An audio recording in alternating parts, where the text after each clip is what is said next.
What if the very fabric of our world, the borders, the ideologies, the blood feuds, was stitched together by a clash of faith that ignited an inferno, reshaping destinies across centuries? The Crusades weren't just wars, they were cataclysmic upheavals, frenetic lightning bolts of ambition and betrayal that seared the Middle East, leaving scars still visible in today's headlines. Warfare wasn't just a contest of swords but a theater of ruthless strategy, where knights in gleaming armor traded their chivalrous fantasies for treachery as bitter as the desert sun. Picture it, robed men, drenched in sweat and zeal, battling for a prize as elusive as the mirage of Jerusalem itself. It wasn't just a land, it was a potent symbol, a shimmering beacon of divine will, and every sacrificial life was a pawn on a board where kings played their games of glory or doom. Crusaders charged forth, their hearts ablaze with righteous fury, but did they know they were rewriting history with each blood-soaked step? The echoes of their war cries still reverberate, shaking modern foundations like a relentless earthquake. High-stakes maneuvers unfolded like a darkly comedic play, where alliances crumbled faster than the stones of fallen fortresses. One moment, knights clasped hands with local chieftains, the next, betrayal coursed through the air thicker than desert dust. The bizarre twists of loyalty and enmity turn historical narratives into something out of a fever dream. And what of the scholars? The scribes, cloistered in candlelit corners, frantically scribbling tales that would become the myths of tomorrow. They didn't just record events, they sculpted perceptions, wielding quills sharp enough to slice through the fog of ignorance. As the dust settled, they painted the Crusades as either holy quests or barbaric campaigns. What a brilliant twist! Who knew that history could be as subjective as a poorly reviewed restaurant? Yet, against this backdrop of chaos, the Middle East transformed, cultural exchanges ignited like wildfire. Art, science, and philosophy flourished amidst the carnage. A paradox unfolded, from the ashes of conflict rose a renaissance that would propel humanity forward, even as crusaders faced their own demons. Every battle, every siege, was a tinderbox, and the flames of change were fanned by ambition and greed. The sultans, the popes, the everyday soldiers, each played their part in a tragedy where the stakes were no less than the future of civilization. The clashing swords were only the beginning, the true conflict raged in the hearts of men caught in a divine tug-of-war. So here lies the riddle: what does the aftermath of this relentless struggle mean for us today? As you scratch beneath the surface of casual history, what truths will emerge, ready to claw at your understanding of identity, faith, and power? The Crusades didn't just shatter peace, they ignited a cultural wildfire that reshaped the Middle East, and the echoes of that distant past still flicker in the shadows of our present. Face it, history is not merely written, it is fought for, bled for, and eternally transformed. In the heart of a sweltering afternoon, the sun hung like a molten coin in the sky, a promise of heat and turmoil. Shadows danced in the alleys of Jerusalem, flickering against ancient stones, whispering secrets of a world teetering on the brink. I remember the clamor, the cries of merchants hawking their wares, dates, spices, and silks, so vibrant they could drown out the whispers of war. Each shout was a heartbeat, quickening, racing toward an inevitable pulse of conflict. There she stood, Miriam, a fierce fire in her chest, her dark eyes scanning the bustling marketplace with a soldier's intensity. She was a daughter of the city, steeped in its history like a pot of rich stew simmering on a fire, but today, the aroma was tainted. The air was thick with a tension that curled around her throat. She was no stranger to conflict, her father had fought bravely against the encroaching armies, yet here she lingered, torn between fear and longing. The weight of her ancestors pressed down on her, a shroud of expectation that threatened to suffocate her spirit. I remember the stories they told me, tales of valor and sacrifice, but what good are they when the sword is drawn, she whispered to herself, the words curling like smoke into the oppressive air. Across the bustling square, a figure loomed. Jamal, a blacksmith's son, his hands calloused and strong, a mirror to the resolve hardening in his heart. He saw Miriam, standing defiantly in the swell of humanity, and felt that familiar pull, the ache of unspoken words hanging between them like the tension of a drawn bowstring. He knew the taste of fear, it clung to him like the soot of his forge. I remember the laughter we shared, the dreams whispered under the stars. But those dreams felt like fragile glass now, ready to shatter beneath the weight of approaching darkness. The sun was setting, casting long shadows that seemed to stretch and swallow the day whole. The distant sound of drums echoed, a haunting reminder of the forces gathering, preparing to march. The Crusaders, with their banners and religious fervor, were coming. Each thump of the drum was like a countdown, a metronome of despair. They think they can simply claim this land, Jamal thought bitterly. The land that had nurtured generations, where history was not just written, but lived with every breath. But even as he grappled with the rising tide of dread, a flicker of hope ignited within him. He had heard rumors of a sacred relic, a treasure that could rally the people, ignite a flame beneath their feet. What if I could find it? That thought danced in his mind, a fleeting spirit that both thrilled and terrified him. He was but a boy playing in the shadows of giants, yet the pulse of revolution thrummed in his veins. I remember the stories of heroes who found strength in the unlikeliest of places, he thought, the echoes of ancient tales weaving through his heart, urging him onward. As dusk fell, the marketplace transformed into a theater of shadows. Miriam and Jamal found themselves drawn together, their eyes locking amid the chaos, each searching for an anchor in the storm. "Do you feel it?" she asked, her voice a fragile thread, barely above a whisper. "The world is shifting beneath our feet." He nodded, the weight of her gaze pulling him closer. "It's only a matter of time." The inevitability of conflict hung thick like the smoke curling from the blacksmith's forge, filling them with a sense of urgency, a need to act before the world was consumed by greed and power. The stars began to prick the night sky, mocking the brightness of the impending dawn, as if they too were witnesses to the folly of man. The cloaked figures of soldiers began to appear, their armor glinting ominously, ghosts of glory and ruin wrapped in fearsome silence. "I remember the tales of knights and honor," Miriam murmured, her heart a drum echoing the dread of what was to come. "But this is no tale." A chill ran down Jamal's spine as he felt the weight of history, invisible chains binding him to the past, whispering of blood-soaked soil and the cries of the innocent. He reached for her hand, a lifeline in the rising tide. "We cannot let them take our home. We must fight, even if the odds are stacked against us."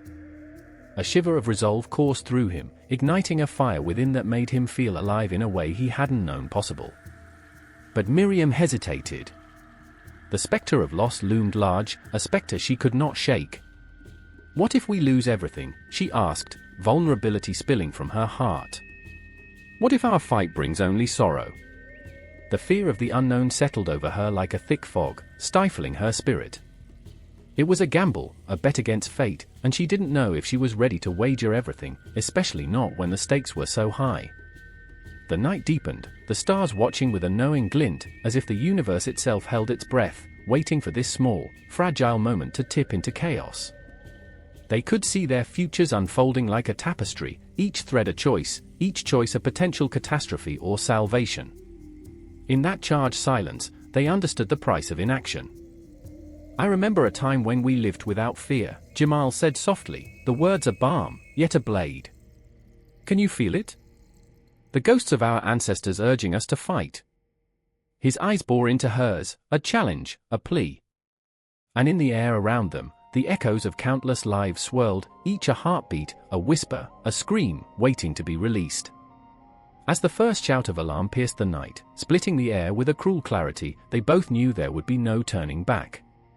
The prelude was ending, the curtain rising on a stage set for conflict. The lines were drawn, and the world would never be the same again. Would they stand together, bound by love and resolve, or would the shadows consume them whole? In that moment, the echoes of history intertwined with their own fates, and the stars blinked knowingly, as if to say, "This is just the beginning."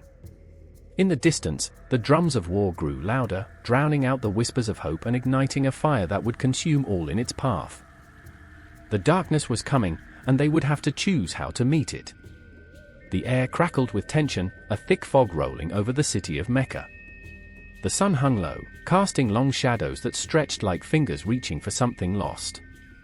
A figure emerged, cloaked in whispers, Muhammad, a man burdened by the weight of unseen worlds, his heart racing as if in response to the fear that clung to every soul around him. The people gathered, a restless crowd, hungry for truth, yet terrified of the unknown. I remember the stillness that enveloped them, a moment suspended between breaths, where the universe seemed to hold its very own heartbeat. "I am but a messenger," he declared, his voice trembling yet resolute, each word slicing through the silence like a knife. The crowd quaked, a swell of disbelief and wonder. Some scoffed, their laughter echoing harshly against the stone walls, while others, their eyes wide with the flickers of hope, leaned in closer, as if drawn by an invisible thread. I remember the fear in their eyes. Fear of change. Fear of the whispers that would soon ignite into a wildfire. But in that moment, hope flickered like a candle in a storm, fragile yet determined. The darkness was not just outside, it lurked within them, an unease that had been festering since the dawn of their existence, a gnawing disbelief that they were destined for something greater. And then, there was Khadija, his wife, a woman of fierce spirit and unwavering conviction. She stood among the throng, her heart a drumbeat of defiance, drowning out the sneers and jeers. "You are not alone," she whispered to him in the quiet after the tumult, her voice a lifeline in the chaos. "This is your destiny." There was something haunting in her love, a fierce protectiveness wrapped in the knowledge of a storm brewing on the horizon. She understood the cost of this path, the solitude that would soon engulf them. Decisions made in the quiet corners of the night would soon ripple like stones cast into a still pond, each choice leading toward a clash of faith and the blood-soaked earth where lives would hang in the balance. Days turned into nights, and the city began to tremble under the weight of growing unrest. The Quraysh, powerful and proud, could not abide the erosion of their authority. They were guardians of tradition, protectors of the Kaaba, and here was Muhammad, tearing at the seams of their very existence. The tension coiled tighter, a snake ready to strike, and I remember the whispers of betrayal, the cold glances exchanged in shadowed alleys, fear morphing into violence.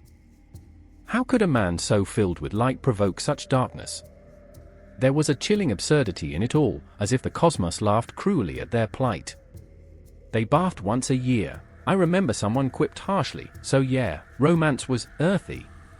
Laughter erupted, a desperate attempt to mask the reality that crept closer with each passing day. And then came the night of the Hijra, the flight to Yathrib, later known as Medina. The air was thick with dread, the weight of everything left behind pressing down on their chests. Muhammad led the way, a man of conviction, yet haunted by the faces of those they left. Friends. Family. A world turned upside down. I felt their fear, the desperation mingling with something like hope, a fragile thread that bound them together in shared purpose. As they crossed the sands, the moon hung heavy, watching like a distant god, a constant reminder that the journey was far from over. Each step was a prayer, each heartbeat a testament to resilience. But even in their flight, I remember the shadows, those who would hunt them like wolves, driven by fear, cloaked in anger. In Medina, the tension did not dissolve, it simmered, a pot ready to boil over. The first mosque was built, yet the walls echoed with the cries of distrust. I remember the faces of the Ansar, the helpers, caught in a whirlwind of excitement and apprehension. They were warriors yet also peacemakers, torn between allegiance and the specter of war that loomed like a dark cloud. They welcomed Muhammad and his followers, but could hospitality swallow the bitterness that simmered among the tribes? And then, the Battle of Badr erupted, a clash not just of swords but of ideologies. I remember the shouts, the chaos, the adrenaline coursing through every vein as men fought not just for victory, but for their very souls.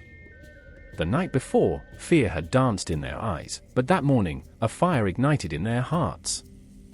The earth trembled beneath them, the ground soaked not just in sweat and blood, but in the very essence of their belief. As swords clashed and cries of battle pierced the air, I felt the weight of loss, the heartbreak of those fallen, the friends, the brothers, the fathers. Each life extinguished was a ghost that lingered, forever haunting the living. The sky above wept, clouds darkening, as if to mourn the brutality of humanity's struggle for meaning. But victory came, a double-edged sword. I remember Muhammad standing there, a mixture of triumph and sorrow etched on his face. What had they gained? A new beginning, yet the shadows of vengeance were already creeping back, whispering the name of the next enemy. The Quraysh would not let the flame of defiance extinguish so easily. And as the years rolled on, from the sacred sands of Arabia to the farthest reaches of the known world, the followers of this new faith spread like wildfire, igniting hearts and homes alike. Each new convert was a flicker of light in darkened corners, but with each flame ignited came the threat of a conflagration that would consume everything in its path. This was not merely the rise of a religion, it was the birth of a storm, one that would send shockwaves through the very fabric of civilization, as the Crusades loomed on the horizon like a dark spectre, a relentless tide threatening to engulf all in its wake. I remember the ghosts of the future, souls entangled in a web of struggle and sacrifice, their eyes filled with determination and despair. Nothing would remain untouched. The world was changing, and the echoes of that change reverberated through time, each heartbeat a reminder of humanity's eternal quest for meaning, for belonging, for something greater than themselves. In the distance, a clock ticked, marking the seconds until the next storm would break upon the world. The air was thick with anticipation, and I remember feeling like a witness to history, a mere spectator in a play that had no end. The air crackled with tension, an electric pulse that coursed through the winding streets of Constantinople. The city's walls, ancient and scarred, seemed to shudder beneath the weight of impending doom. I stood there, heart pounding, the echoes of footsteps ringing like the tolling of a death knell. The sun hung low in the sky, a blood-red orb casting long shadows, as if the very heavens were warning us of the storm that awaited. I remember the scent of smoke, acrid and choking, curling around me like a serpent, a reminder of the fires that had already begun to consume the world outside these walls. The clamor of armor clashing, the distant roar of an army poised for destruction, filled my ears. The Byzantine Empire, our last defense against the encroaching darkness, felt more fragile than a spider's web, shimmering yet perilously close to snapping. In the square, I saw her, Sophia, my sister, eyes aflame with a fire I both admired and feared. A warrior at heart, she had never been one to cower in the face of danger. Yet today, even her fierce spirit flickered.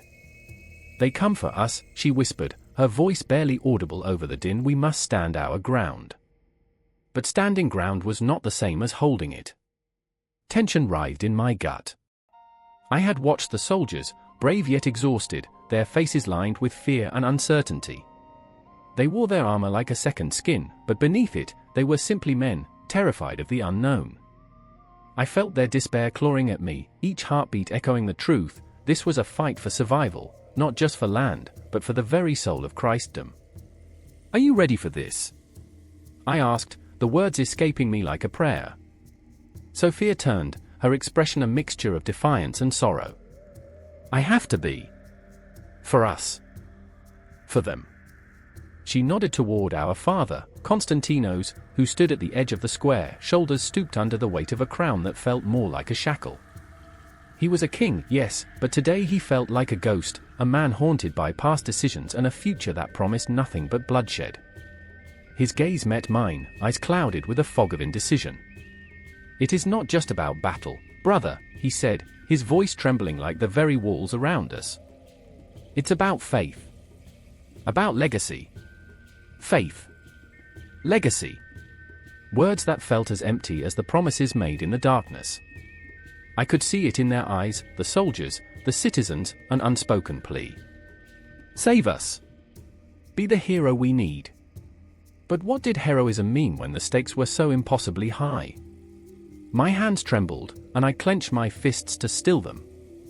I had always envisioned valor as a shining armor, a bright sword raised in triumph. Now, I wondered if it was simply the courage to face the abyss, to step into the void and hope that something, anything, would catch me. The clamor outside grew louder, like the roar of a great beast awakening. I turned to Sophia, my heart aching with a deep, gnawing fear. "What if we lose?" The question hung in the air, heavy and foreboding, a specter woven into the very fabric of our existence. "We will not lose," she said fiercely, but the tremor in her voice betrayed her. "We cannot afford to lose." And yet, the truth loomed like a dark cloud over us.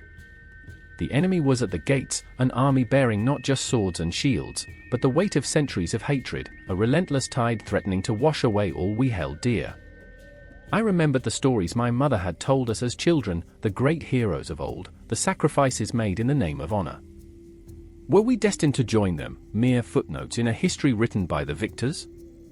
The sun dipped below the horizon, casting the city in shadows, a cloak of darkness that felt both comforting and suffocating.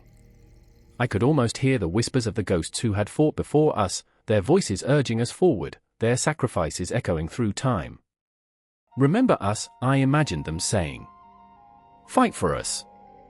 With every heartbeat, my resolve hardened. I couldn't falter now. I had to make a choice. I had to stand beside Sophia, beside my father, beside all those who believed in a future that was slipping through our fingers like sand. I took a deep breath, the air thick with uncertainty and fear, and stepped forward, ready to face whatever lay ahead. But then came the scream, a sound so raw, so filled with anguish that it sliced through the tension like a knife. It was not just the cry of a soldier, it was the wail of the city itself.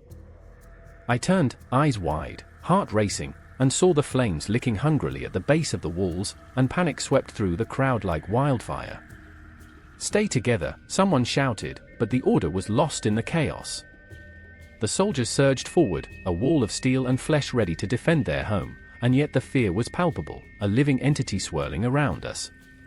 I grabbed Sophia's hand, feeling the warmth of her skin, the pulse of her heart, a reminder that we were not alone, that we would not face this darkness in isolation.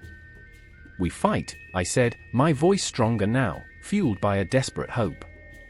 But in that moment, I also understood the fragility of our resolve. We were all ghosts in our own stories, haunted by the choices we made and the futures we could not control. As the gates of Constantinople creaked open, a crack of light breaking through the dark, I knew we were stepping onto a battlefield that would echo far beyond this day. This was not the end, it was merely the beginning. But in that heart-stopping instant, with the enemy at our doorstep and the shadows closing in, I felt the weight of history pressing down upon us. There would be no turning back, we were the last line of defense, and the world held its breath as the tides of fate began to rise. The air crackled with tension, a silent scream echoing through the blooded streets of Jerusalem, a city caught in the throes of its own betrayal. I stood there, heart pounding, breath quickening as my gaze fell upon the raised banners of the Crusaders soaring high against the blackened sky. The sun, merely a ghost through the haze, cast long shadows on the cobblestones, each step crunching underfoot like brittle bones. I could almost hear the whispers of those who had walked before me, priests, warriors, and the lost souls, caught in an endless loop of fervor and faith. In the midst of this chaos stood Thomas, a knight clad in tarnished armor, eyes aflame with righteous anger. His sword, a relic of his belief, felt heavy in his grip, the weight of it pulling him down into the abyss of doubt. He had come here to reclaim a promise, a sacred vow wrapped in the golden threads of ambition and zeal. But with every swing of his blade against the blasphemous foes, those dark-skinned infidels, he felt the pull of uncertainty. Could he still hear the echoes of his mother's voice, "Fight for your faith, Thomas, for it is a light in the dark"? Or was it merely a cruel lullaby sung to him by a memory that faded like the last light of dusk? I remember the moment he hesitated, sword poised mid-air, splattered with the blood of another man, flesh and bone, a life extinguished in a heartbeat. The world narrowed to that singular instant, the cacophony of war faded, replaced by a haunting silence. His heart thundered as thoughts flickered through his mind, was he the knight of glory, or a butcher? Then there was Amina, a woman of the desert, her face obscured beneath layers of cloth but her spirit fiery and defiant. Amina had lost her son, ripped from her arms by the very warriors who claimed to champion Christianity, a twisted tapestry of faith that wove together blood and betrayal. She had witnessed the transformation of her peaceful village into a battlefield, the cries of her people echoing like a haunting refrain through the twisted alleys. What had she done to deserve this? Was her faith not as pure? While they preached love and mercy, she felt the burning weight of their hypocrisy. Each night, as she watched the stars flicker like distant memories, she whispered her prayers to Allah, her voice laced with desperation. "Do you hear me?" she pleaded. "Do you see the blood on my hands? How has this all become so grotesque?" Yet each dawn she rose, determined, a phoenix forged from the ashes of her grief. She confronted the invaders, her words sharper than any blade. "You claim the mantle of faith while you spill the blood of innocence. Are we not all children of the same sky?" And so the threads of their lives intertwined, Thomas, the reluctant warrior, and Amina, the grieving mother. Each saw in the other a reflection of their own anguish, a mirror revealing the brutal truth of their shared existence. They were not enemies, but mere puppets in a grand tapestry woven by hands unseen, their strings pulled by zealots and kings who cared little for the souls lost along the way. I remember standing in the shadows, watching them. The air shimmered, thick with an unspeakable tension. War had become a grotesque theater, an absurd comedy of errors where the audience clapped for blood and bones instead of virtue. I felt the pulse of their stories, the intertwining of hope and despair, love and hatred. The world felt both vast and suffocating, a cosmos spinning wildly with the weight of human folly. The city was a living, breathing entity, its walls steeped in the cries of the dead, where every corner whispered secrets of betrayal and every shadow concealed a specter of lost dreams. Time felt suspended, a cruel trickster playing with our fates. Who were they, really, these crusaders and defenders? Were they not all searching for something, redemption, belonging, a whisper of solace in a world that had turned its back? As night fell, casting an eerie glow across the battlefield, the tension reached a crescendo. Amina, with eyes ablaze, approached Thomas, who stood solitary, grappling with the ghosts that haunted him. "You have taken much from me," she said, her voice steady, yet her heart trembled. "But I can spare you one last breath. Put down your sword, and let us find a way to end this madness together." I felt the weight of her words, her plea for humanity against the backdrop of a war driven by blind faith. What if Thomas lowered his blade? What if they joined forces against the true enemy, the hatred that poisoned their hearts, the ideologies that blinded them? An opportunity bloomed like a fragile flower amidst the rubble, a moment suspended in time, both terrifying and beautiful. But the clock ticked, each second marking the rhythm of impending doom. As the moon rose, an indifferent witness to their suffering, the stakes grew higher. Would he choose the path of righteousness, or would he drown in the sea of blood that had become his life? The city around them pulsed like a heartbeat, a reminder that they were all part of a greater cycle, one of destruction and rebirth, an eternal struggle between faith and fanaticism. As shadows danced and the whispers of the past threatened to consume them, Thomas felt the grip of his weapon waver. "I remember," he murmured, "the dreams of a world united, not divided by faith." Amina's voice was a balm against the searing pain of his uncertainty.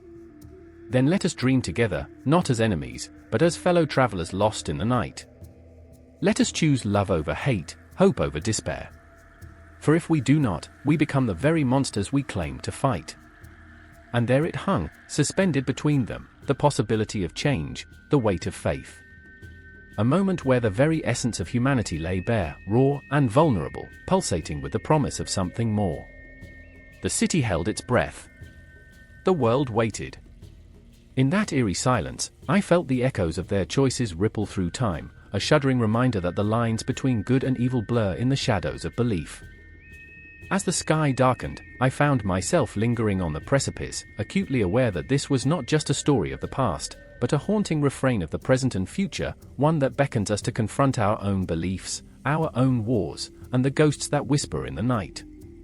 The sun hung low in the sky, a blood-red orb bleeding its last warmth onto the cold stones of Claremont.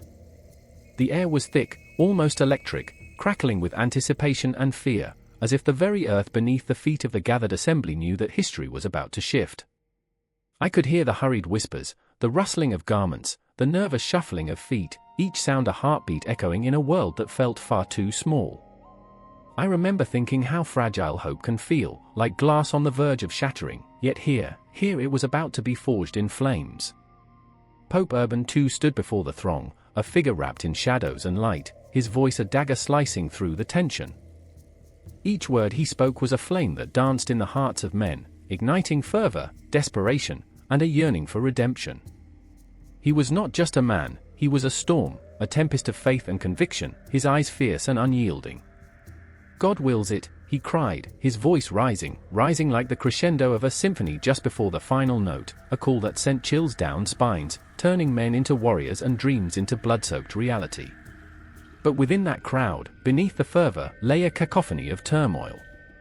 I could see Pierre, his hands trembling, his brow furrowed in conflict. A farmer, a husband, a father, he had once sought solace in the simple rhythm of plowing fields and tending to livestock. But now, the weight of the world pressed upon him. "What if I die?" he whispered to himself, though the words felt like treason against the tide of his own yearning, a yearning to be more than just a man who tilled the earth. He stared at the raptured faces around him, the men who would march into the unknown, carry swords and shields, and perhaps find glory. But would glory fill the hollow void left behind for his wife and children? Then there was Beatrice, standing just a few paces away, her heart pounding with a fierce mix of pride and dread. She had lost her brother to the conflict that simmered just beyond their borders. Every night, she dreamt of his face, the way laughter crinkled the corners of his eyes, and every dawn brought the harsh reminder that he was gone. She felt the heat of the crowd, the collective pulse of hope and valor, and yet knew the cost. Will my tears bring him back, she thought, her fists clenched at her sides. With each shout of God wills it, she felt the tug of fate, almost mocking her with its promise, yet her heart screamed for peace. Tension twisted like a serpent in the air. Amidst the chants and prayers, the shadows whispered secrets of dread, the ghosts of countless warriors who had marched before loomed in the periphery. They had fought, had bled, had died for ideals that once burned brightly but had crumbled into ash. What is the worth of a life? Pierre pondered, his thoughts spiraling. What is a soldier's grave? Urban's voice boomed, a clarion call that cut through the fog of uncertainty, urging men to take up the cross, to embark on a sacred mission that blurred the lines between faith and fanaticism. He painted pictures of Jerusalem, of the holy sites drenched in light and divinity, yet behind the splendor lay the specter of bloodshed, the shadow of loss. Will we not reclaim that which is ours? He sowed the seeds of righteousness, but what of the weeds, fear, doubt, remorse, that choked the roots of resolve? The sky grew darker, and the first stars twinkled like distant memories of a world untouched by conflict. From my vantage point, I saw Pierre's face twist into a mask of determination, his shoulders squared. I cannot stand idle, he muttered, the fire of conviction igniting within him. He took a step forward, as if pulled by invisible strings, the voices of the crowd merging into a single entity, a tide that would sweep him away. Yet I saw the flicker of hesitation in his eyes, as if a part of him clung desperately to the earth he had known, to the modest life he had built. Beatrice watched, her heart a maelstrom of emotions. She reached for him, a small gesture in a vast ocean of resolve and rebellion. "You don't have to do this, Pierre," she cried, her voice breaking like glass. "We can find another way." But in the depths of her heart, she feared he would not hear her. The winds of destiny howled, drowning her plea. She felt her own dreams, her own hopes of peace slip away, replaced by an overwhelming tide propelling them both toward an uncertain future. And then, in that moment, the world around us folded. The chants grew louder, the hearts bolder, and the vision of a holy war pressed down upon the very essence of what it meant to be human. Pierre turned to face Beatrice, his expression a whirlwind of conflicting emotions, love, fear, sacrifice, and honor swirling together. "What if this is my calling?" he asked, his voice barely a whisper amid the rising cacophony. The question hung between them like smoke, choking the air. The city of Claremont pulsed like a living entity, each heartbeat resonating with the clash of swords yet to be drawn, the cries of warriors yet to fall. Together, they stood on the precipice of history, teetering between the promise of glory and the abyss of despair. The sacred urgency of Urban's voice rose and fell, a haunting melody calling them, no, compelling them, into destiny's embrace. "God wills it."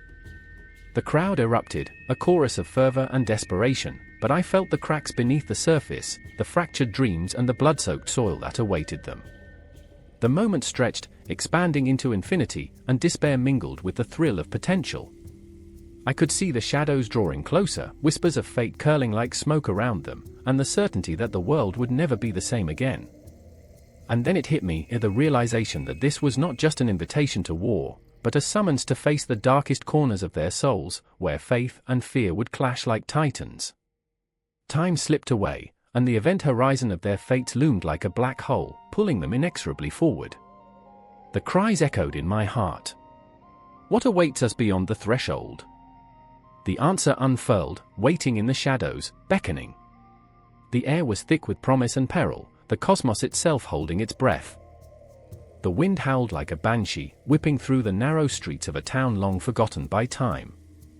Shadows danced on the cobblestones, twisting and contorting as if alive, a macabre ballet played out beneath a bruised sky. I stood in the midst of it all, breath heavy, heart racing, pulse thundering against my ribs like a desperate prisoner.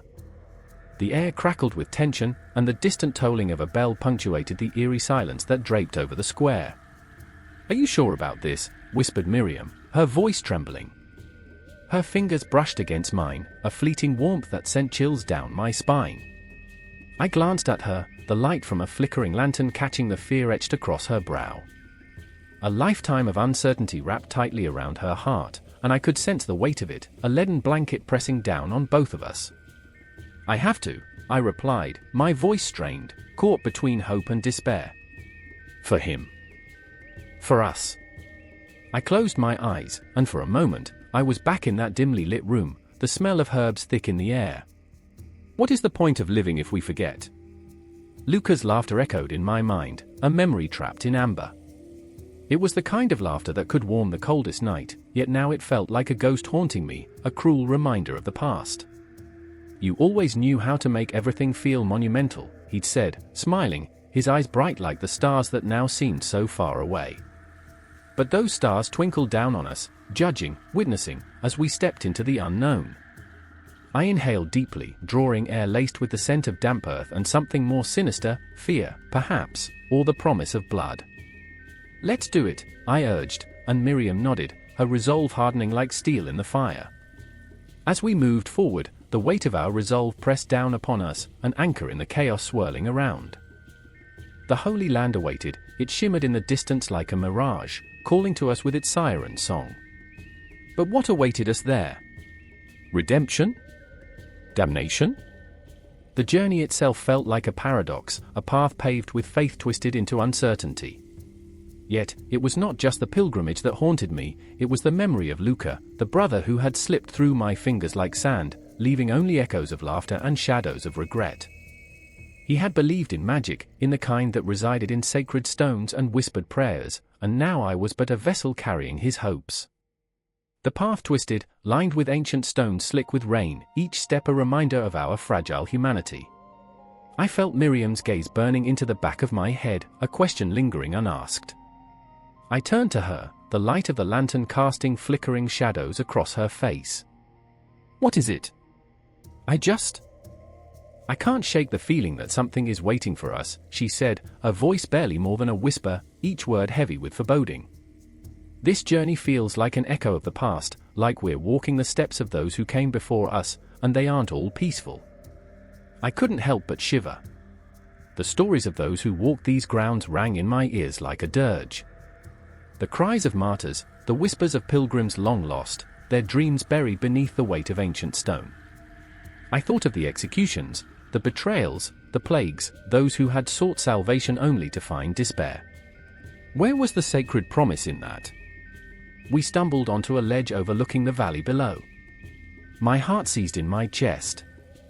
The landscape spread out before us, a tapestry woven with threads of history and blood, a battlefield, a sacred site, a home to the lost. The very earth seemed to pulse, alive with the memories of lives lived and lost. I could feel the ghosts of the past wrapping around me, their fingers icy against my skin. "Look," Miriam breathed, her voice reverent, and I followed her gaze. There, in the distance, the ancient city shimmered like a mirage, its walls a silhouette against the dimming light. "Is that?" "Yes," I said, swallowing hard. "That's Jerusalem."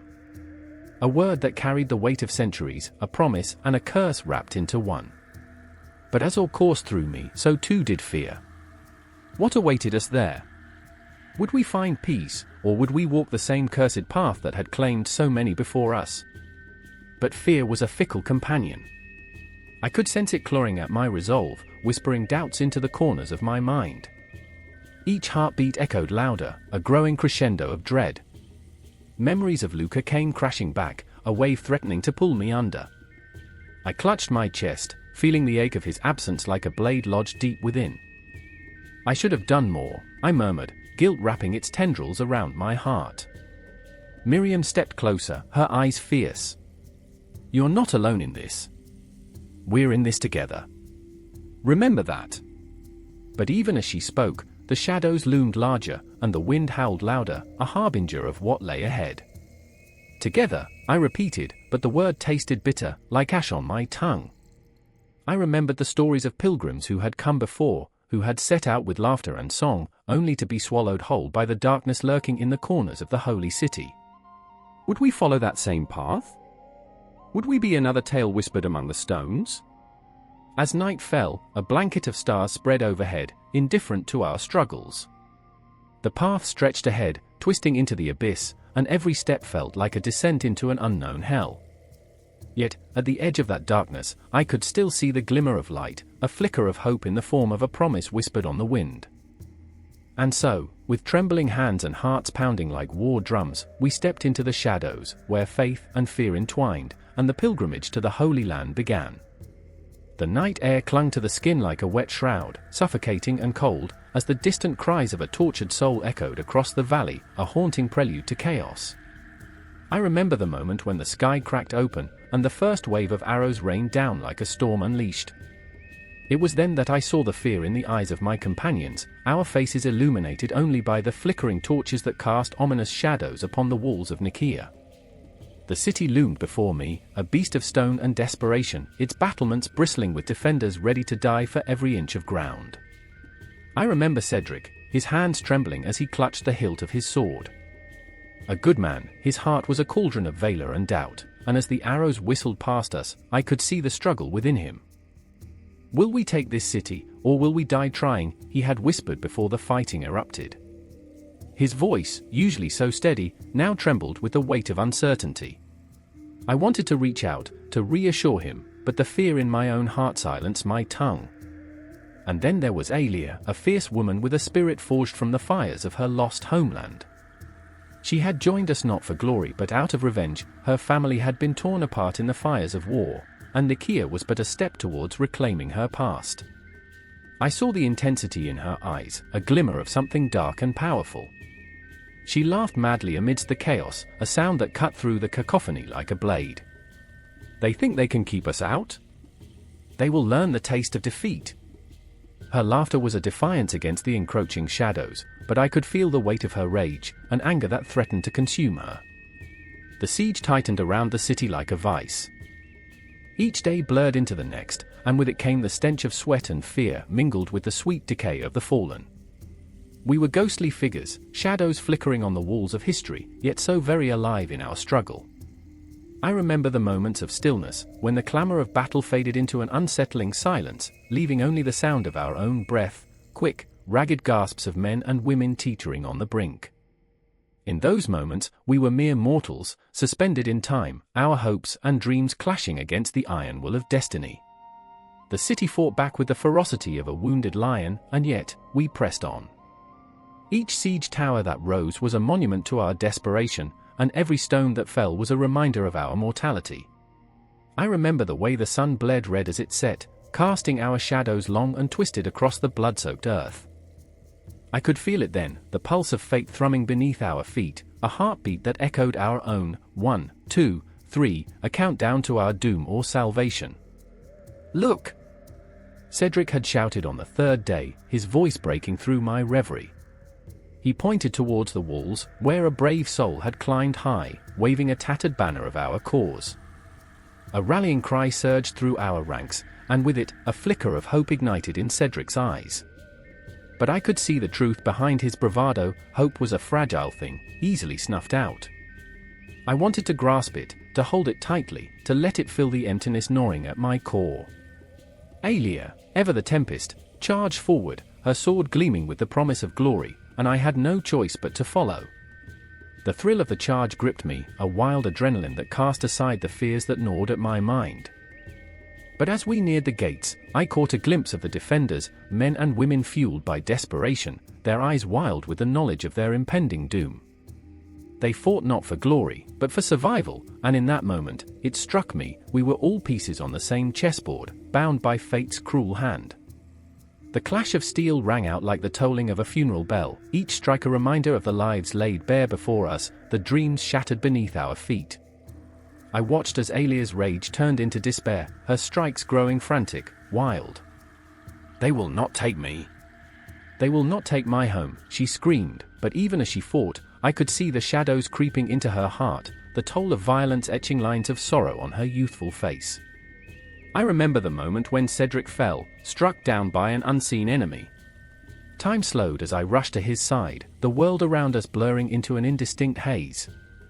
His eyes met mine, wide and pleading, as I cradled him in my arms.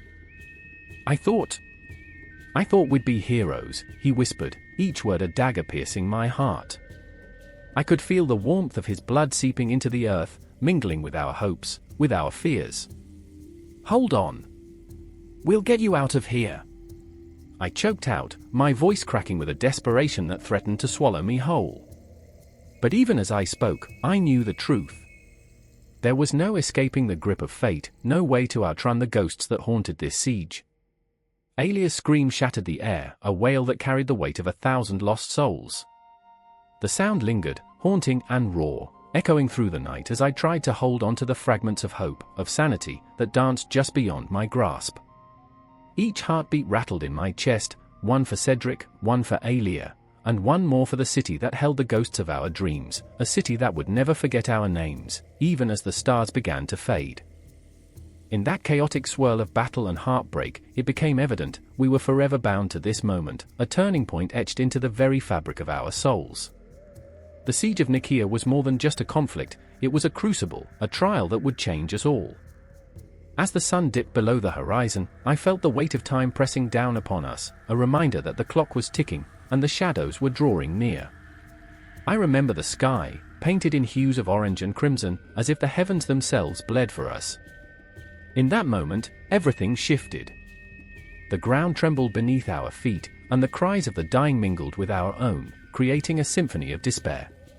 What awaited us beyond the walls? What awaited the world, fractured and bleeding, in the aftermath of our siege? I could only grip my sword tighter, feeling its weight, and let the darkness wash over me. The battle was far from over, it was only just beginning. The siege of Nicaea would etch itself into the hearts of those who fought, a haunting memory, a sacrament to the price of glory. The air crackles with tension, thick as smoke, swirling around us like ghosts of the fallen. I stand among the throng, heart pounding in my chest, each thud a reminder that this is not just a battle, it is a reckoning. Jerusalem looms before us, a city drenched in yearning and blood, its walls whispering secrets of a past soaked in faith and fear. I can almost hear the echoes of those who came before me, their prayers mingling with the winds, their hopes clinging to the very stones we are about to seize. "Can you feel it, my brother in arms?" William murmurs through gritted teeth. His grip on the hilt of his sword speaks of desperation, of doubt, of a man teetering on the edge of salvation and damnation. He has always been the steadfast one, the moral compass in our roiling sea of ambition, but here, amidst the siege, that compass spins wildly. "This city, it breathes," he says, eyes wide with a mix of awe and dread. I can't tell if he's excited or terrified, and honestly, I feel both.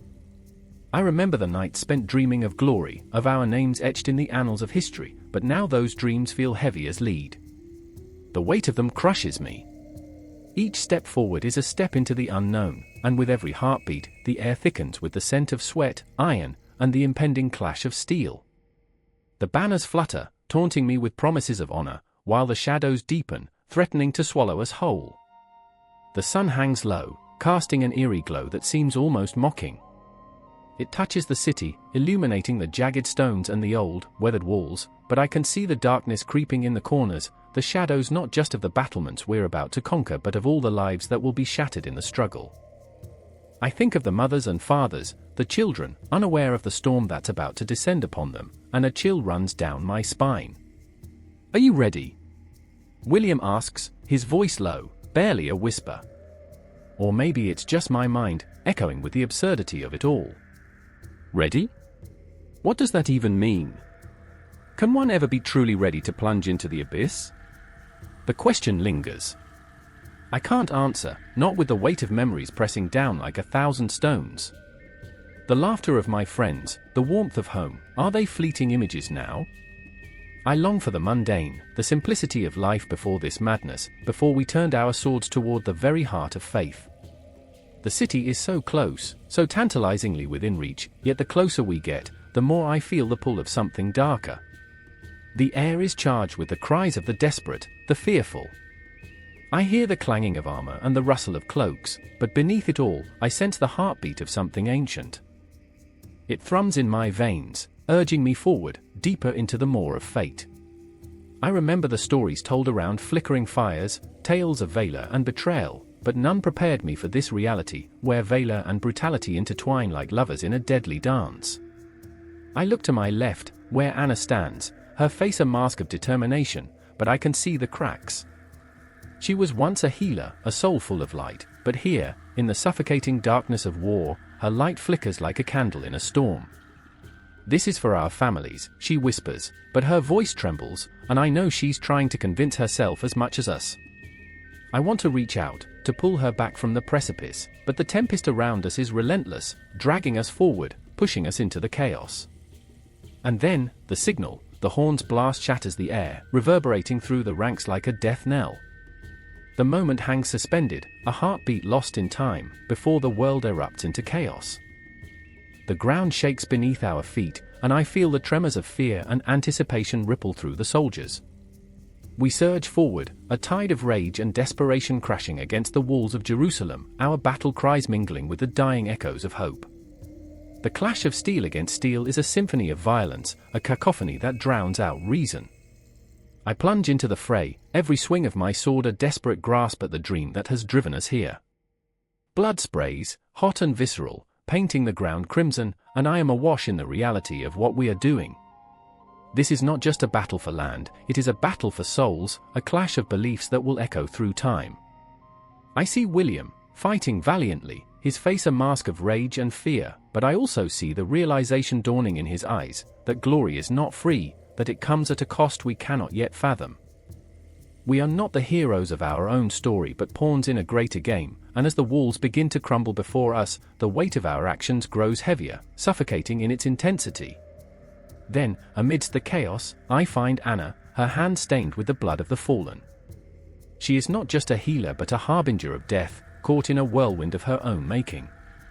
"We are lost," she screams, the despair etched in her features, and I want to tell her that there is still a way back, that we can still choose redemption, but the words die on my lips as the city falls around us. As the gates breach, a deafening roar of victory erupts, but within me, there is only an echoing silence. The city is ours, but at what cost? The cries of the slain hang heavy in the air, a ghostly chorus that whispers of our sins. I look into the depths of the city, at the faces of those who once called it home, and I wonder if I will ever find peace again. And then, I remember. I remember my dreams of glory, the laughter of friends, the warmth of home, and I wonder if they were ever real, or just figments of a past now lost. As the sun sets, casting long shadows over the city, the darkness creeps in, and I know, this is only the beginning. The air hung heavy, thick with the scent of blood and smoke, as night draped its velvet cloak over the fractured land. I remember the screams. Oh, how they echoed in my mind, a symphony of despair, woven with the clang of metal and the crackle of flames. They tore through the shroud of darkness, cutting me open, forcing me to witness the chaos that churned like a tempest in the Levant. I stood there, heart pounding, every pulse a drumbeat of dread, every breath a reminder of the fragile line between life and death. In the distance, the flickering lights of a burning village painted the sky in hues of hellfire. I was caught between two worlds, one of dreams and blood, the other of hope and despair.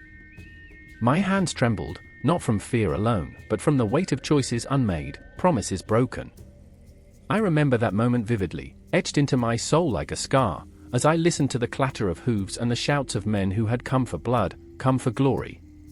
I could feel the earth beneath me quiver with the tremors of impending doom. Thomas, my brother-in-arms, stood beside me, his face a mask of resolve, though his eyes betrayed the storm within. He was a warrior, fierce and unyielding, yet I could see the flicker of doubt, the shadow of regret lurking behind his steely gaze. "We are the sword of Christ," he had said once, a fire igniting in him, the hand of God upon this wretched earth. Yet, standing there, cloaked in the stench of death, I wondered, was this truly divine will, or mere folly? The line blurred, twisting and coiling like smoke in the twilight. "Do you hear them?" I whispered, my voice barely a breath. "The cries of children." It struck me then, the innocence lost, the lives shattered. The enemy was not just a faceless horde, they were fathers, mothers, children, souls caught in the jaws of this insatiable beast we called a crusade. Thomas clenched his fists, knuckles white, and I saw the struggle in his heart, a war waged not on the battlefield, but within. I remember the tales, he breathed, his voice barely more than a ghost. The tales of knights, of honor, of glory. But even as he spoke, I could sense the disillusionment creeping in, like a shadow at dusk. They didn't tell us about this. His eyes darted to the horizon, where the twisted shapes of combatants clashed like the forces of nature, and I saw his dreams dissolve into the night, leaving only a void filled with the echoes of what could have been. Then there was Miriam, a healer amidst the chaos, her heart as fierce as the flames that licked at the edges of our world. I remember her hands, stained with the blood of others, yet trembling with compassion. She moved among the wounded like a ghost, a spectre of mercy in a land stripped of it. But her heart, oh, it ached, a bittersweet symphony of hope and despair. "We are saving them," she would say, voice thick with emotion, yet I could see the cracks forming, the weariness gnawing at her spirit. "Are we?" I had asked once, desperation creeping into my tone. "Or are we merely prolonging their suffering?" Her gaze was a tempest of fury and sorrow, a battlefield of its own. "What else can we do?" she shot back, and I could hear the frustration bubbling beneath the surface. "Can you stand by while they suffer?" It was a question that pierced the night, one that haunted us both. And now, here we stood, on the precipice of annihilation, as the shadows of fate loomed larger. The moon hung above, a ghostly observer, as if the cosmos itself had paused to witness our descent into madness. With every heartbeat, I felt the weight of those who had come before us, their dreams and nightmares intertwining with ours, a tapestry woven in blood and sacrifice. The clash surged like a tidal wave, rolling over us, pulling us into its depths. I could hardly breathe as the bodies fell, a grim harvest on the fields of our crusade. It was then that I understood, the swords we bore were not just weapons, they were chains, binding us to a destiny we could not escape. Each swing of the blade was a step further into the abyss, deeper into the darkness that threatened to consume us whole. "Hold the line!" Thomas shouted, but his voice was drowned out by the cacophony of war. I saw him charge forward, a dark silhouette against the flickering flames, and it struck me, what had we become? Warriors, yes, but at what cost? I remember the moment vividly, the way time seemed to freeze, as if the universe held its breath, waiting for a decision that could not be undone. I turned back to Miriam, her face pale, eyes wide with fear and determination. "We can't lose ourselves," I pleaded, grasping her arm. "We must find another way." But in that fleeting moment, I saw the truth etched in her features, a truth we both feared to acknowledge. The way forward was shrouded in shadows, and the path back was strewn with the wreckage of our own souls. But the battle surged on, relentless. Flames danced like demons in the night, and I could feel the weight of my choices pressing down, choices that had brought us here. The air crackled with magic and madness, a swirling tempest of fervor and fear. And amidst it all, I could not escape the haunting refrain that echoed in my mind, "Is this glory? Is this salvation? Or merely the path to our own damnation?" In the end, it was not the swords that decided our fate, but the hearts that bore them. Each pulse carried the weight of our hopes, our fears, our dreams. In that moment, I realized we were not just fighting for land, for power, but for the very essence of what it meant to be human, flawed, broken, yet somehow, still alive. The dawn approached, but it wouldn't bring clarity, it would only deepen the shadows, stretching them long and dark across the battlefield. As the night wore on, I felt the world shift beneath my feet, a tide turning in the depths of my being. The stories of the past coiled around us like vines, binding us to this moment, suffocating and sublime.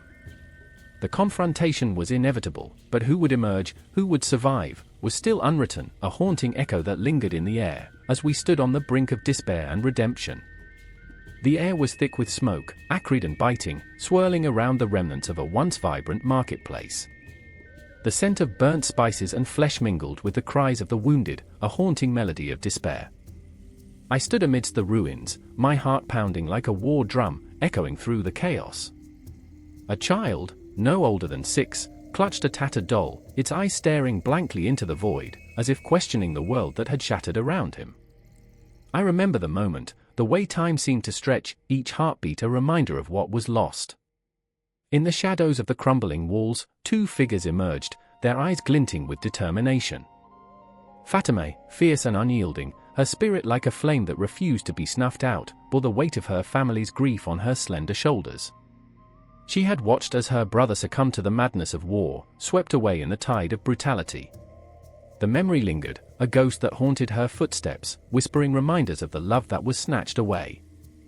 "I remember," she would whisper at night, clutching her brother's empty tunic. "I remember the laughter, the way he would dance even when the world was dark." And then there was Amir, a man torn between loyalty to his fallen comrades and the gnawing fear that the war was pointless, a quixotic dance with death. He fought not for glory but for survival, each clash of blades a chilling reminder of the fragility of life. His hands trembled as he gripped the hilt of his sword, the blooded metal a testament to choices made in the heat of battle. He recalled the faces of those he had slain, each one a flicker in the theater of war, the echoes of their last breath ringing in his ears. "I remember," he would mutter under his breath, "I remember the boys I called friends, now ghosts in the shadows of my soul." The tension swelled, a storm brewing on the horizon. The Crusaders advanced, their banners unfurling like ominous clouds blotting out the sun. Fatima's home, a sanctuary that once echoed with laughter, lay in ruins, now a mere memory drowned beneath the weight of ash and sorrow. She could feel the ground trembling beneath her feet, as if the earth itself mourned the loss of innocence. Her heart raced, a wild stallion fighting against the reins of fate. "Not today," she whispered, rallying the remnants of her courage. Amir, too, felt the surge of something primal, a push from deep within that urged him to fight, to protect those who could not protect themselves. But with every swing of his sword, he felt the chains of doubt tighten around his heart. Each enemy he felled was a whisper of betrayal to the life he had once known.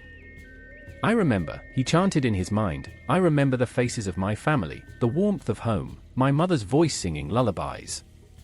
Yet home was a distant memory now, a fragile thread fraying with every drop of blood spilled. Night fell with the weight of a black shroud, the stars above twinkling like the eyes of ancient gods, indifferent to the suffering below. In the darkness, whispers of hope flickered like candle flames, but the shadows danced too, beckoning with chilling promises of despair.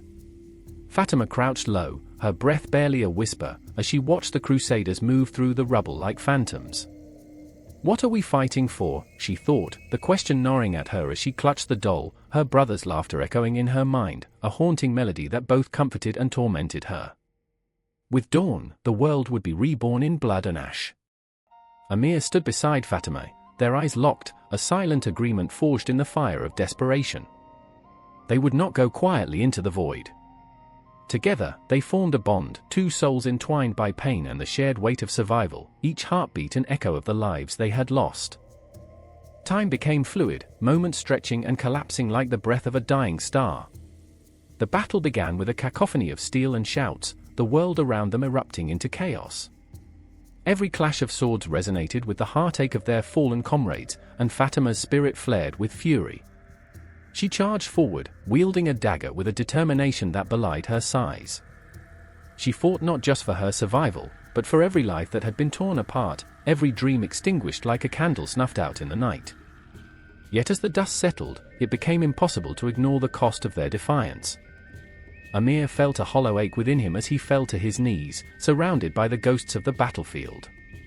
"I remember," he gasped, the weight of regret heavy on his soul. "I remember the man I was, before the chaos, before the blood."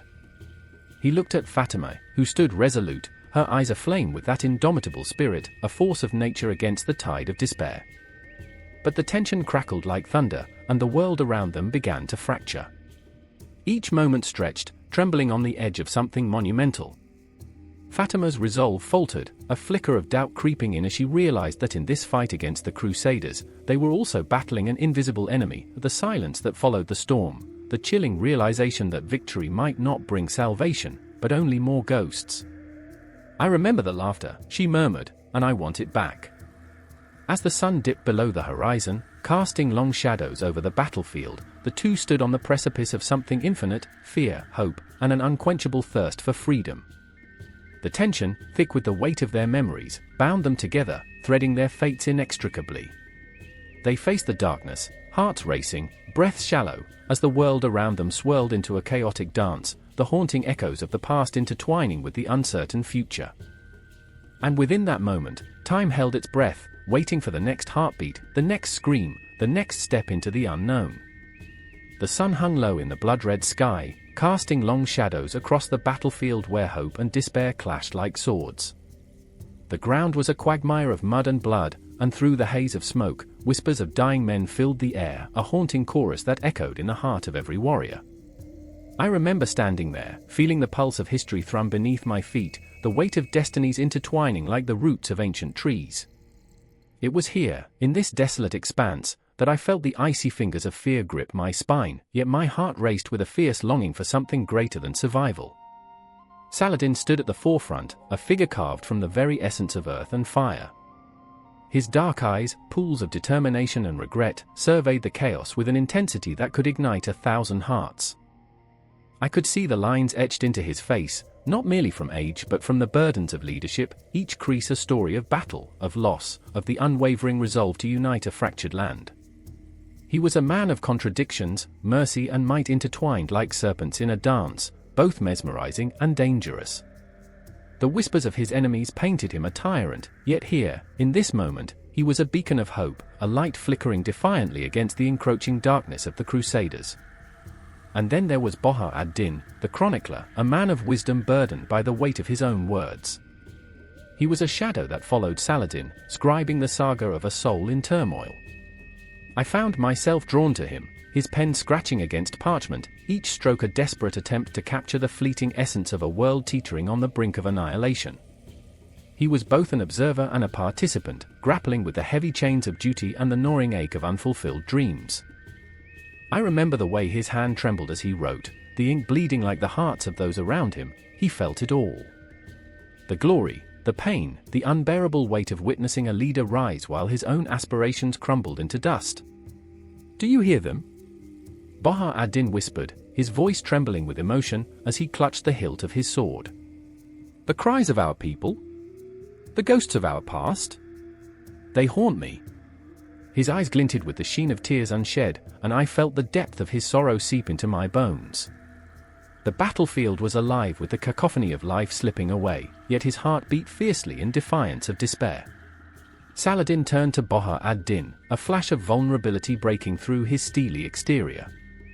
"We are fighting for more than land," he said, his voice low, reverberating with a weight that threatened to pull the very sky down. "We fight for dignity, for the souls lost in the shadows of this war. I will not let their sacrifices be in vain." It was a promise laced with desperation, and in that moment, I sensed the fragile threads of hope twisting around something darker, fear of failure, the suffocating realization that glory could come at a price too steep to pay. The air crackled with tension, the battlefield a canvas where the paint of history dripped in crimson. I could almost taste the fear mingling with the dust that rose from the ground, a bitter cocktail that choked the heart of every man there. A single arrow whistled past, a harbinger of death that sent a shiver through the ranks, and I watched as Saladin's posture shifted, a fierce, unyielding stance that seemed to draw strength from the very earth beneath him. He would not falter. He could not. But with every heartbeat, I felt the tug of fate, the cruel dance of chaos weaving its way through the fabric of their lives. A young soldier, barely more than a boy, faltered beside me, and my heart broke for him. I remember the way his youthful face twisted in fear, the uncertainty of whether he would see another dawn. "Will we win?" he asked, his voice a whisper barely loud enough to pierce the din. The question hung heavy in the air, a fragile thread that could unravel at any moment. Saladin turned toward the boy, his eyes softening momentarily, revealing the deep empathy that lay beneath the hardened exterior. "Victory is not measured in spoils," he replied, his voice steady yet tinged with an unshakable sorrow. "It is found in the courage to stand, to fight for what we hold dear. Even when the world crumbles around us." The boy's gaze met Saladin's, and in that fleeting connection, I saw a flicker of hope ignite, a tiny ember in the overwhelming darkness. The clash of swords and the cries of the wounded surged like a storm, threatening to drown out the fragile moment. I could feel the tension crackling in the air as the Crusaders advanced, a tide of armored figures driven by faith yet blinded by bloodlust. They were relentless, their eyes devoid of mercy, and I could see the fear flicker in my companions' faces as the inevitable confrontation loomed closer. But in Saladin's gaze, I glimpsed something profound, something that transcended the violence. There was a quiet strength, a resolve that rippled through the air like a prayer. He would face them, not merely as a warrior but as a man shaped by the weight of countless dreams and memories, a guardian of those who had fallen, a protector of the fragile hope that flickered like a candle in the wind. And there, in the heart of the chaos, I felt the pulse of destiny quicken. I could almost hear the clock ticking, marking the passing moments that would define not just a battle, but the very fabric of existence. The sky began to darken, and the shadows lengthened, creeping ever closer as history held its breath, the world waiting with bated breath for the clash of titans that would echo long after the dust settled. "Remember," Saladin said, turning to face the horizon, where the sun dipped low, casting fiery hues that danced like spirits caught between life and death. "We are not merely fighting for ourselves but for those who dream of a future beyond these scars."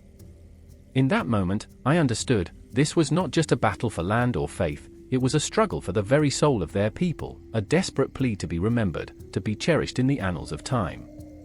As the first arrow flew, piercing the twilight sky, I felt my heart race, the pulse of history quickening as we plunged into the storm, each moment overflowing with the weight of 1,000 untold stories.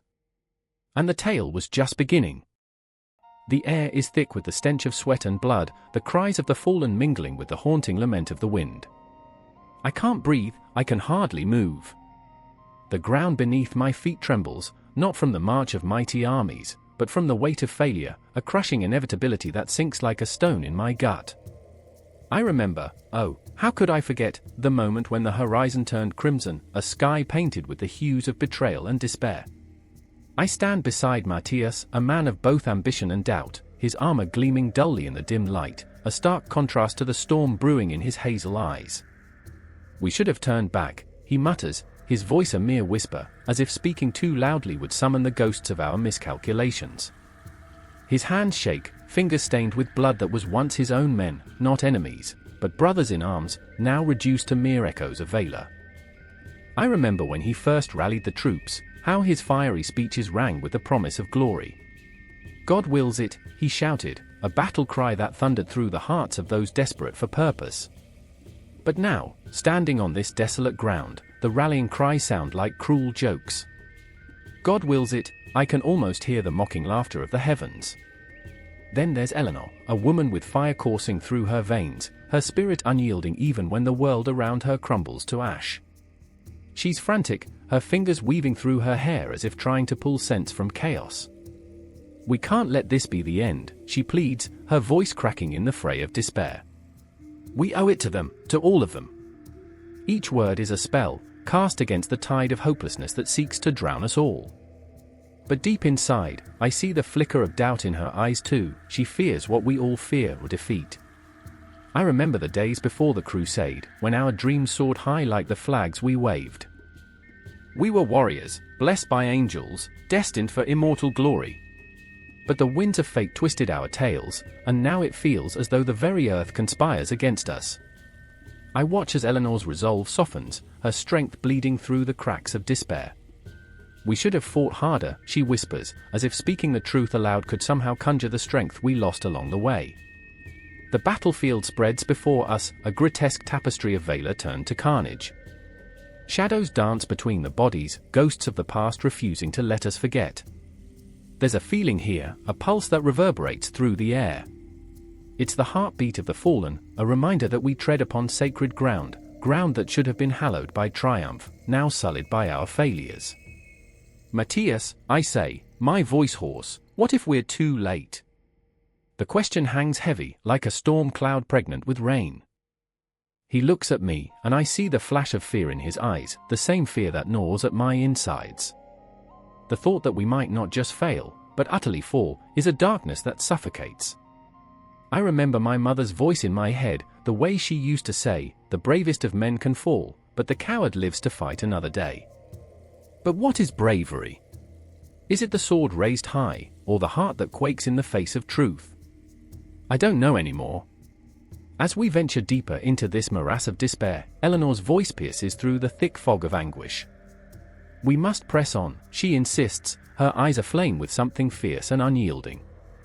But I see the cracks forming beneath her resolve, the trembling of her lips betraying the storm brewing within. She is a tempest, vulnerable yet unrelenting, a warrior who fights not just against foes, but against the very fabric of despair that seeks to swallow us whole. I remember the night we camped by the river, the air still and starlit, dreams of victory flickering like distant fires. We shared stories, laughter spilling forth like wine from a goblet, sweet and intoxicating. But dreams are fickle, they fade with the dawn, replaced by reality's cold embrace. Now, the river runs red with the blood of our ambitions, a cruel reminder of the cost of our folly. Every moment lost is a moment closer to doom, Matthias says, clenching his jaw, determination etched on his face. But I see the shadow creeping behind his resolve, the fear of failure creeping into the edges of his bravado. The truth is simple yet terrible, this isn't just a battle against our enemies, it's a war waged against our very souls. I grasp Eleanor's hand, feeling her pulse beneath my fingers, a lifeline in this sea of chaos. We can't afford to lose hope, I say, though even I waver at the weight of the words. They are counting on us. Are they? Or are we simply counting on ourselves, hoping against hope that we can rewrite the ending of this tragic tale? The wind shifts, chilling us to the bone, carrying with it whispers from the past. I see the faces of those who believed in our cause, the children with starry eyes dreaming of nights and glory, now nothing more than memories. Can we carry their hopes? Can we face the reckoning that awaits? With every heartbeat, the tension coils tighter, a noose of despair that threatens to choke out what little hope remains. I remember the stories of old, where heroes rise from ashes, but those tales seem distant now, swallowed by the shadows of our failures. Forward! Matthias bellows, but his voice falters, hanging in the air like a fragile thread. We begin to move, but I can feel the weight of the moment pressing down, the inevitability of our fate looming ever closer. The battle is not just upon us, it has seeped into our very being. As we march, I can almost hear the clock ticking, each second a reminder of the futility of our quest. The cosmos watches, indifferent and vast, as we stumble toward our doom, the echoes of our dreams fading into the night. The ground beneath us is unforgiving, and the shadows loom larger, threatening to swallow us whole. I remember how fragile hope can be, how it can slip through our fingers like sand. The night is dark, and the silence is deafening, and with each step, we tread further into the abyss. The truth gnaws at me, relentless, a whisper in the dark, we may never find our way back. The air crackled with tension, a sharpness that sliced through the palpable stench of sweat and despair. Somewhere in the distance, a horn blared, a desperate call, a warning, a knell. The walls of Acre towered, crumbling under the weight of 1,000 hopes, 1,000 fears. I stood there, heart pounding, eyes darting, feeling the very marrow of history thrumming beneath my feet.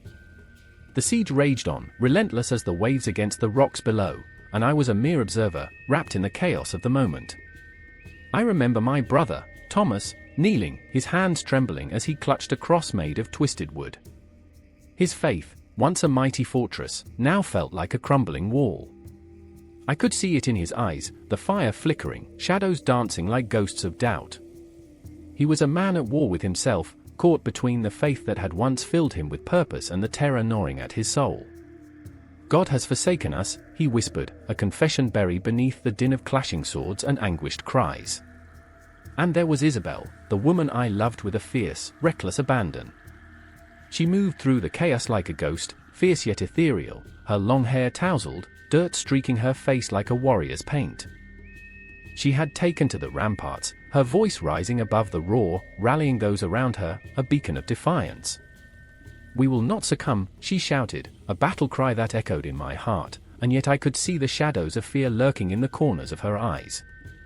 Courage and vulnerability danced within her, a fragile balance that threatened to shatter with each passing hour. The siege pressed on, a relentless beast, gnawing at our resolve. I remember the thud of siege towers crashing against the walls, the splintering of wood like the cracking of bones. Each impact sent reverberations through my heart, a grim reminder that the enemy was patient, calculating. Days turned into nights, and nights into nightmares.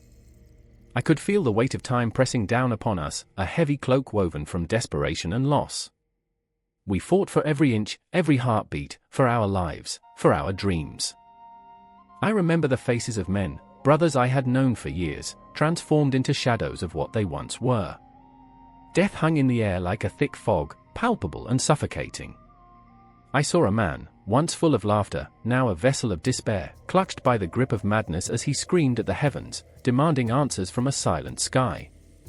A flicker of sympathy swelled within me, a reminder that we were all threads in the same tapestry of suffering. And then there was Thomas, again, staring down the barrel of his own despair. "Why are we here?" he asked, voice trembling, as if the very question could shatter the world around him. "What are we fighting for?" His eyes searched mine, pleading for a glimmer of hope. I wanted to tell him that we were fighting for tomorrow, for a sunrise we could barely fathom in the throes of night. But my words caught like thorns in my throat, and silence draped over us like a heavy shroud. Isabel, radiant and fierce, pressed her palm against my arm, grounding me in that moment. "We fight for love," she said, and I could hear the tremor in her voice, a tender defiance that cracked through the haze of despair. "For the future we dream of, for the children we have yet to hold." Her words hung in the air, a fragile thread weaving through the chaos, and I could see the flicker of hope ignite in Thomas's eyes, if only for a heartbeat. But as night fell, darkness swept over Acre like a predator stalking its prey.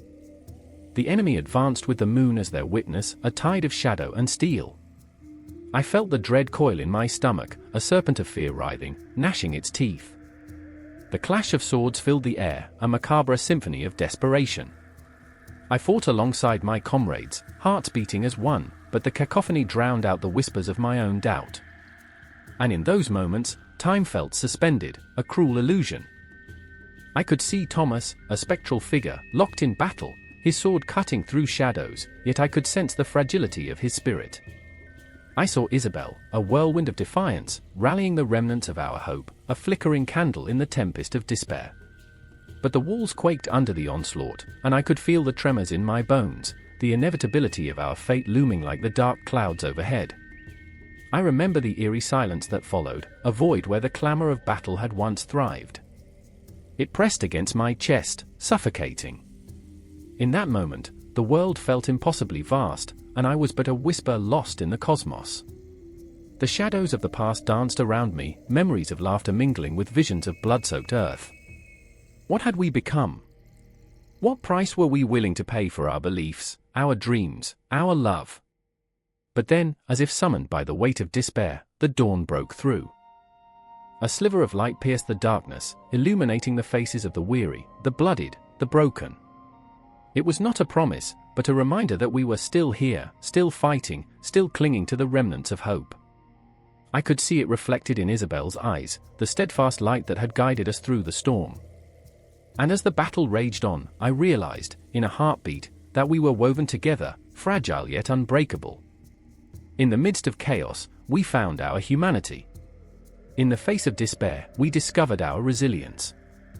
The Siege of Acre was not just a battle of swords and shields, it was a testament to the human spirit, raw, flawed, and undeniably beautiful.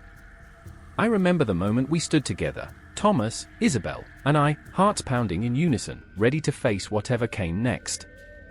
There was no certainty in our future, only the weight of the present pressing against us. But we would not falter. We would not break. The walls may tremble, but so too would our resolve. And as the sun crested the horizon, casting its light over the battleground, I knew that this was only the beginning. The siege had transformed us, bound us in ways we could never have imagined. We were not merely fighting for Acre, we were fighting for each other, for the love that burned bright amidst the shadows.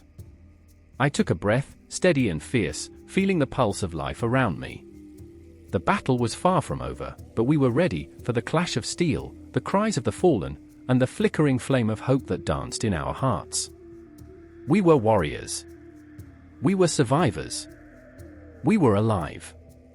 And as the echoes of the past reverberated through the air, we pressed on, the horizon stretching before us, vast and ungraspable, yet filled with promise.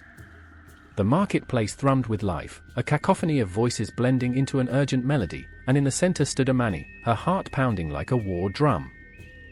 The scent of spices twisted through the air, rich and intoxicating, but it mingled with something more sinister, fear. A fire crackled nearby, its flames dancing like restless spirits, reflecting the tension etched across every face. In that moment, everything hung suspended, like a breath caught in the throat, a fragile pause before chaos. I remember the first time I laid eyes on the silk, she whispered, though the memory felt heavy, as if it weighed down the very air around her. It shimmered like the night sky, but it came at a steep price. Amani's fingers brushed the fabric draped over her arm, smooth and cool against her clammy skin. It was meant to symbolize wealth, prosperity, a bridge between worlds, but all it brought was the gnawing fear of betrayal. In the shadows, Malik watched with narrowed eyes, his heart a restless beast. "I can't let you do this," he hissed, urgency lacing his voice. The stakes were too high, the whispers of alliances swirling like a storm overhead. His hands trembled, a nervous energy coursing through him. "They'll see you as a pawn, Amani. They won't hesitate to sacrifice you for their ambitions." But Amani turned, fierce determination igniting her gaze. "And if I don't step forward, what will become of us? Of our people? This is our chance." Her spirit crackled, a flame daring to consume the darkness surrounding them. "I can't sit back and let destiny choose for me." The tension thickened, a palpable force that wrapped around them like a vice. Malik, torn between love and fear, felt the weight of history pressing down on him. He remembered his father's words, the stories of treaties inked in blood, trade routes forged through deception. He could still hear the echoes of past betrayals, the hollow laughter of those who'd gained at the expense of the innocent. "You are nothing to them, Amani. Just a means to an end," he pleaded, desperation clouding his judgment. And then, in a heartbeat, it happened. A shout erupted from the crowd, a clash of voices that soon erupted into chaos. The delicate balance of trade, knowledge, and diplomacy shattered like glass underfoot. Amani's heart raced, not just with fear but an electric thrill of possibility. This was the moment her ancestors had bled for, the crossroads of cultures colliding in a breathtaking kaleidoscope of hope and despair. "I remember my mother's stories," she said, her voice rising above the din, how she spoke of unity, of bonds formed over shared dreams.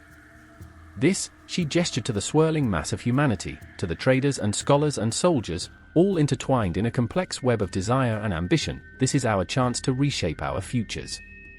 As she spoke, something shifted in the air. An old man, draped in layers of tattered clothing, stepped into the fray, his eyes glinting with wisdom and madness alike. "You think dreams can be woven like silk? You think knowledge is a gift?" He roared, each word a thunderclap. "It's a weapon. A bond that ties but also breaks." Malik felt the chill of that truth seep into his bones. They were on the precipice of something far more dangerous than they understood, teetering between ambition and devastation. "Amani, listen," he urged, his voice raw. "We cannot trust them. This is all a charade, a dance of shadows, their smiles hide daggers." But the fire in Amani's chest blazed hotter still, and she stepped forward into the swirling tempest, determined to seize the moment. "I will not be afraid," she declared, her voice cutting through the cacophony. "Fear is a cage, and I refuse to be its prisoner." Around her, the world spun in a dizzying blur of colors and sounds, chaos and clarity intertwining. She could feel the eyes of strangers upon her, the weight of their hopes pressing in, binding her to a destiny she could not escape. In that frantic moment, she caught a glimpse of a child, wide-eyed and innocent, lost in the melee. Time slowed, and Amani's heart clenched. "This is for you," she thought, a silent promise echoing in her mind. And then, a hand grasped her arm, Malik's. "Amani, please," he implored, the fear in his voice like a dagger to her resolve. "You're risking everything. I can't lose you to this madness." Yet, she saw it then, the glimmer of possibility amid the shadows. "What if we could turn the tides?" she whispered, her eyes wide with a fervor that ignited a spark within him. "What if we could create a tapestry of cultures, woven together by trade and knowledge, instead of a battlefield soaked in blood?" But Malik shook his head, frustration and anguish warring within him. And what if it all crumbles? He spat, pain lacing his words. What if diplomacy is just a mask we wear until the moment of betrayal? Amani stepped forward, defiance etched on her face. Then I will confront it, not as a pawn, but as a force. Together, we can change the narrative. Their eyes locked, and in that charged silence, the world around them blurred. It was a fragile moment, suspended in time, a heartbeat away from the unknown. The clash of cultures, the collision of dreams and nightmares, it was all unfolding, a story begging to be told, a dance that would either bind them or tear them apart.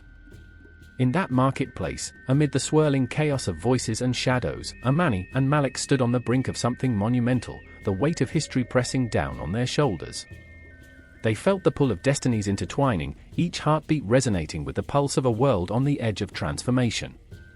But through it all, an eerie silence loomed, a haunting reminder that every action would echo through time, reverberating into the future, a future that lay tangled in choices unmade and the fragile threads of hope woven through the fabric of their lives.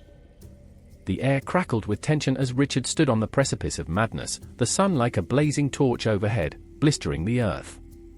He could feel the sweat pooling beneath his armor, each droplet a reminder of the weight on his shoulders, heavier than the iron that encased him. The cries of the fallen echoed in his mind, a haunting symphony of despair woven into the fabric of battle. Around him, men were not mere soldiers, they were brothers, fathers, sons, each face twisted in pain, each heart burdened by loss.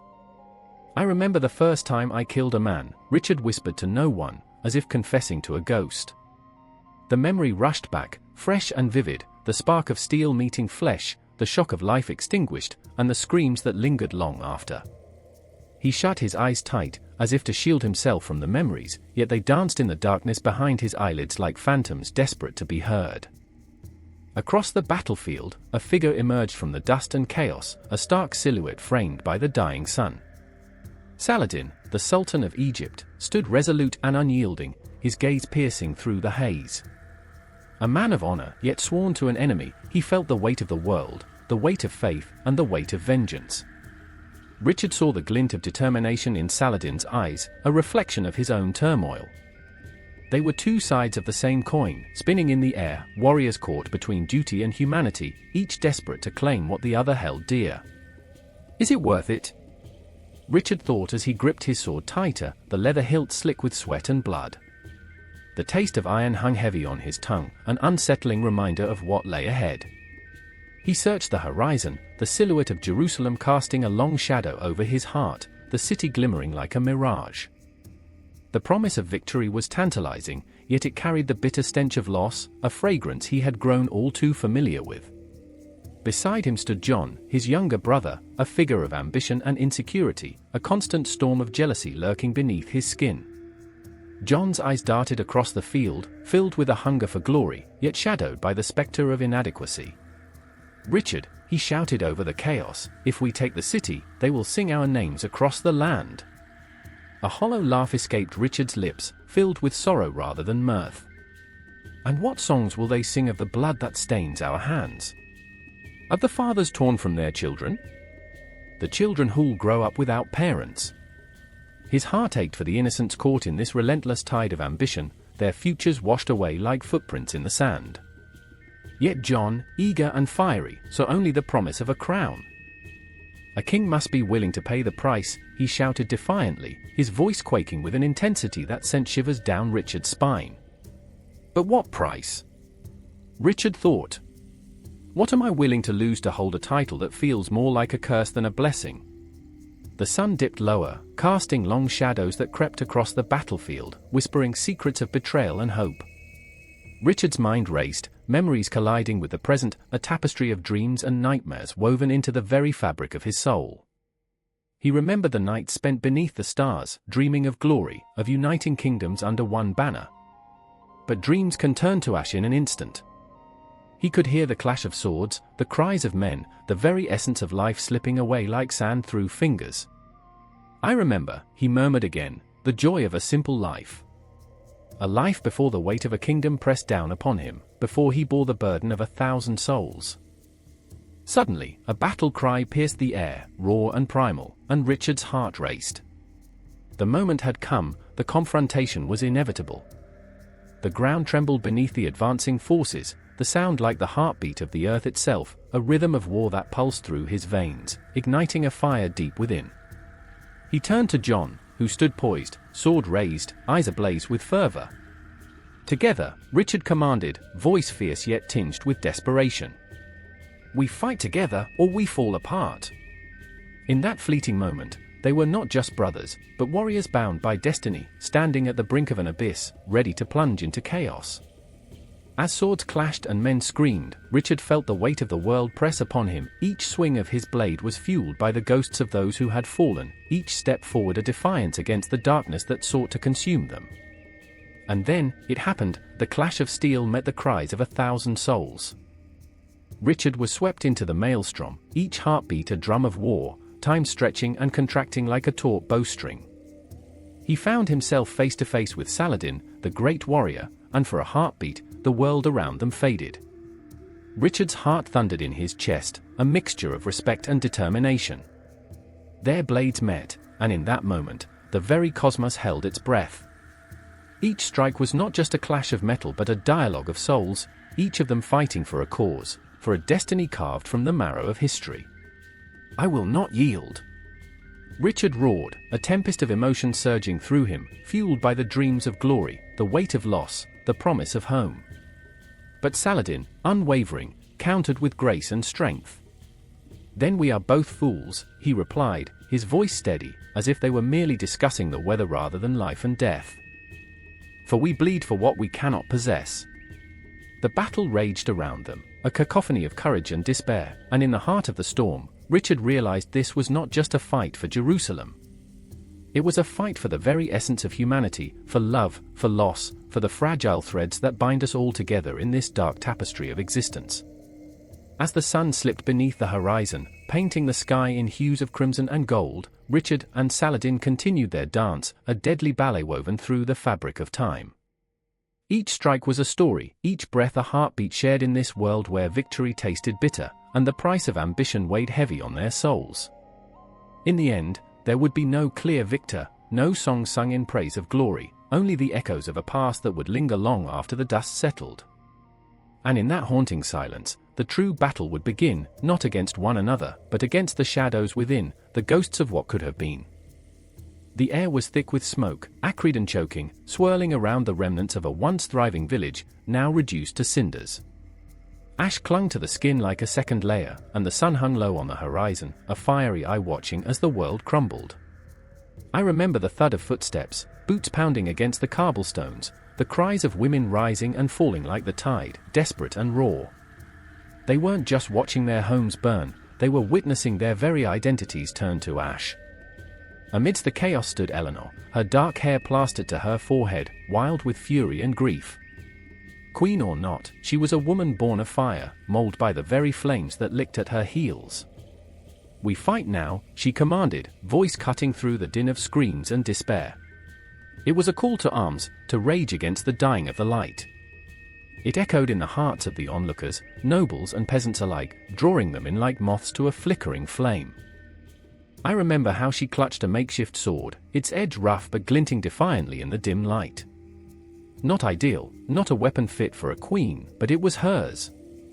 She wielded it with the desperation of a woman whose world was crumbling, and I felt the weight of her resolve.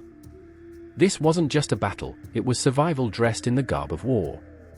Beside her, a peasant girl named Isolde, no more than 16, her hands calloused from labor, stood trembling. She had only a pitchfork, a tool of harvest turned unexpectedly into an instrument of war. But there was a fierceness in her eyes, a glimmer of stars caught in a web of shadows. "I will not run," she whispered to herself, grounding her feet, as if the earth itself would rise to fight with her. Their eyes met for a heartbeat, a queen and a girl, worlds apart yet united by shared fate. Eleanor saw in Isolde the echo of her own youth, the same fire that propelled her to the throne and now urged her to wield a sword. But Isolde saw her own fragility reflected in Eleanor's determination, and it terrified her. "What if we fail?" she breathed, fear threading her voice like a haunting melody. Eleanor smiled, a sharp, fierce thing, like a lioness revealing her fangs. "Then we will fail with dignity," she replied, the truth of her words heavy in the air. But deep inside, both women wrestled with doubts that snaked and coiled around their hearts like the smoke that choked the sky. As the enemy drew closer, shadows pooled at their feet, and the ground trembled beneath the weight of history, a history that had often forgotten women. It had carved their roles in stone and left them to bear the burdens of war while men rode off to seek glory. But not today. Today, they would carve their own destinies, crafting identities forged in the fires of battle. The moment arrived, a collision of will and fate. I remember the clash of steel, the metallic taste of blood in the air, each scream like a prayer to the heavens. Eleanor and Isolde fought side by side, one a queen, the other a girl still clutching the remnants of childhood. Every blow struck was a story, every life taken a chapter lost to time. They were in it together, bound by something deeper than blood, something that transcended the boundaries of rank and class. As the battle raged on, Eleanor's mind flickered back to whispered tales of old, of women who had wielded swords and fought beside kings. She thought of her mother, whose laughter had once filled the halls of the castle, now silenced by the cold grasp of war. Would she be proud? Or would she weep for the child she lost to ambition, to the call of a throne now stained with the blood of their enemies? Isolde's thoughts raced in tandem, memories of laughter from the fields, her sisters dancing under the sun, now overshadowed by the drums of war. What would they think of her, a girl who picked up a weapon instead of a basket? Would they recognize her, or was she already lost to the shadows that clawed at her soul? Time twisted and warped as the battle wore on, moments stretching into infinity. Bodies fell, breathless and lifeless, and in those fleeting seconds, I could feel the weight of every soul lost, echoing through the ages. The cries of mothers, the laughter of children, the dreams of girls who would never know the sword, each one a flicker extinguished in the darkness. And yet, amidst the carnage, a bond was forged in that crucible of chaos. Eleanor and Isolde became warriors, not just in body but in spirit, two women ripping free from the chains of history. They were the embodiment of defiance, of the fierce love that propelled them forward even as the specter of defeat loomed like a specter, waiting to claim its due. In the midst of the chaos, I felt my heart race, the tension rising like a tide. Each clash of swords resonated through the air, a symphony of fury and desperation, a haunting echo of dreams and courage. It was a moment that would be etched into the fabric of time, a point where everything changed.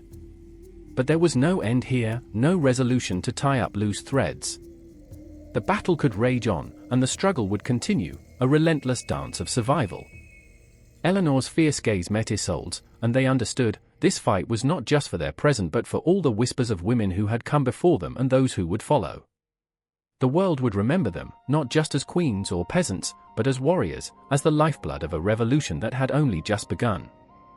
As the sun dipped below the horizon, casting long shadows across the battlefield, the air crackled with possibility, a promise of what was yet to come.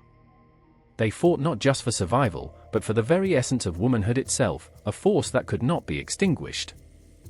Their hearts beat as one, echoing through the night, a relentless pulse of hope and defiance. In the stillness that followed the savage storm, a new dawn awaited, and the cycle of history would spin once more. The air was thick with the acrid scent of smoke and blood, as a distant scream sliced through the chaos. The sun hung low, casting long shadows that danced like specters on the cobbled streets of Constantinople. I could almost hear the city's heart beating, thundering against the drums of war, each pulse a desperate cry for survival. The once mighty walls, proud and defiant, now trembled under the weight of betrayal and greed.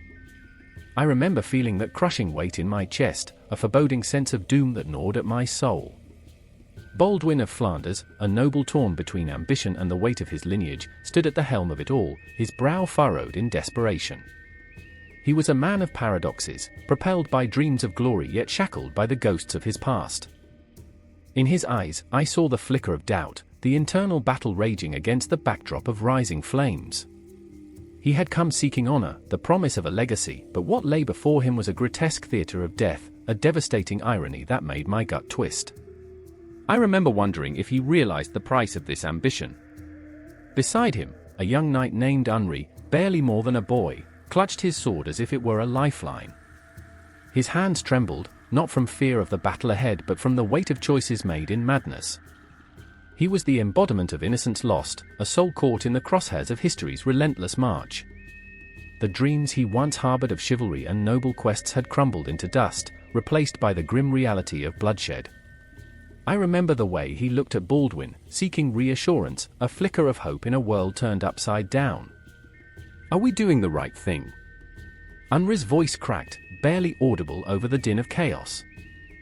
Baldwin's gaze hardened, the flicker of uncertainty extinguished beneath layers of resolve. Right or wrong, we forge ahead, he replied, but his words hung in the air, heavy with unspoken doubts. I could feel the weight of those words, the unyielding march toward a destiny none of them could control. As the sun sank further into the horizon, the shadows deepened, swallowing the last vestiges of light. The great city, once a shimmering jewel, now stood threatened, besieged not just by foreign swords but by the betrayal of its own. In the streets below, the cries of the innocent mingled with the battle cries of conquerors, a nightmarish cacophony that reverberated through my very bones. I remember the echoes of children's laughter, now replaced by the haunting wails of despair, a ghostly reminder of the fragility of existence. Then there was Anna, a woman of strength and cunning, her heart a battlefield of its own. She had watched her world unravel, her city become a pawn in the hands of men who saw power as the ultimate prize. Anna had love buried deep within her, but it was stifled by the reality of survival. She had loved Baldwin once, in a time when honor still meant something, a fleeting moment now tarnished by the decay of their shared dream. "You won't save them," she had whispered to him once. "You only condemn them." And yet, here he was, her heart still tangled in the web of his ambition, caught between the desire to protect her city and the love that had turned to ashes. I could feel her pain, a tempest of conflicting emotion swirling within her, each heartbeat a reminder of the choices they all made. As the siege escalated, the walls of Constantinople echoed with the sounds of impending doom. The ground beneath me trembled, a living entity, as if the city itself was groaning under the weight of betrayal. I remember the flicker of torches against the night, casting eerie shadows that danced like phantoms on the walls. Each flame was a reminder of lives extinguished, dreams shattered. "Anna!" Baldwin called, his voice raw, filled with an urgency that pierced the chaos. "I need you." Her response was a sharp intake of breath, a mixture of fear and defiance. "Need me? Or need my silence?" The silence that fell between them was deafening, an abyss that threatened to swallow them whole. I could almost see the weight of unspoken words, the love that had turned bitter, each moment stretching into eternity. They were two souls lost in a maelstrom, desperately seeking a glimmer of understanding amidst the shadows closing in. The clash of swords erupted, a symphony of violence that shattered the stillness of the evening. I remember the visceral sounds, the metallic clang, the guttural cries, the desperate gasps of men as they fell, one by one, like leaves in an autumn storm. It was chaos incarnate, a swirling vortex of emotion and dread. Each heartbeat matched the rhythm of the battle, each breath a reminder of the darkness closing in. In that moment, I could see Baldwin faltering, his resolve wavering as he glanced back at Anna, her fierce gaze piercing through the madness. "We can't lose ourselves," she cried, her voice a lifeline in the storm. "This is not our battle." But Baldwin was already lost, swept away by the tide of destiny, the weight of his ambition blinding him to the love that had once anchored him. The clamor of war drowned out their connection, the city's heart beating faster, harder, in a desperate plea for salvation. And then the walls began to crumble, the final echoes of hope fading into the night. I remember the moment the first stone fell, a harbinger of doom, shattering the illusion of safety. The city itself seemed to weep, the shadows thickening as the invaders poured through the breach like a dark tide. In that instant, I felt the ripple of despair wash over me, a visceral knowledge that this was not merely a battle for land but a fight for the very soul of a civilization. Baldwin, Anna, Henri, they were but threads in a tapestry unraveling before my eyes, each moment dragging me deeper into the chasm of inevitability. As the sun finally dipped below the horizon, darkness enveloped the city, a fitting shroud for a tragedy unfolding. I could hear the whispers of ghosts, the echoes of lives lost, the memories that would haunt the streets long after the dust settled. And as the first cries of defeat rang out, I knew this was only the beginning. The air hung thick with unspoken dread, a palpable silence enveloping the room like a shroud. It was the kind of quiet that made the heart race, every tick of the clock a reminder of the frail thread separating them from chaos. The flickering shadows on the wall, cast by a single candle, danced like restless spirits, whispering the names of the lost, the haunted. In that haunting moment, Ruth clutched her son's small hand, her fingers trembling, not from fear alone but from the suffocating weight of history pressing down on her. "I remember the stories," she whispered, her voice barely a breath, the tales of once vibrant streets echoing with laughter, now silenced by the storm of the Crusades. Elijah, her 10-year-old son, looked up at her with wide, innocent eyes, a tempest of confusion swirling within them. He didn't understand why the shadows felt so alive, why their home, once a sanctuary, now felt like a cage, their lives overshadowed by the approaching tide of violence. "Will they come here, Mama?" he asked, his voice trembling, a fragile thread of hope woven into his words. She wanted to shield him from the truth, from the storm that loomed, but her heart whispered the answer, a chilling certainty that cracked like ice beneath their feet. "I don't know, my love," she replied, forcing a smile that barely touched her lips. "But we must be brave." But bravery felt like shards of glass lodged in her throat. How could she be brave when she was a mother standing on the brink of despair, watching the world unravel? The night deepened, wrapping its cold fingers around their hearts. Across the city, shadows moved like predators, and the distant sound of clanging metal and shouts echoed through the narrow streets. Ruth's husband, David, had always been the protector, the one who promised to shield them from harm. He had gone out hours ago, joining the men of their community, defending their very existence against a tide that threatened to wash away everything they had ever known. "Come back to us," she murmured to the darkness, her heart splintering. She remembered the laughter that rang from their home, the smell of fresh bread wafting through the air, mingling with the sounds of children playing. But those memories felt like a cruel joke now, a mockery of their reality. Outside, the world churned in chaos. Crusaders, their faces twisted in frenzied zeal, marched through the streets, proclaiming their divine mission. The promises of salvation were a desperate mask, hiding the horrors that followed in their wake. What was holy about bloodshed? What was sacred in the screams of those who had loved and lived just as fiercely? Ruth could hear the whispers of her ancestors, the weight of their stories heavy on her soul, urging her to remember what it meant to be Jewish in a world that sought to erase them. She could almost hear her father's voice, full of life, recounting tales of resilience. "They can take our homes, but they can never take our spirit," he would say, his eyes sparkling with defiance. But now, as she clutched Elijah's hand, she wondered if their spirit was enough to withstand the storm. The door swung open with a deafening creak, letting in a gust of cold air that felt like the touch of death itself. David stumbled in, clothes torn, his face an ashen mask of fear and determination. "Ruth," he gasped, dropping to his knees, his breath heavy with exertion. "We need to leave. Now." Ruth's heart raced as she met his haunted gaze. In that moment, the weight of their love collided with the gravity of their circumstances. "What happened?" she demanded, her voice laced with urgency. "There's no time," he insisted, glancing over his shoulder as if the shadows might leap out and snatch him away. "We have to go. They're hunting us." His words were a blade, slicing through the fragile thread of hope she was desperately trying to weave. Elijah clung to her, an innocent in a world teetering on the edge of madness.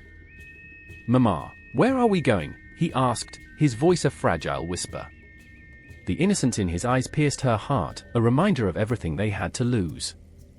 Suddenly, a loud crash resonated from outside, the unmistakable sound of shattering glass sending jolts of terror through her veins. Ruth's mind raced, a whirlwind of thoughts colliding.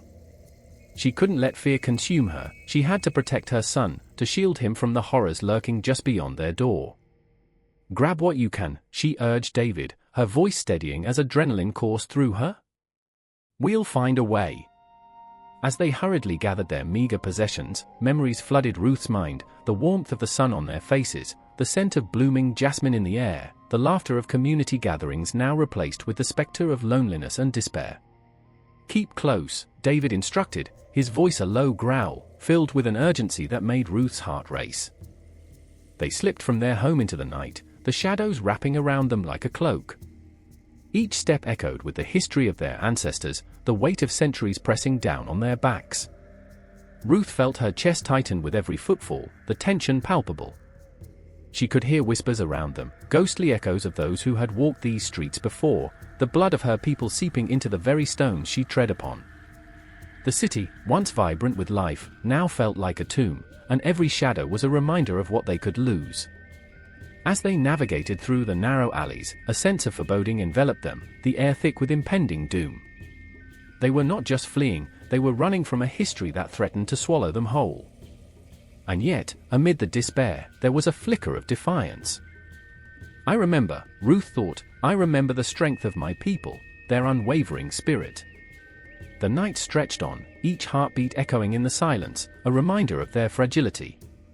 And as they moved deeper into the heart of the city, Ruth's resolve hardened like iron. They would not be silenced. They would find a way to survive, to endure, to carry their stories forward, even as the world around them crumbled. Because in the heart of despair, where shadows loomed large and fear gripped tightly, the human spirit flickered stubbornly, a candle against the dark. The air hung thick with the acrid scent of smoke and blood, a pungent reminder of the chaos that swirled like a tempest around them. Ashen faces peered out from behind the crumbling walls of the fortress, eyes wide with fear and defiance. Camille, a boy of barely 16, clutched his wooden sword, its weight a cruel mockery of the iron blades wielded by the Crusaders outside. But Camille was not just any boy, he was a Mamluk, a soldier forged in the fires of conflict, and he could feel the pulse of history thrumming in his veins. Remember, Camille, hissed Rahim, his mentor, a grizzled veteran with scars that whispered tales of survival. Courage is not the absence of fear, it's the resolve to act in spite of it. Those words echoed in his mind, a lifeline amid the storm. The tension coiled around them like a serpent, ready to strike, each heartbeat resonating with the inevitability of battle. He could hear the distant clash of metal, the cries of comrades mingling with the primal roar of the enemy. The Crusaders were at their gates, relentless and hungry, their banners snapping in the wind like the wings of demons. Camille closed his eyes for a brief moment, remembering the quiet of his village, the laughter of children playing in the dust, a sepulchral silence now shattered by the drums of war. I remember the warmth of the sun on my face, he thought, before darkness wrapped itself around my world. The ground shook beneath him as Rahim's hand gripped his shoulder, squeezing hard enough to draw him back from the brink of despair. We will not falter, he growled, his eyes ablaze with a fire that could ignite 1,000 souls. We have a new weapon, the horse, the speed, the surprise. Let the Crusaders taste the very essence of our fury. The sound of galloping hooves thundered in the distance, an unrelenting cadence that matched the rhythm of Camille's racing heart. Outside, the sun hung low, casting long shadows that danced like ghosts on the blood-soaked earth. The Mamluks were preparing, their faces painted with resolve and fear. They were the children of warriors, bound by honor and blood, determined to reclaim their dignity. In their hands, they wielded more than weapons, they carried the weight of generations, the memories of lost lives fueling their rage. Beside Camille stood Layla, a fierce warrior in her own right, her dark hair pulled back tight, revealing a brow furrowed in concentration. She was no stranger to the horrors of war, having turned her grief into purpose. Camille, she shouted over the din, her voice a clarion call. Today, we fight not just for land but for our very souls. We are the storm that will drown the invaders. Her passion ignited a spark in him, lighting a flame that dared to defy the encroaching darkness. But within her eyes flickered a shadow, a deep-seated doubt that gnawed at her resolve. What if we fall, she whispered to herself, though Camille could hear her. What if this bloodshed is all for naught? He wanted to reassure her, to say that they were destined for greatness, but how could he, when the fear of failure coiled around his own heart like a vice? The world around them blurred, a cacophony of shouts and the gnashing of swords. The Crusaders surged forward, a tide of steel and malice, and Camille felt his breath quicken, the weight of destiny crashing down upon him like a wave. He remembered his father's stories, tales of valor and sacrifice, of empires built upon the ashes of those who dared to dream. I am Mamluk, he whispered fiercely, as if the very act of saying it could shield him from the storm. And then the gates shattered, a thunderous roar echoing against the walls of his heart. The battle erupted like a wildfire, a maelstrom of violence that enveloped them, each clash of steel a heartbeat, each fallen comrade a piece of his soul being torn away. Camille fought with the ferocity of 1,000 lions, his wooden sword a mere extension of his fury. He ducked and dodged, stabbing at the shadows that moved against him, the faces of his enemies twisted in rage. But in the midst of the chaos, his eyes found Layla, her face a mask of determined fury as she wielded her blade, graceful yet deadly. He felt a flicker of hope, a thread connecting them amidst the madness, and he fought not just for survival but for her, for the promise of a future where laughter might once again echo in the halls of their fallen fortress. But time was a cruel mistress. As the sun dipped below the horizon, drenching the battlefield in a crimson veil, Camille's world began to unravel. A figure loomed before him, dark armor glinting ominously, ice cold as death. The weight of the sword felt heavier now, the realization that he might not return home crashing over him like a winter storm. He took a breath, steadying himself against the overwhelming tide of despair. "Fight, Camille! Fight!" Raheem's voice rang out, a lifeline in the tumult. But as he stepped forward, the world slowed to a crawl, his heart pounding in rhythm with the chaos around him. Camille's resolve hardened. He was not just a boy, he was a protector, a soldier forged in adversity, a heartbeat in the relentless march of time. He felt the cool steel of his blade against his palm, the warmth of blood, his and his enemies, mixing into the dust beneath him. This was his moment. A crescendo of life and death, a dance with fate that would either lift him to glory or plunge him into the abyss. As he plunged into the fray, with every swing of his sword, with every cry of triumph or pain, a flicker of memory ignited in his mind, a reminder of his humanity amid the chaos. I remember the laughter," he thought, a defiant whisper amidst the clamor. I remember the faces of those I love." In that swirling storm of battle, a tempest of emotion, fear, and relentless determination, Camille, Layla, and Raheem became more than mere soldiers. They became the embodiment of a struggle eternal, a fight not just for land, but for the very soul of a people. And as the sun dipped beneath the horizon, darkness engulfed them, but the fire within their hearts burned brighter than ever, echoing with the promise of a tomorrow yet to be written. A lone figure stands on the edge of a crumbling fortress, the wind howling like the wails of the damned. Below, the city of Jerusalem sprawls, a canvas of blood and glory, torn between faith and flesh. The sun dips low, casting shadows that twist and writhe like the souls of men lost in conflict. I remember the day the Crusaders marched in, how their armor glinted in the fading light, promising salvation but delivering only despair. I was there, just a boy, clutching my mother's hand as she whispered prayers, her voice trembling like the leaves caught in the grasp of a storm. The stones beneath my feet held the weight of history, the air was thick with the smell of smoke and sweat, the echoes of clashing swords swirling around me, haunting me. I remember the first death I witnessed, a surge of steel piercing the flesh, a gasp that turned into a scream, then silence, a silence that swallowed my heart whole. In that moment, a figure flickered in the haze of chaos, Zaid, a wandering mystic with a gaze that could pierce through the veil of suffering. His robes billowed like the wings of a haunted bird, and I felt the pulse of his spirit thrumming against my own. He spoke of love that transcended the violence, a devotion that could heal the wounds too deep to see. "We are but whispers in the wind," he would say, seeking the light amidst the shadows. But Zaid was not alone in his turmoil. Layla, a fierce warrior with fire in her eyes, stood beside him, a contrast of strength and vulnerability. Her heart was a battlefield, scarred by the loss of her brother, a casualty of this relentless war. Each night, she would lace her hands in prayer, tears mingling with the blood of her kin, seeking solace in the divine while the world around her crumbled. I remember her words, fierce as a lion's roar, "What is faith if it cannot protect the ones we love?" She was a storm, fierce and unyielding, yet within her beat the heart of a poet, searching for meaning in a world gone mad. Together, they formed an unlikely bond, a tapestry of love woven through pain, a dance between despair and hope. Zaid would recite verses that lifted Layla's spirit, his voice a soothing balm against the chaos. "In the garden of the heart," he whispered, "we can find roses amidst the thorns." And she would laugh, a sound like broken glass, but beneath it lay a yearning for peace, for understanding. But darkness loomed, a tempest that threatened to consume them all. One fateful night, the moon hid behind a shroud of clouds, as if the heavens themselves held their breath. A raid swept through the city, the sound of boots pounding the earth like a heartbeat quickening in terror. The men came, faces masked, hearts hardened by the desire for conquest. I remember the screams, the sound of shattering glass, the cries of mothers grasping their children, the echo of swords drawn, ready to spill blood in the name of faith. Layla rushed into the fray, a whirlwind of fury and grief, seeking vengeance for her brother, her sorrow transforming into a weapon sharper than any blade.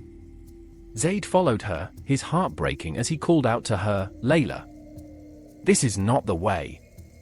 But the words fell like rain on parched ground, unheard amid the storm of violence. The clash of steel rang out, a symphony of destruction, and in that cacophony, I saw the light flicker in Zayd's eyes, a dawning realization that love alone could not shield them from the demons unleashed. In the midst of chaos, I stood frozen, a witness to the unraveling of souls. I remember the moment when Zayd, desperation clawing at his throat, reached for Layla, pulling her back from the edge of madness. "We cannot lose ourselves to this darkness," he pleaded, his voice raw with emotion. "We must seek the truth that lies within." But truth felt elusive, a mirage dancing just beyond reach as the world fell apart. For every victory claimed on the battlefield, something precious was lost. I remember the faces of those who fell, strangers and friends, their lives extinguished like candles snuffed out by a gust of wind. The city that once thrummed with life became a graveyard of dreams, and the weight of despair settled over us like a shroud, heavy and suffocating. It was in this darkness that Zayd found the spark of Sufism, a light flickering amid the shadows, a beacon that promised a refuge for wounded souls. "Come, let us dance," Zayd urged Layla one evening, the moon finally breaking free of its chains, casting a silvery glow upon the rubble. "In the dance, we find ourselves anew." His words were an invocation, a call to reclaim joy in the midst of sorrow. And as they twirled amidst the wreckage, I felt the air shift, a trembling beneath the surface, a whisper of something transformative, a reminder that even in the darkest night, stars still dared to shine. But the battle within Layla raged on, her heart torn between vengeance and healing. "How can I dance when my brother lies cold in the ground?" she cried, the weight of her grief threatening to crush her spirit. Zayd, ever patient, took her hands, their connection electric, a bridge between pain and possibility. "And what if your brother's spirit beckons you toward the light?" he asked gently. "What if love is the only way to honor his memory?" I remember the way she hesitated, the flicker of doubt in her eyes, as the world around them spiraled into chaos once more. In that fleeting moment, I saw the cosmic dance of fate and free will, the delicate interplay of shadows and light, a reminder that every choice carried the weight of 1,000 dreams. As the night deepened, the ghosts of the past lingered, and the city echoed with the cries of its people. I could feel the tension building, the storm gathering strength, ready to unleash its fury once again. The confrontation was inevitable, the clash of ideals would break the fragile peace they had forged.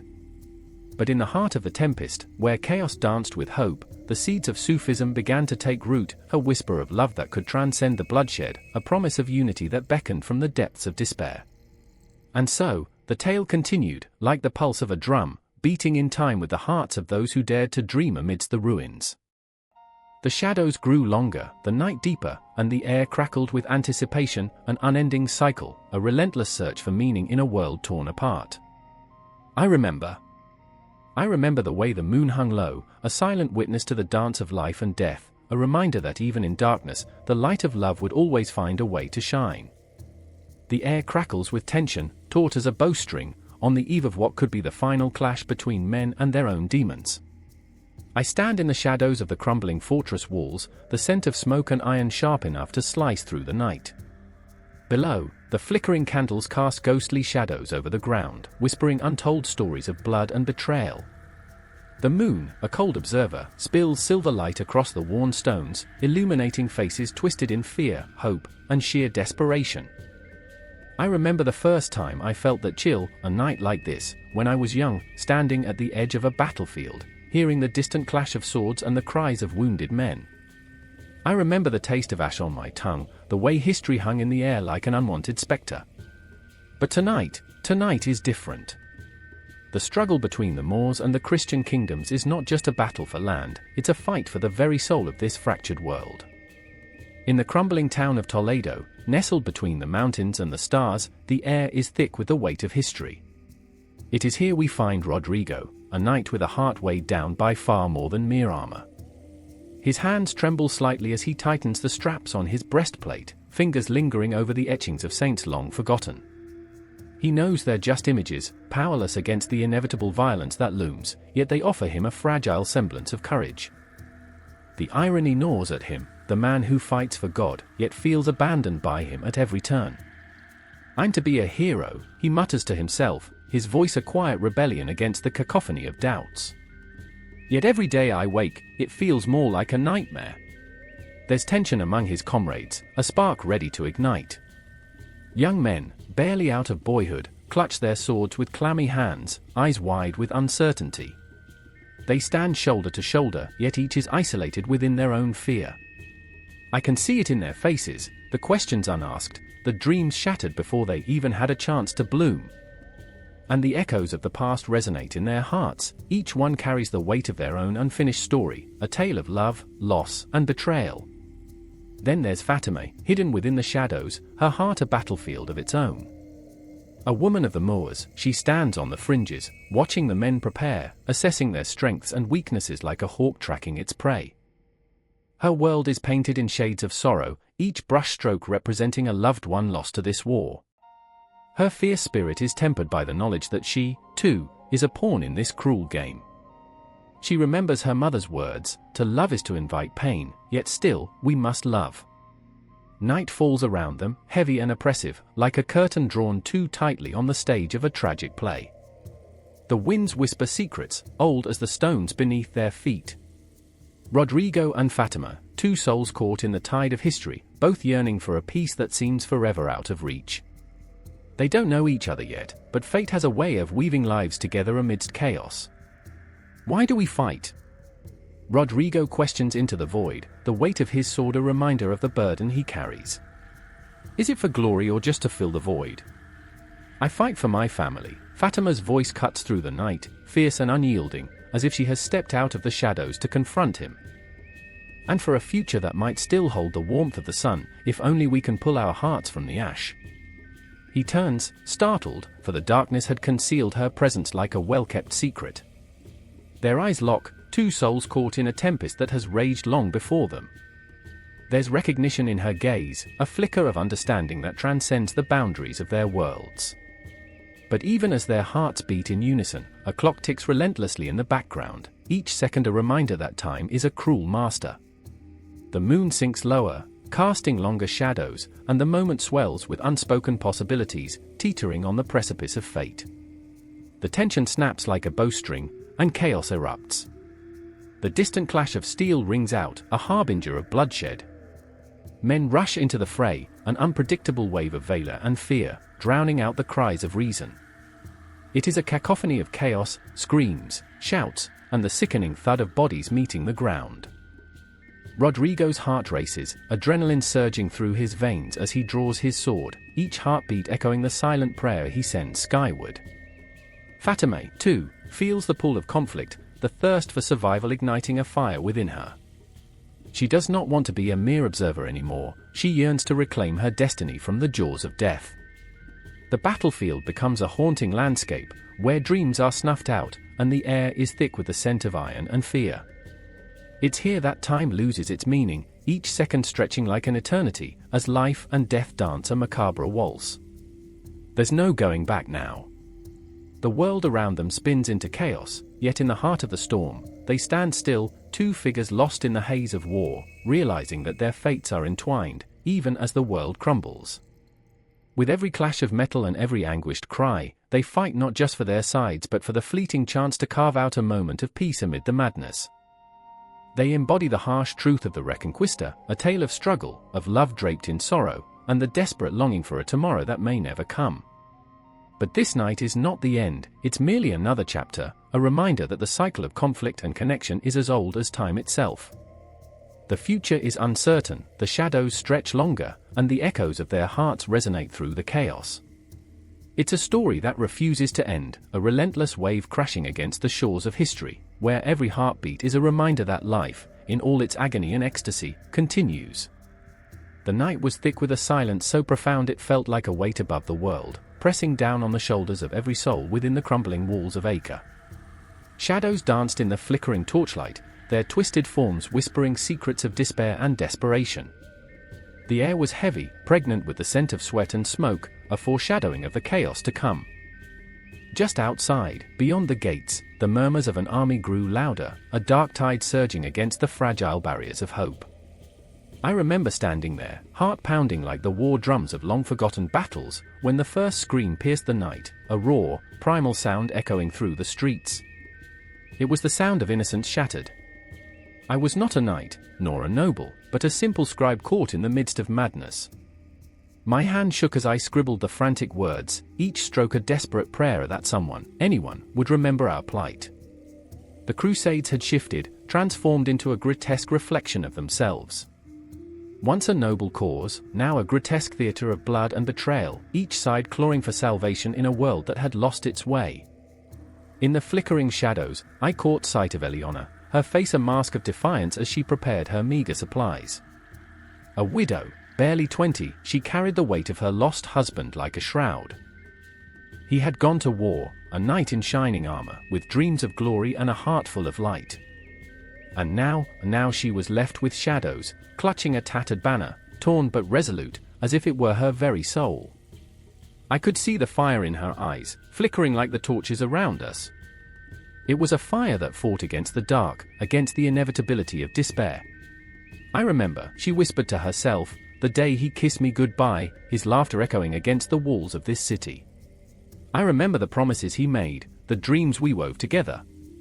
A single tear traced a path down her cheek, glimmering like a distant star in the black void. I remember, but will anyone else? And then there was Marcus, once a proud knight, now a ghost of himself, a man fraying at the edges. The weight of his armor had become unbearable, not for the metal but for the memories it carried. Each dent and scratch told a story of battles fought and lives lost. He had returned from the front lines, but the man who had left was not the one who stood before us. He was haunted, lost amid the chaos both outside and within. God has forsaken us, he muttered, his voice low and raw, as if each word was a confession he had been too afraid to voice until now. What is the point of this slaughter? What is the point of fighting for a land that does not want us? His hands clenched into fists, trembling with the weight of his doubts. I remember the blood. I remember the screams. But what do I have to show for it? Nothing but the ghosts of those I couldn't save. As the echo of his words hung in the air, the ground shook beneath us, a tremor of impending doom. The drums of war seemed to beat in time with my heart, pulsating with a rhythm of despair. I could feel the tension crackling in the air like static before a storm. Each soldier, each citizen, braced for the inevitable clash. We were all tethered to this moment, like moths drawn to a flame, caught between fear and the flicker of hope. A sudden crash reverberated through the night, the sound of splintering wood and clashing steel. The gates had fallen. The shadows surged forward, a relentless tide of darkness, spilling into our sanctuary, eyes hungry for chaos. I could hear Eliana's breath quickening beside me, her knuckles white as she gripped the banner. This is it, she breathed, her voice a fragile thread tugging at my heart. We will fight for what is left. We will not be forgotten. Marcus stepped forward, his resolve hardening despite the fear etched across his features. Then let them come, he growled, the fire igniting in his chest once more. Let them see what remains when hope is all we have. His voice rose, rallying those around him, turning despair into defiance. I felt the swell of the crowd, a living entity of terror and courage, blending into one chaotic heartbeat. We were a tapestry of emotions, each thread frayed and worn, but together we created something powerful, something that dared to challenge the abyss. The clash began, the grating of metal, the cries of the wounded. It was a symphony of horror, each note a reminder of our mortality. I stood among them, forgotten and yet irrevocably entwined in their struggles. Each strike was a heartbeat, each cry a promise that we would not fade into the pages of history without a fight. Time seemed to twist and break, moments expanding into lifetimes as I watched Eliana charge forward, her eyes blazing with a fierce determination, a warrior queen dressed in rags. She swung her makeshift weapon with a grace that belied her fear, each movement a dance with death. I remember feeling the heat of her spirit, the way it ignited the hearts around her, a beacon in the encroaching darkness. And Marcus, fierce and wild, was a storm unleashed upon the world, his spirit rising from the ashes of despair. With every swing of his sword, he carved a space for hope amidst the carnage. He became more than just a knight, he became a symbol of resilience, a reminder that even in the darkest hours, we could still fight for the flickering flame of life. In that moment, as chaos swirled around us, I understood. We were not merely fighting for a city or a piece of land, we were fighting for our memories, for the names that must not be forgotten, for the souls that lingered still in the shadows. I felt the pulse of life around me, a heartbeat that echoed against the walls of Acre, a primal rhythm that tied us all together. And then I saw it, a flash of light in the distance, a glimmer of hope. The stars above seemed to shimmer with promise, a cosmic reminder that we were not alone. Perhaps this battle was not the end but a chapter, a continuation of our stories woven into the tapestry of history. As the clash continued, I knew one thing: we would not yield. We would carve our names into the annals of time, not just as warriors, but as the very essence of hope. Each heartbeat roared with defiance, each breath a testament to the unquenchable spirit of humanity. I can still hear the echoes of that night, feel the weight of those moments suspended in time. The darkness may have closed in, but within that chaos, we discovered a flicker of light that would guide us forward into the unknown, creating a bridge to the next chapter of our shared destiny. The Crusades were shifting, but so were we, caught in the relentless current of history, refusing to be swept away. The clang of metal echoed through the smoky air, sharp and unyielding like a bolt of lightning splitting the dark sky. A horse reared back, its eyes wide with terror, nostrils flared, as the scent of blood hung heavy, thick and suffocating. I stood there, a mere shadow among the chaos, heart pounding in my ears like a war drum. The battlefield sprawled before me like a grotesque painting, splattered with the colors of despair, crimson red mingling with muddy browns, the vibrant palettes of life turned to a macabre tapestry of death. I remember the faces. Oh, how they haunt me still. Richard of England, the lion-hearted king, his features twisted in a mask of fury and desperation, wielding his sword with a ferocity that seemed to shake the very earth beneath our feet. And there was Saladin, the revered sultan, his dark eyes glimmering with intelligence, bearing the weight of an entire faith on his shoulders, yet still human, still vulnerable beneath the armor that glinted like the stars above us. Each clash of steel was a heartbeat, each cry of anguish a reminder of our humanity, scattered like ashes in the wind. I remember the whispers of the townsfolk, their voices woven with fear and hope. They spoke of glory and salvation, but behind closed doors, I heard the tremors of doubt. "What do we fight for?" they murmured, glancing at the flickering flames that illuminated the night. "Is it God or land? Is it honor or blood?" The lines blurred like a painting left out in the rain, and I stood among them, a vessel of confusion, grappling with my own identity as the battle raged on. Elena, a healer, moved through the chaos with a grace that belied the horror around her. Her hands, stained with the evidence of her labor, trembled as she bandaged wounds, a tender touch amidst the brutality. I watched her, my heart aching not just for the men who fell, but for the flicker of hope that she represented. But even she, with her fierce compassion, felt the weight of despair. "How many must die for a dream?" she asked me once, her voice breaking, and in that moment, I realized we were all searching for a meaning that eluded us, slipping through our fingers like sand. Time warped around us, a twisted clock whose hands spun wildly, leaving us gasping in the wake of its passage. Days bled into nights, and with every passing hour, the stakes grew higher. The banners flew, emblazoned with crosses and crescents, symbols of faith that became mere rags caught in the wind. The earth trembled beneath the boots of soldiers, a pulse of life amidst the destruction, and I felt it in my bones, a call to something greater, something terrifying and intoxicating. But who were we, really? Just soldiers, just pawns in a game too grand for our understanding.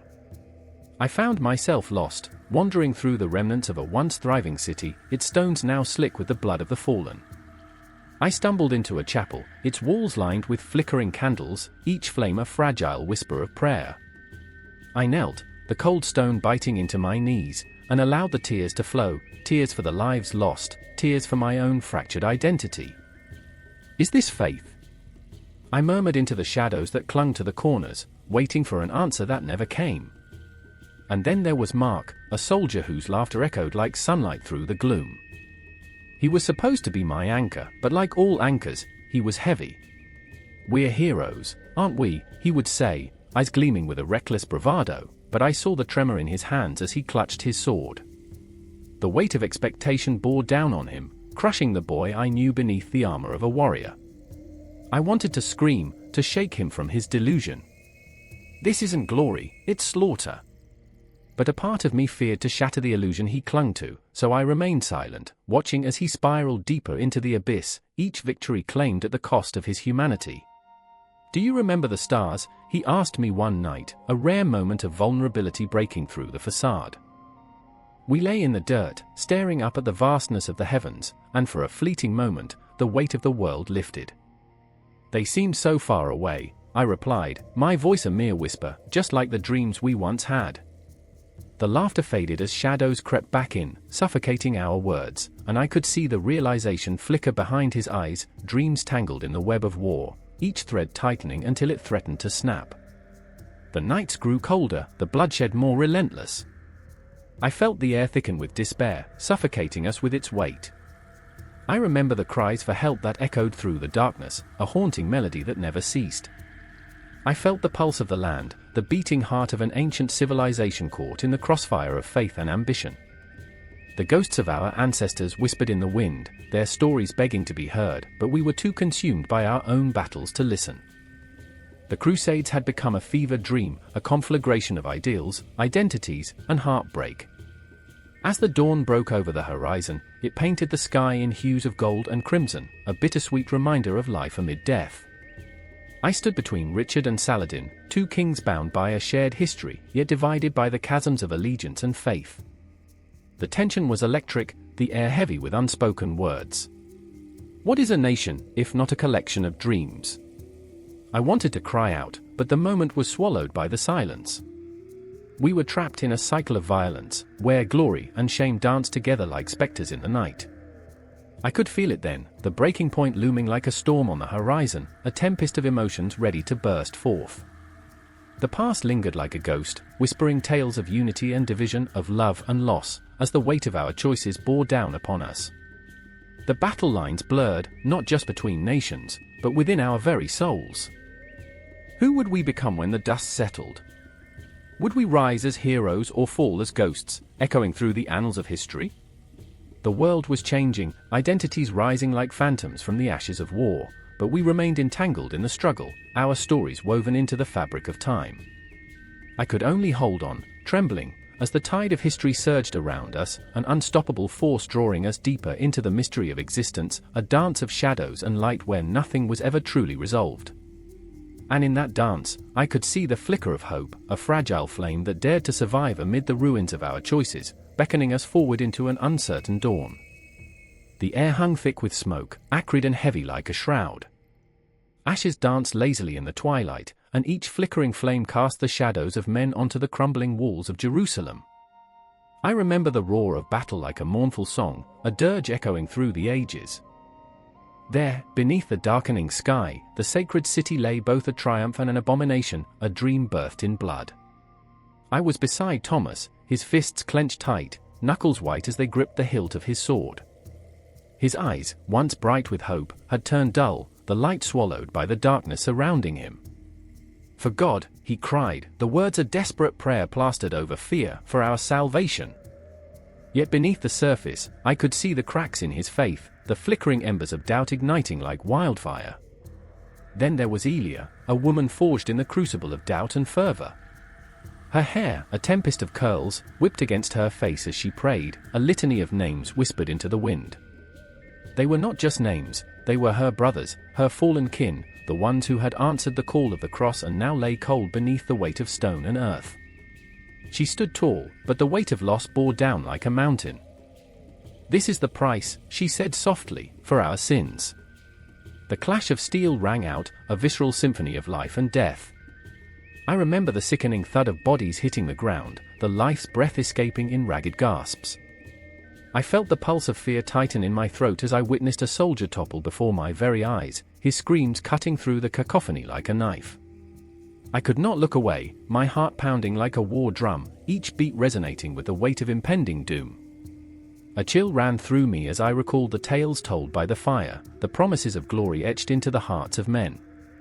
They spoke of divine rewards, riches awaiting in the afterlife, but what of the here and now? What of the blood soaking the soil, turning the earth into a canvas of horror? What have we become? I whispered, but the question hung unanswered, heavy like a stone. Elia's eyes found mine, and in that moment, I saw both despair and resolve. "Do you believe?" she asked, her voice a fragile thread that trembled on the air. Belief. Such a simple word, yet it clawed at my insides. Did I believe we were the chosen ones, destined to reclaim the Holy Land? Or were we merely pawns in a game played by gods indifferent to our suffering? I nodded, but inside, the truth loomed like a ghost, specters of doubt trailing behind me. The sky darkened, shadows stretching like fingers across the ground. It felt as though the very heavens were watching, an audience to our madness. I could hear the whispers, the tales of knights driven by divine purpose, and I wondered if they too had felt the weight of the sword heavy upon their souls. "For every sin, a sacrifice," I murmured, echoing Elia's words. But what of our souls, left behind like discarded armor? The battle raged on, each clash of metal a reminder of our fragile humanity. I could see Thomas charging ahead, fueled by a fervor I once admired but now feared. The line between hero and villain blurred before my eyes. Is this what we were meant for? I screamed after him, but the din swallowed my words. He turned back for a moment, fire in his eyes, and I saw in him the embodiment of every crusade that had ever been fought, each one drenched in blood and bathed in the righteousness of the self-proclaimed holy. "God is with us," he shouted, but the conviction sounded hollow against the backdrop of chaos. In that heartbeat, I saw not a warrior, but a man, lost and desperate for meaning in a world where the lines of good and evil twisted like the smoke spiraling into the abyss above. I stole a glance at Elia, her hands trembling as they clutched a tattered flag. The colors had faded, much like the dreams we held dear, but she stood resolute, a monument of defiance against despair. "We are fighting for something greater," she insisted, though I could hear the tremor in her voice, the cracks forming in her sacred resolve. "We must believe." But belief felt like a tightrope stretched over a chasm of uncertainty, and I felt myself teetering dangerously close to the edge. "Is it worth it?" I challenged, the words slipping from my lips like a confession. "What if it's all for naught?" The question hung in the air, a specter of disillusionment that threatened to engulf us all. In the distance, the city loomed, a beacon of sacrifice and torment. It whispered to me, a siren song of glory and despair. I could feel the pull, the longing to belong, to fight and die for something that felt infinitely larger than me, a cosmic battle played out across the tapestry of human history. But as the clash of steel drew nearer, I couldn't shake the feeling that we were losing our souls in the process. Thomas charged, his voice a battle cry, but I stayed rooted, caught in a maelstrom of fear and doubt. "I remember," I murmured, thoughts flitting back to childhood tales of knights and glory. I had imagined heroes, but this wasn't the tale I envisioned. This was chaos, a nightmare cloaked in sanctity, and I was afraid. Elia reached for my hand, her grip a lifeline against the storm. "We cannot falter now," she urged, and I caught a glimpse of the fire that still burned within her, a beacon against the dark. But the truth was there, clawing at my insides. The sacred warfare we fought was nothing but a mirror reflecting our own madness. As the night deepened, the sounds of war faded into a haunting silence, broken only by the soft whisper of the wind as it carried away the cries of the fallen. And in that moment, standing between Thomas's fury and Elia's quiet resolve, I was left with an insatiable yearning, an ache that lingered in the air like the last vestiges of a fading dream. Somewhere, beneath the stars that seemed to mock our struggle, the question remained unanswered, echoing in the chasm of my heart. What did it mean to fight for a cause that tore at the very fabric of our souls? The battle was far from over, But amidst the chaos, I knew one thing: the real war lay not in the blood-soaked streets of Jerusalem, but within us, our beliefs, our fears, and the shadows we carried, forever entwined with the sacred and the profane. The air crackled with the smell of burning wood and spilled blood. In the distance, the war drums echoed, a haunting rhythm that resonated with the pounding of my own heart. I stood there, a mere shadow among the chaos, desperately clutching my sword as the clash of metal rang out like a cacophony of lost dreams. A single thought surged through my mind: survival. But survival in a world birthed by faith and blood, where the sun turned crimson at the horizon, and every step forward could lead to glory or despair. I remember the first time I saw the crossbow. Its frame, a beautiful contradiction of wood and iron, promised power as it bent under the tension of its string.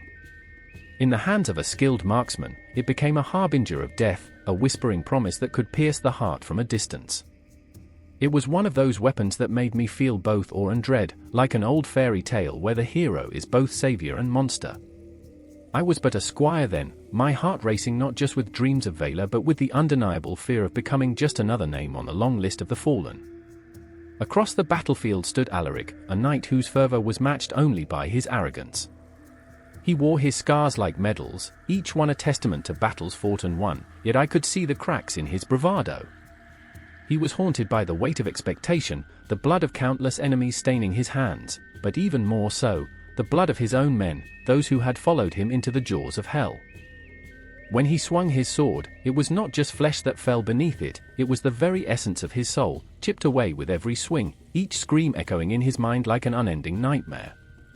A sharp cry broke through the air, a man fell, his body crumpling against the earth, a torrent of crimson spilling forth, painting the ground like a morbid canvas. I felt my breath hitch, a knot tightening in my throat. That could have been me. Could still be me. My own heart thudded against my ribs, a relentless reminder of the fragility of life. I remember the stories of glory, of knights in shining armor, yet here, in the muck and mire, it was anything but noble. The ground churned beneath the weight of the dying, an orchestra of despair playing for the damned. And then, there was Isolde, brilliant, fierce, and impossibly devoted to her cause. She wielded her axe like an extension of her will, every blow an act of defiance against the encroaching shadows. Her eyes burned with a righteous fire, illuminating the darkest corners of the battlefield. Yet I saw the flicker of doubt, the moments when her grip faltered. Each life she took was a stone in her heart, each scream a ghost that would haunt her long after the last sword fell silent. The contrast of her strength and vulnerability drew me in, an irresistible pull, even amidst the chaos. "Alaric!" I shouted, though the sound seemed to drown in the symphony of death. He turned, wild eyes staring into mine, and for a split second, a flicker of understanding passed between us. This was our world, one built on the swords we wielded and the choices we made. We were both monsters and saviors, caught in the relentless maw of war. The tension crackled, thick as smoke, as I felt the weight of our collective sins hover above us. The siege engines loomed behind, timber and iron shaped into grotesque giants, looming like a vision of impending doom. They were the very embodiment of technology's cruel hand in our battle, machines of destruction that could reduce walls to rubble and lives to memories. I often wondered if I was brave or foolish for standing against such might. Each swing of the battering ram echoed like an ominous clock ticking down to fate. I watched as Alaric climbed the steps to unleash the devastation, his face twisted with exhilaration and fear, riding that fine line between glory and madness. Each moment stretched like an eternity, a pause before the storm. I felt the looming shadow of death creep closer, a silent witness to the hopes and dreams of all who fought below. The ground trembled, a whisper of the world's anguish, and I closed my eyes, trying to grasp that flickering hope, the very essence of what we fought for. It was not just land or riches, but a yearning, a longing for something greater than ourselves. "Isolde!" Alaric yelled, a desperate plea, his voice cutting through the haze. She turned, her face fierce with determination, but I saw it, the flicker of fear in her eyes, the understanding that each swing, each kill, would carve into her soul. Her heart was a battlefield of its own, torn between the loyalty to her cause and the ghosts of lives she had taken. As arrows rained down like deadly raindrops, I felt the weight of the sky on my shoulders. This was not just a fight for survival, it was a reckoning, a confrontation with our own humanity. Each weapon was a reflection of our choices, sharp and deadly, yet holding the power to protect as much as destroy. I clutched my sword tighter, its cold hilt grounding me amidst the chaos, but even steel could not shield the heart from the pangs of guilt. I remember the stories of heroism, but this was a different tale, a tapestry of anguish woven into the very fabric of our existence. The cries of the dying swirled around me, a haunting lullaby that played on repeat, demanding to be heard, demanding to be felt. It was a reminder that in war, there are no true victors, only the remnants of hope and despair mingling in the blood-soaked earth. The sun dipped below the horizon, an unfeeling witness to our plight, casting long shadows that danced between the bodies. I felt the call of the night, a desperate yearning for the comfort of darkness, where dreams and nightmares lurked, waiting to consume the weary. My heart raced, a pulse in the void, as I steadied myself for what lay ahead. I saw Alaric, his gaze hardened, a man forged in the fires of war, yet I couldn't shake the feeling that he, too, was just a boy playing at being a hero, caught in a game far beyond his understanding. And Isolde, fierce as a lioness, but her heart weighed down by the lives she had taken, battling not just enemies but her own demons. In that moment, everything felt suspended, a heartbeat caught between fear and hope. The battlefield was a cruel reminder of our humanity, where technology and tactics entwined in a deadly dance, challenging us to confront the very essence of who we were. As the war drums throbbed, I knew we were all caught in this cyclone of fate, our destinies intertwined like threads in a tapestry of blood and glory. And with every breath, I felt it, a relentless pull toward the inevitable, the final confrontation that awaited us all, a truth hidden just beyond the horizon, waiting to be unleashed. The church bells rang out, their echoes vibrating through the cobblestone streets, a haunting symphony that twisted the gut with its mournful toll. Shadows danced along the walls, flickering like memories, weaving together the fabric of two very different worlds, the Eastern Orthodox with its golden domes, the Western Christian with its pointed arches, both desperately clinging to their stories amid a world on the brink of collapse. I stood there, breathless, the air thick with incense and something darker, a tension that felt like a storm brewing, thunder rumbling just beneath the surface. Mikhail's hands trembled as he clutched the small, ornate cross that hung from his neck, the weight of centuries pressing down upon him. His eyes, pools of defiance and despair, searched the faces around him, faithful souls prepared to march toward an uncertain future, hearts aflame with righteous indignation. It was all too much, and I could barely catch my breath, watching the flicker of hope doused by the cold water of reality. "They think we're heretics," he hissed, as if the very word burned his tongue. "They want to wash us away, erase everything we hold sacred." Across the square, Anna stood, her posture rigid, as if she were a statue carved from the very stone that paved this city. She straddled the line between two worlds, her family firmly rooted in Western Christianity, yet her heart tethered to the Eastern traditions of her ancestors. The conflict twisted within her like a serpent, coiling tighter with every heartbeat. "Mikhail, don't," she pleaded, urgency lacing her voice, but the words hung between them, heavy with unspoken truths. "Can't you see this is bigger than us?" The air crackled with unspoken fears, a cacophony of thoughts swirling like leaves caught in a tempest. I felt the weight of centuries settle over us like an oppressive fog. The walls of history closed in, whispering secrets of the schisms that had birthed this moment, crusades fought in the name of salvation, theological battles waged with blood instead of ink. The clash of ideologies echoed in our bones, a symphony of division that reverberated through the ages. Mikhail's voice broke through the haze, raw and unyielding. "You think they care about our souls? It's power they seek, not piety. We are but shadows of their ambition." His words struck me like a knife, a reminder that belief had become a weapon, twisted and wielded with reckless abandon. What had once been a source of comfort now threatened to tear apart the very fabric of their existence. Anna stepped closer, her breath hitching in her throat. "And what will this lead to, Mikhail? Violence? Bloodshed? We cannot fight fire with fire." Her eyes glistened, a tempestuous sea of sorrow and hope, reflecting the struggle that raged within her. She was the embodiment of a world caught between love and duty, faith and reason, torn between the past and the uncertain future that lay ahead. Silence enveloped us, thick and suffocating, punctuated only by the distant cries of children playing in the streets, blissfully unaware of the storm brewing among adults. I remembered my own childhood, a time when books were my refuge, history a vibrant tapestry woven with threads of human experience. How naive I had been then, to think that faith would shield us from the fractures that marred our existence. The shadows of history whispered ghostly tales around us, specters of saints and martyrs lingering in the corners of our minds. I could almost hear them, their voices rising in a mournful chorus. Will you stand by while they tear us apart?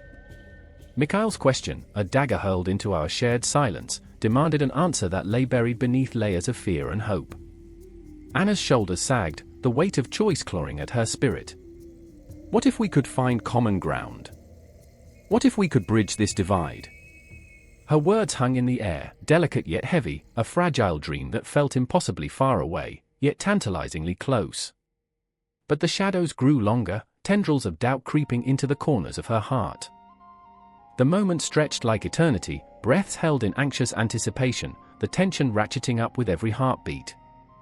I felt their pain, their conflicting loyalties ripping at the seams of their identities.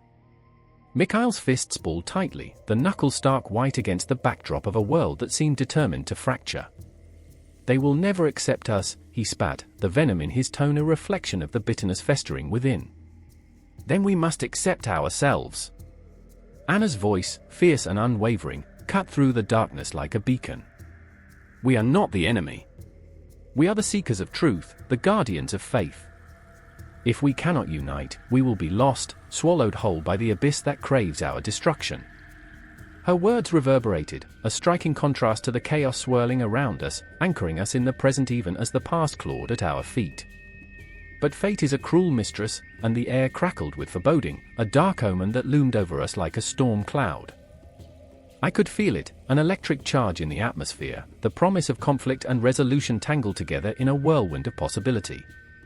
I remembered the stories of those who came before us, prophets and kings, lovers and warriors, each moment a testament to the resilience of the human spirit, yet also a reminder of the fragility of our existence.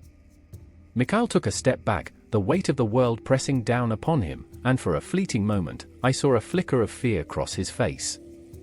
What if we are wrong, he whispered, the vulnerability of his question laying bare the heart of the matter. What if all this fighting leads to nothing but our own destruction? Anna reached for him, her fingers brushing against the cool metal of the cross he held fast. In that brief touch, a spark ignited, a connection forged in the fire of their shared struggle. Then we must fight for something greater, she breathed, the intensity of her gaze piercing through the shadows. For understanding, for compassion. For a world where love transcends our differences. But as they stood there, poised on the precipice of hope and despair, the bells tolled again, a mournful sound, a reminder of the past and the weight of history. The world outside continued to turn, indifferent to the turmoil raging in their hearts, shadows stretching ever longer, entwining them in a dance of division and unity, fear and faith. The crisis brewed, relentless and raw, as if the universe held its breath, waiting for a single spark that could ignite the blaze of conflict or the gentle warmth of understanding. And as I watched, entranced, I realized that in this moment, the clash of belief and the whisper of faith, lay the essence of humanity itself, a story that echoed through time, unyielding and unstoppable, binding us all in the struggle for meaning amid an ever-spiraling cosmos. The air crackled with tension as the sun dipped below the horizon, casting shadows long and sinister against the ancient stones of Jerusalem. The city pulsed with life, but beneath the surface, an electric fear coursed through the thrumming heart of its inhabitants. A lone figure, cloaked in the dust of battle and desperation, stumbled through the narrow, winding streets, gasping for breath. Layla, a woman caught between the legacy of her ancestors and the harsh realities of a world torn apart by war, felt the weight of every decision pressing down on her like the granite walls that surrounded her. Why did I ever think I could make a difference? She whispered to the cobblestones beneath her feet, each word laced with bitterness. She remembered the day her father had taken her to see the Grand Citadel, its towering walls a monument to the Crusaders' ambition and brutality. The city is a tapestry, he had said, woven from the threads of conquest and resilience. But now, that tapestry felt frayed, unraveling at the edges, and every thread threatened to snap under the strain of conflict. At the same moment, across the city's ancient heart, the air was thick with the scent of smoke and blood. Aidan, a young crusader mage grappling with guilt and uncertainty, stood on the battlements, eyes scanning the horizon for shadows of approaching foes. What was glory to him now? What was honor? He could still hear the cries of the dying echoing in his ears, mingling with the laughter of young boys who had once played at warfare, their dreams stained with a harsh reality that made men out of them far too soon. "I didn't sign up for this," he muttered, gripping the cold stone like it might somehow anchor him. "I thought I'd be a savior." He remembered the promises made in the flickering light of the campfire, where hope danced as brightly as the flames. Yet here he stood, a haunted man, surrounded by walls that bore witness to both his triumphs and his failures. Every archway and dome was a reminder, a silent accusation of the lives lost in the pursuit of a dream that now felt as distant as the stars above. And then there was the city itself, a living, breathing entity, cradling history in its weathered embrace.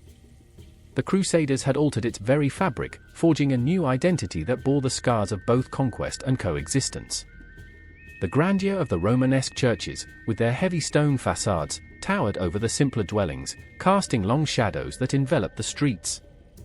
Layla felt those shadows creeping closer, threatening to swallow her whole. Each day, she fought to preserve what remained of her culture against the tide of stone and mortar that sought to erase it. "I remember the sound of the hammers, the chiseling, the cries of Laborus," she thought, her heart heavy with longing. She had watched the city transform, but each expansion felt like a battle lost, her identity sacrificed at the altar of another's ambition.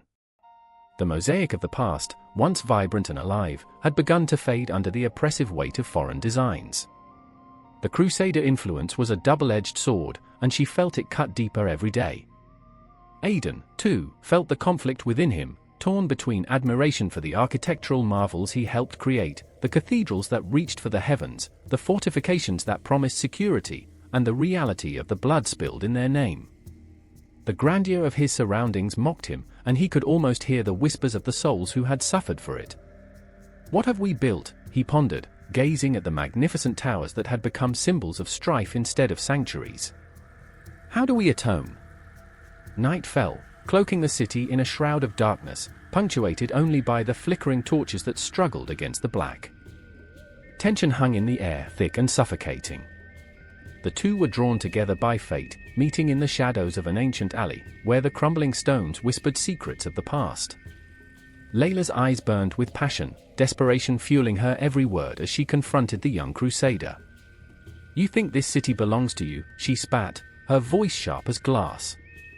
"Every stone you lay is a tear shed by my people. You may build your dreams, but what of ours?" Aidan recoiled, the truth of her words cutting deeper than any blade. He had never considered the weight of history on her shoulders, the sorrow woven into the very fabric of the streets he called home. "I didn't ask for this," he replied, a tremor in his voice betraying his own turmoil.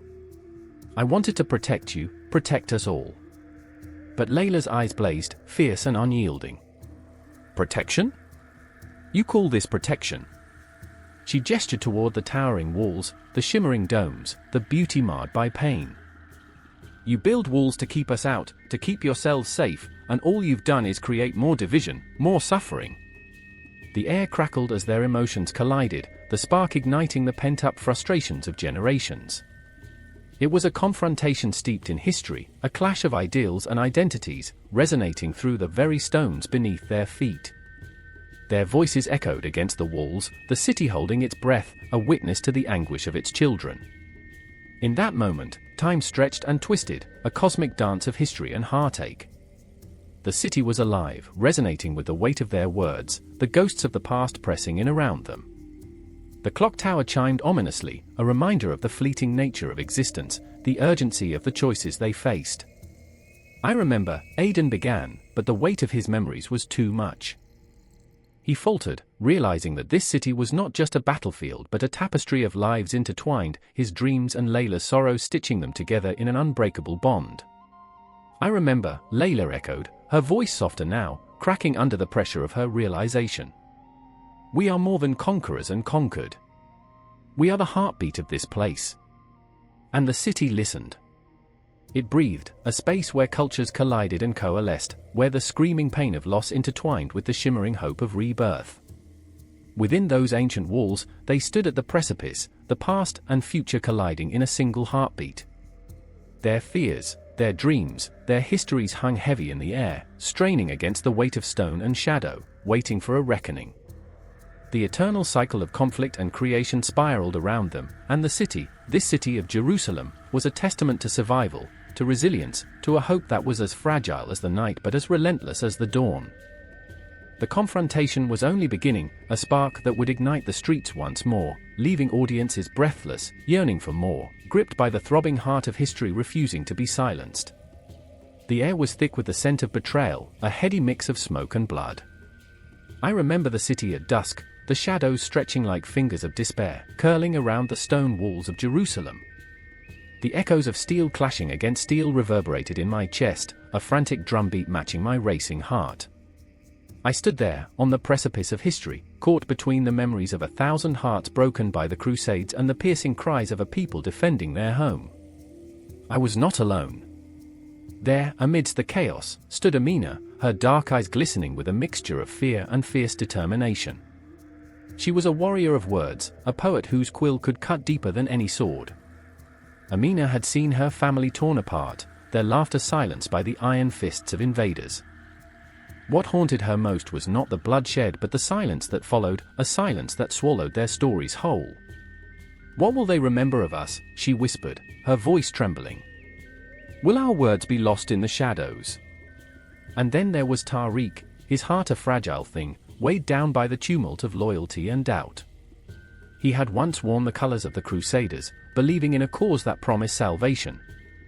But as he stood there, watching Amina's unwavering spirit, a storm brewed within him.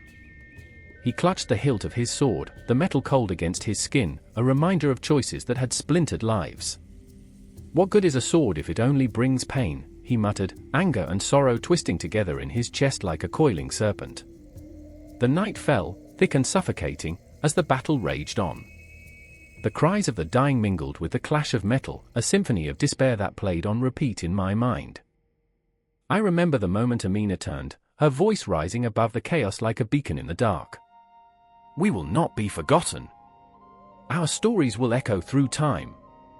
Her words pierced the veil of war, a desperate shout against the encroaching darkness.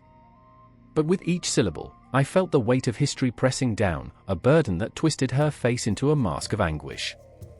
The Crusades had left scars deeper than any blade could inflict. They had splintered communities, turned friends into enemies, and robbed families of their very essence. I could see it in their eyes, Amina's fierce hope battling against the tide of despair, and Tariq's confusion morphing into a deep-seated regret. Each heartbeat pulsed with the remnants of lost dreams, the remnants of a world fractured by faith and ambition. "Time is a thief," Amina said, her voice trembling. "It steals our stories. It erases our memories." Her hand clenched into fists, a fragile barrier against the encroaching shadows. I could feel her pain as if it were my own, raw and visceral, a wound that refused to heal. Tariq stepped forward, the moonlight casting an ethereal glow on his face. "But we can write our own endings," he said, his voice steady, though his heart wavered. "We can shape the narrative. Let our words be the weapons." The fervor in his eyes ignited a spark in Amina. "Together," she said, her voice rising above the din, "we will reclaim our stories." The ground trembled beneath them as if the earth itself took a breath, caught in the tension of their promise. I felt it too, the pulse of history, the whispers of those who came before, urging them forward. The moment hung in the air, thick with unshed tears, as Amina raised her quill like a lance, a defiance against the ocean of time that sought to drown them.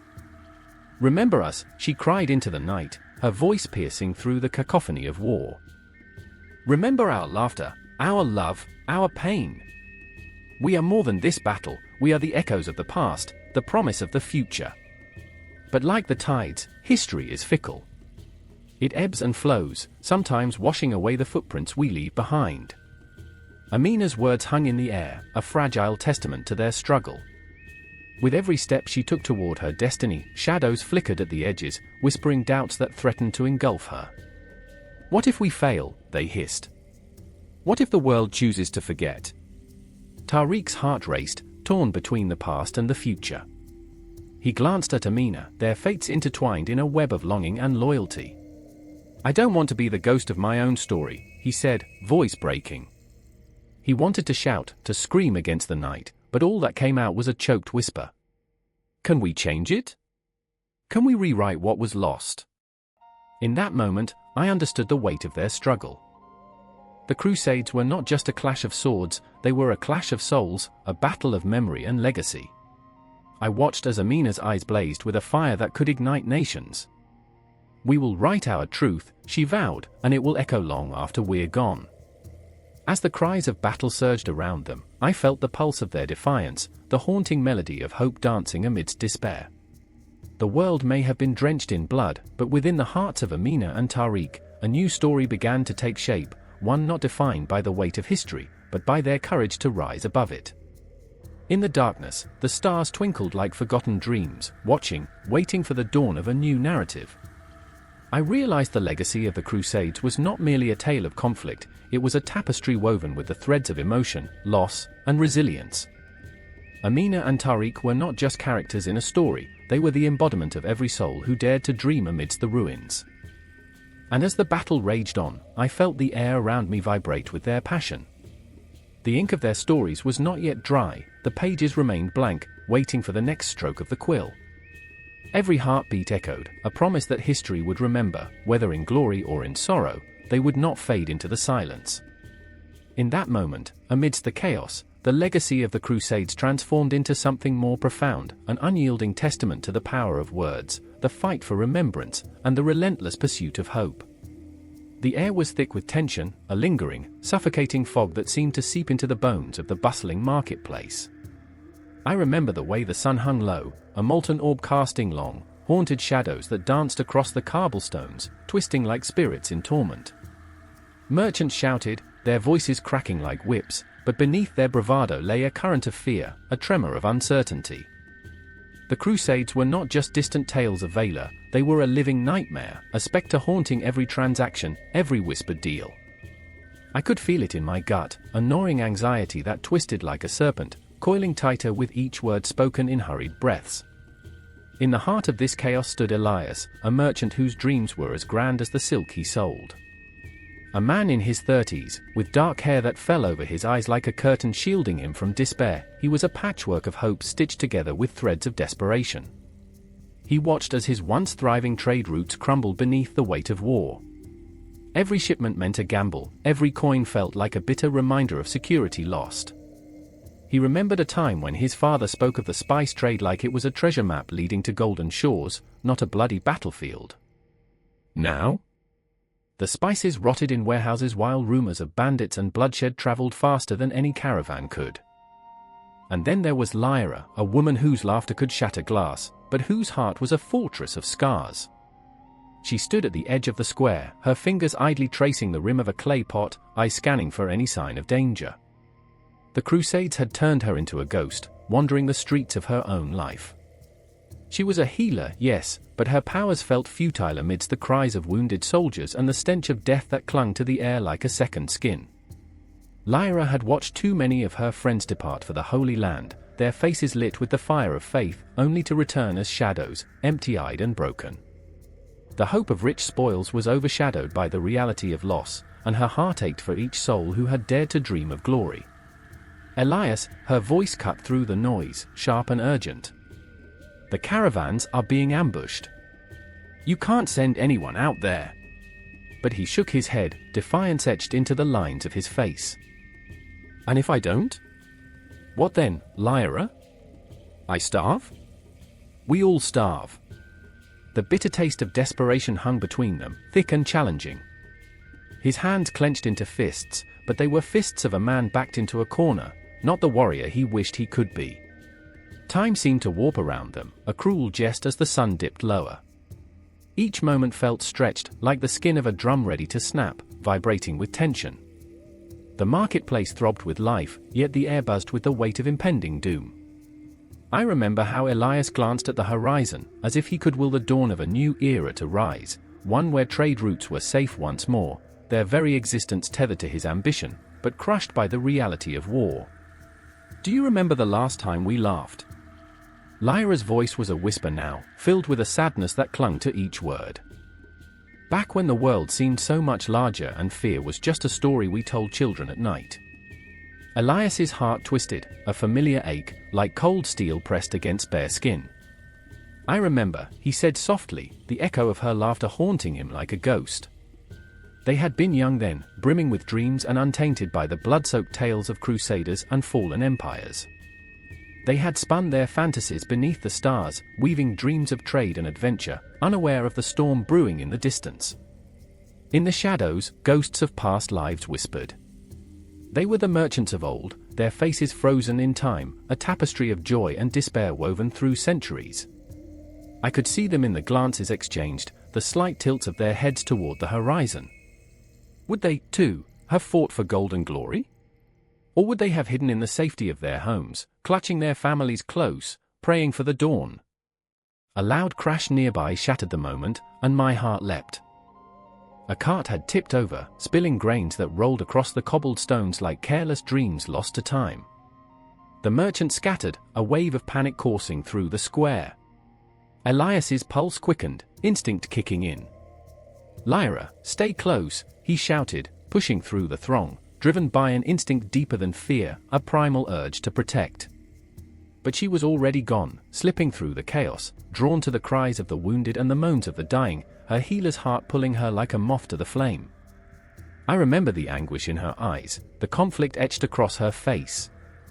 Every life she saved meant a risk to her own, yet every heartbeat echoed with the promise of a tomorrow she could no longer guarantee. The shadow of the Crusades loomed over them, a specter that turned traders into soldiers and healers into mourners. I could feel it in the very marrow of my bones, the twisted, tangled roots of commerce choked by the fierce winds of war, each breath a reminder that nothing was sacred anymore. The heart of trade pulsed with fear, as silk and spices became weapons in a battle for souls, leaving behind echoes of dreams shattered like glass. Elias felt the weight of the world pressing down on him, the very air thick with a tension that stung his eyes. The coins in his pocket suddenly felt like lead, heavy with the burden of choices unmade. Would he risk everything for a chance to reclaim his life? The market swirled around him, a chaotic dance of ambition and greed, but Lyra's voice cut through the noise, a beacon in the black. "Elias," she cried, her arms outstretched, the love and pain wrapping around him like a shroud. "Whatever happens, we fight together." In that moment, everything changed. The promise of a future stirred within them, raw and trembling, like the flint of a spark waiting to ignite. All the dreams, fears, and hopes coalesced into a single breath, a shared heartbeat against the backdrop of a world hungry for chaos. The sun dipped below the horizon, shadows lengthening, tension thickening, as the marketplace swirled with the echoes of a tumultuous past and an uncertain future. Time blurred, and I could feel that moment stretching, wrapping around them like a tapestry of fate, each thread woven with the tension of survival, the pain of loss, and the bittersweet taste of dreams forged in the fires of conflict. The specter of the Crusades loomed large, its shadow casting doubt and despair over the landscape of trade and commerce, but within it flickered the flame of resilience, a flicker that would not be snuffed out so easily. And so, they stood, Elias and Lyra, bound by the heart-wrenching weight of their choices, the throb of their love, and the haunting specter of a future that lay just beyond the edge of the night. The world outside whispered of blood and glory, but within the sanctuary of their hearts, the story of survival, of hope, and of love continued to unfold. The air crackles under the weight of an unspoken dread. A distant clash of steel echoes through the night, swords meeting swords, the shrill cries of men torn from their homes, their lives, their very souls. I stand among the shadows, heart pounding like a war drum, my breath shallow and quick, each inhale a plea for survival. I see them, the Knights Templar, their cloaks billowing like storm clouds, their faces hidden beneath cold metal visors, eyes dark as the abyss. They are warriors, yes, but also ghosts of a forgotten promise, bound by oaths that bind their hearts tighter than chains. I remember the first time I saw them ride into the town, a band of brothers, faces fierce and resolute. There was a fire in their eyes, a flicker of righteousness that set the air ablaze. I was wide-eyed, a naive child of the twilight, dreaming of valor and glory. How foolishly I longed to be one of them. But as I stand now, drenched in sweat and blood, I realize those dreams were built on sand, washed away by the current of war. They are not the saviors I had envisioned, they are the harbingers of destruction, and I am a witness to their unfolding tragedy. In the chaos, I spot Jean, his face a mask of determination. He's a Templar, dutiful to the core, but even his unshakable faith flickers like a dying candle in this tempest.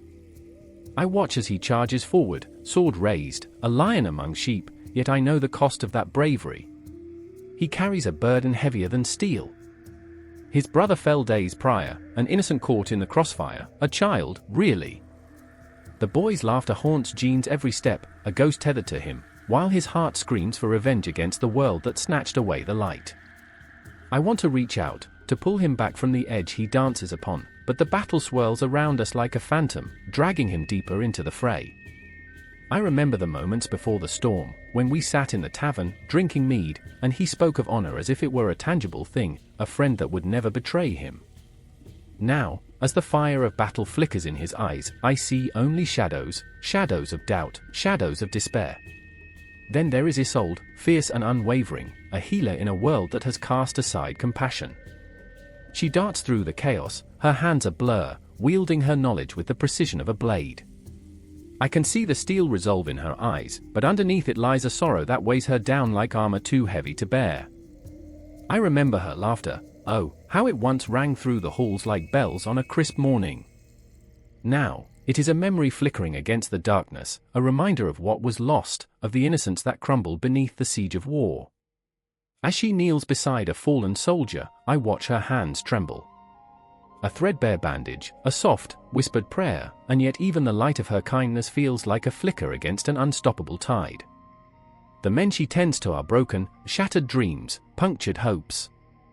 I remember her words, the reverberating promise that healing could conquer all. But now, I see her face, twisted in concentration, trying to stitch the pieces together, while the world around us unravels like a well-worn tapestry. The clashes grow more fervent, each strike of steel against steel sending tremors through my bones. I am a mere observer, helpless, ensnared in a web spun from the very fabric of fate. The Knights Templar, clad in white and red, are becoming something monstrous beneath the moonlight.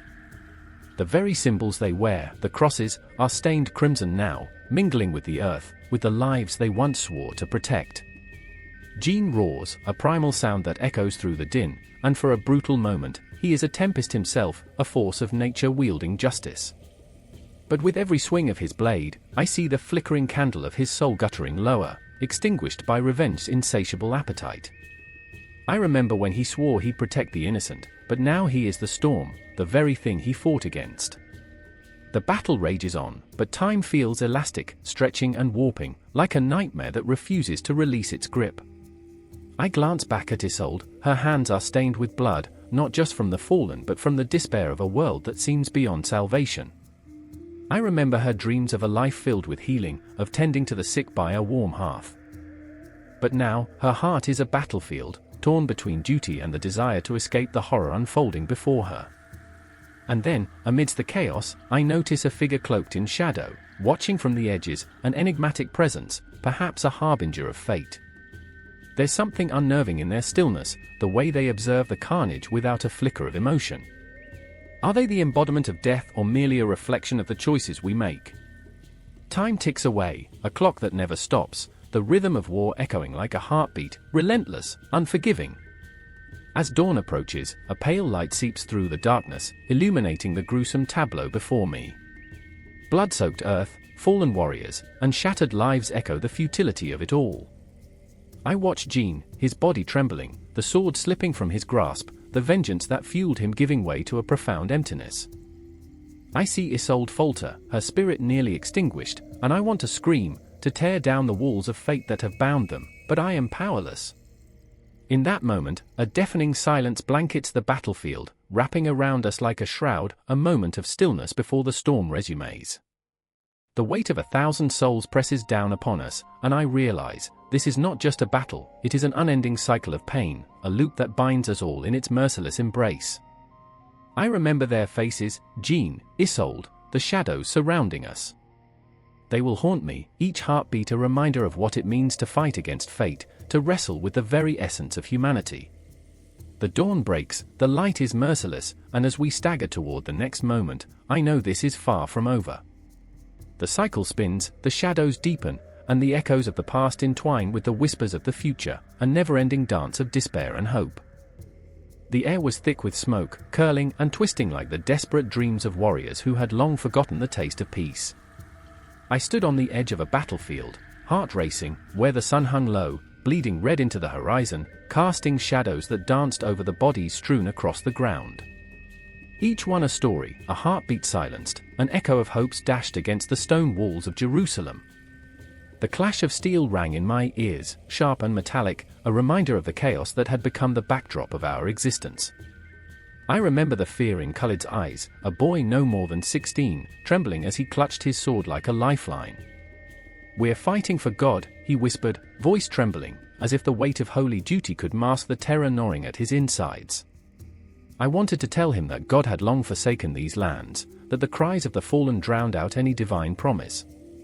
But my voice, heavy with a truth too bleak to utter, caught in my throat. Instead, I nodded, the lie hanging between us like a guillotine blade, ready to fall. And then there was Miriam. Ah, Miriam! A fierce spirit wrapped in the fragile guise of a healer, stitching wounds with hands that had known only gentleness.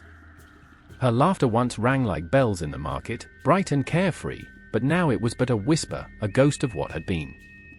I watched as she knelt beside the dying, her fingers trembling not from fear but from the sheer weight of helplessness. "Will you live?" she begged one man, cradling his head in her lap, tears blending with the dirt on her cheeks. "Please, do not leave me. Not like this." But he, like so many others, slipped away, his breath a final sigh, leaving her with nothing but the heaviness of despair. I wanted to tell her that I saw her strength, her unwavering spirit that refused to bend, even as the world around us crumbled.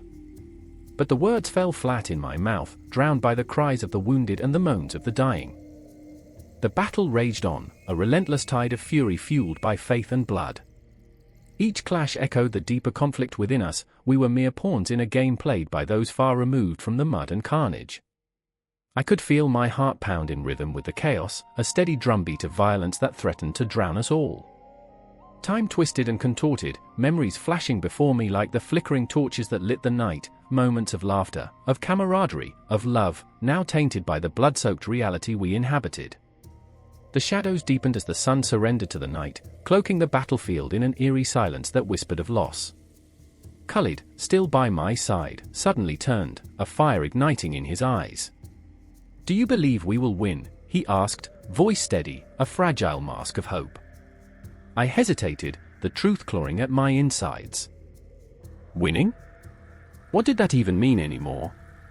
Every victory felt like a Pyrrhic one, each inch gained soaked in the lifeblood of our brothers and sisters, our humanity slipping away like grains of sand through the fingers of time. "God wills it," I replied, the words tasting bitter. But even as I spoke, the doubt gnawed at me. What if God was merely a figment of our collective imagination, a comforting lie to shield us from the chaos? What if our devotion was misplaced, our faith a cruel joke played upon us by fate?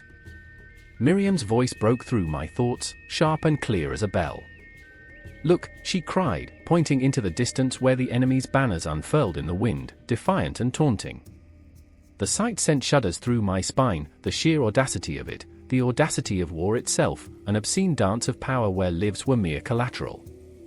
"We'll fight them," she promised, her voice a siren call amidst the madness. "For our homes, for our families."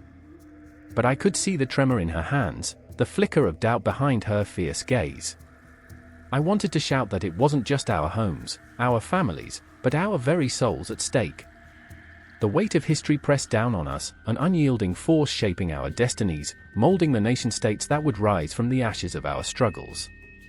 We were unwitting architects of our own demise, building empires on the bones of the fallen. And then, as if the universe conspired against us, a cry shattered the air, a shrill, desperate wail that echoed through the night, striking a chord deep within. Khalid's eyes widened, and I felt a chill as he stumbled, as if the very ground beneath him had opened up to swallow his spirit whole. We turned, knowing that the moment was upon us, and the darkness would soon consume everything we held dear. I remember the taste of iron as the battle surged anew, a tide of bodies crashing against one another, drowning out reason, drowning out hope. The ground was slick with blood, and the night was alive with the screams of the wounded, the prayers of the dying. I fought, not for glory, not for power, but for the flickering flame of humanity that dared to resist the encroaching shadows. Khalid fell, and I could hear Miriam's scream pierce through the chaos, a sound that would haunt me, echoing through the chambers of my mind. I reached for him, grasping at the threads of life that seemed to slip away like smoke. I remember feeling the warmth of his blood on my hands, the weight of the world pressing down with a ferocity that was almost unbearable. And yet, amidst the devastation, a question burned within me: what would emerge from this crucible of violence? Would it be a nation forged in the fires of conflict, or merely a graveyard for the dreams we once held? The sun would rise again, but would it shine upon a land of hope, or would it merely illuminate the ruins of our folly? Silence hung heavy in the air, pregnant with the ghosts of the fallen, their stories unfinished, their dreams unfulfilled. I stood amidst the chaos, a frail flicker of life against the vast tapestry of death, a witness to a moment that would echo through the ages, a bitter testament to the choices we made and the paths we forged. In the end, we were all searching for something: God, peace, belonging, but amidst the ruins, all we had were the shadows of our pasts and the faint, flickering light of tomorrow. The battle raged on, and with it, the haunting question remained: what would we become? And as the clock ticked on, marking time in a world where moments bled into eternity, I couldn't shake the feeling that this was only the beginning. The story would continue, weaving itself into the fabric of history, leaving behind scars that would never heal. The clock struck midnight, its haunting chime slicing through the thick, humid air like a knife. Shadows danced across the cobbled streets, whispering secrets that only the wind dared to carry. In that moment, the world felt frozen, suspended in a breathless pause, as if it held its own pulse, waiting, anticipating. I could feel my heart pounding against my ribcage, each beat a desperate echo of what was lost and what could never be reclaimed. Maya stood at the edge of the marketplace, her fingers trembling as she clutched a worn photograph, the corners frayed and soft, a testament to time's cruelty. The faces in that picture, smiling, untouched by the chaos now swirling around them, haunted her. Her eyes darted across the bustling crowd, vibrant yet ghostly, a blend of cultures colliding, melding, and transforming. The echoes of laughter mixed with the haunting melodies of distant drums, a cacophony that mirrored the turmoil within her. "I remember," she whispered, her voice barely breaking the din. "I remember when we thought we could change the world." Her heart ached with a bittersweet nostalgia, a longing for the untainted belief that one's dreams could shape the very fabric of existence. Yet here she was, trapped in a whirlwind of cultural exchange that felt more like a battleground than a bridge. Across the square, Elias moved like a shadow, slipping between the thrumming pulse of humanity. His mind raced with thoughts that felt like shards of glass, each reflecting the fractured identities he inhabited. A son, a brother, a student of history, and now a reluctant ambassador of a culture he barely understood. The weight of expectation pressed down on him, suffocating his sense of self. He could hear the whispers, "He's one of ours, but is he really?" Each word like a knife, cutting deeper into his already fragmented identity. "I don't belong to any of you," he muttered under his breath, the bitterness curling his lips into a sardonic smile. The laughter around him felt hollow, as if everyone were merely actors in a play, performing their roles while the reality of their fragmented existence slipped through their fingers. He longed for connection yet feared the very intimacy that could expose the cracks in his facade. And then there was Renata, a fierce fire of determination wrapped in a cloak of vulnerability. She stood in the shadows of a crumbling archway, watching the revelry unfold like a tapestry, each thread representing a life, a story, a legacy. Her heart ached for the memories of her ancestors, whose voices echoed through the ages, reminding her that she was part of something bigger, yet she felt so painfully alone. "I remember," she murmured, the words tumbling from her lips like leaves caught in the autumn wind. "I remember when my grandmother told me stories of our lineage, of battles fought and lost. She said we are the sum of our parts, a beautiful mosaic." But as she looked around, the mosaic felt more like a collage of mismatched pieces, some vibrant and alive, others faded and wilting under the weight of forgotten dreams. The tension crackled in the air like static, ready to ignite. Maya, Elias, and Renata, each carrying the burden of their identities, etched with the scars of history and the hope of a future yet unformed. They were the embodiment of a cultural exchange that had become a dance of survival, 1 step forward, 2 steps back. A sudden shout rang out, piercing the atmosphere like a gunshot. The crowd turned, a wave of fear washing over them. What was supposed to be a celebration morphed into a chaotic frenzy as a group of protesters surged forward, their chants echoing like thunder, demanding recognition and justice. The colors of culture, once swirling in a beautiful embrace, now clashed violently against a backdrop of conflict. Maya's heart raced, the photograph slipping through her fingers, crumpling against the cobblestones. This was supposed to be a day of unity, she screamed, her voice cutting through the chaos, but it was lost amidst the cacophony of anger and despair. She felt small, insignificant, as if she were a single candle flickering against a storm. Elias, caught between the tide of history and the raging present, felt the weight of expectation suffocating him.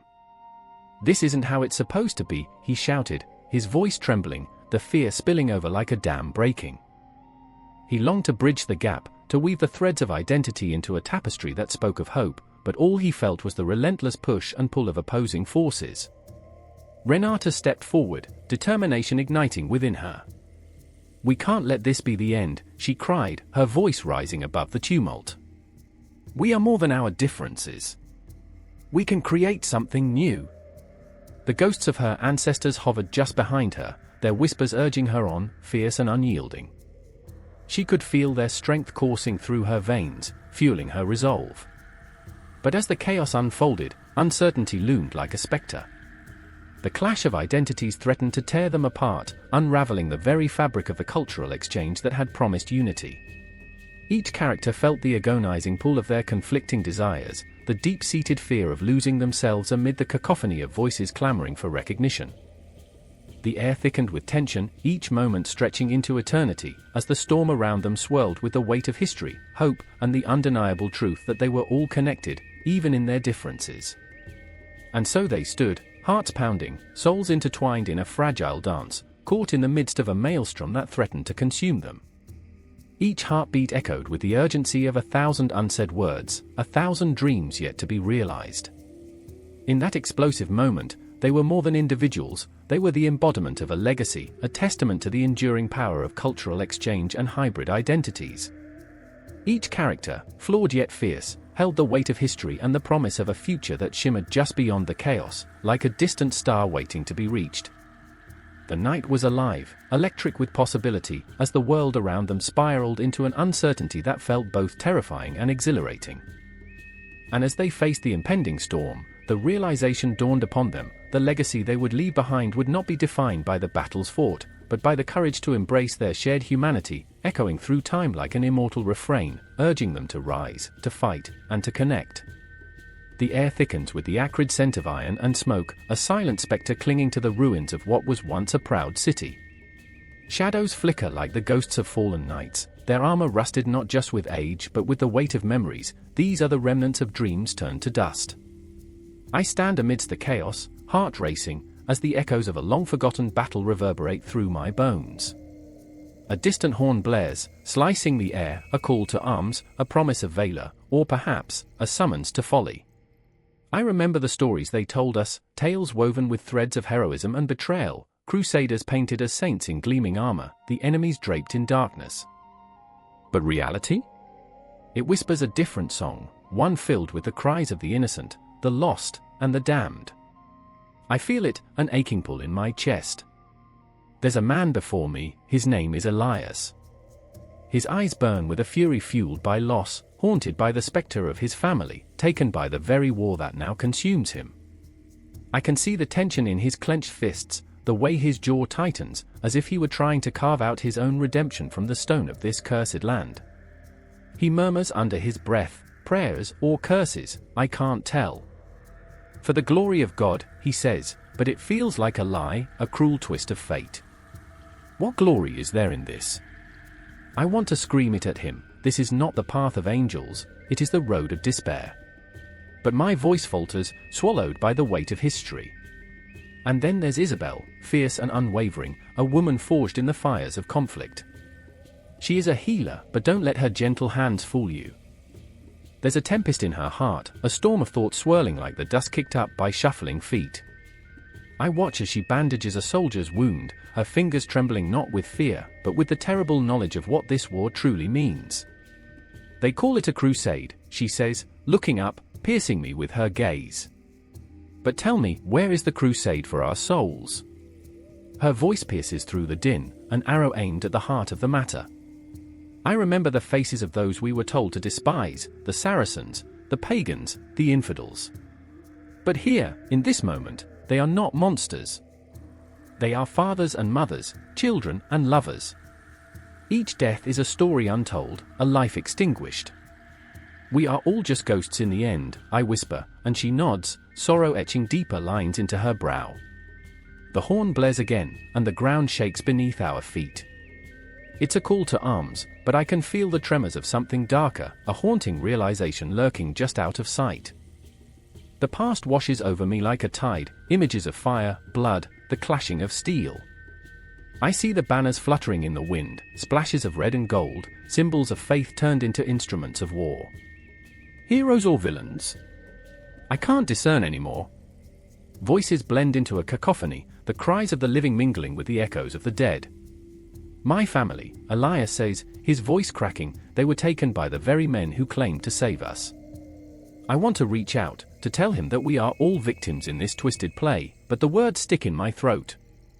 Isabel's hands tremble as she mixes herbs for a potion, her eyes darting toward the horizon, where the sun sinks below the scars of battle, bleeding red, an omen, a premonition of what is to come.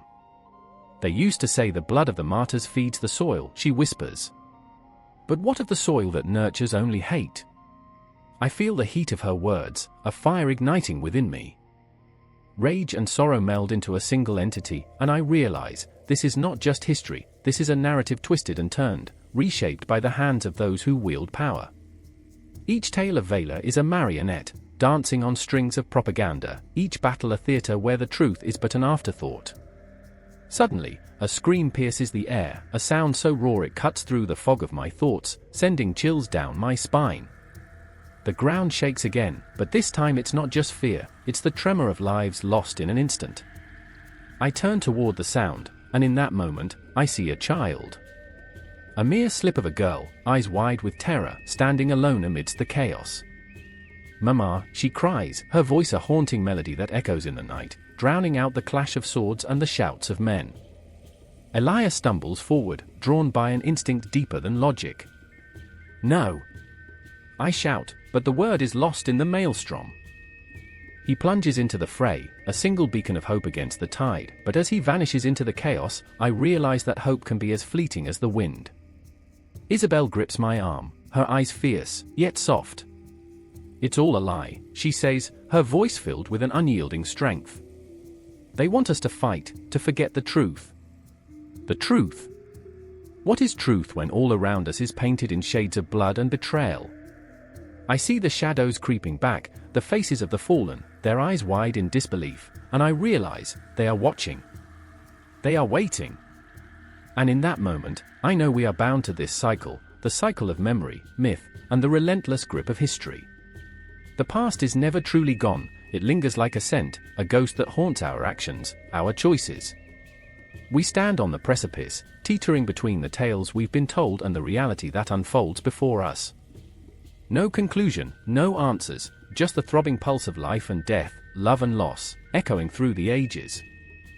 My heart races as I realize this is just the beginning, a whisper of what's to come, a call to arms not just for the body, but for the very soul of humanity. The night looms ahead, dark and unforgiving, and I am left standing in the thickening shadows, breathless, waiting for the next act to unfold.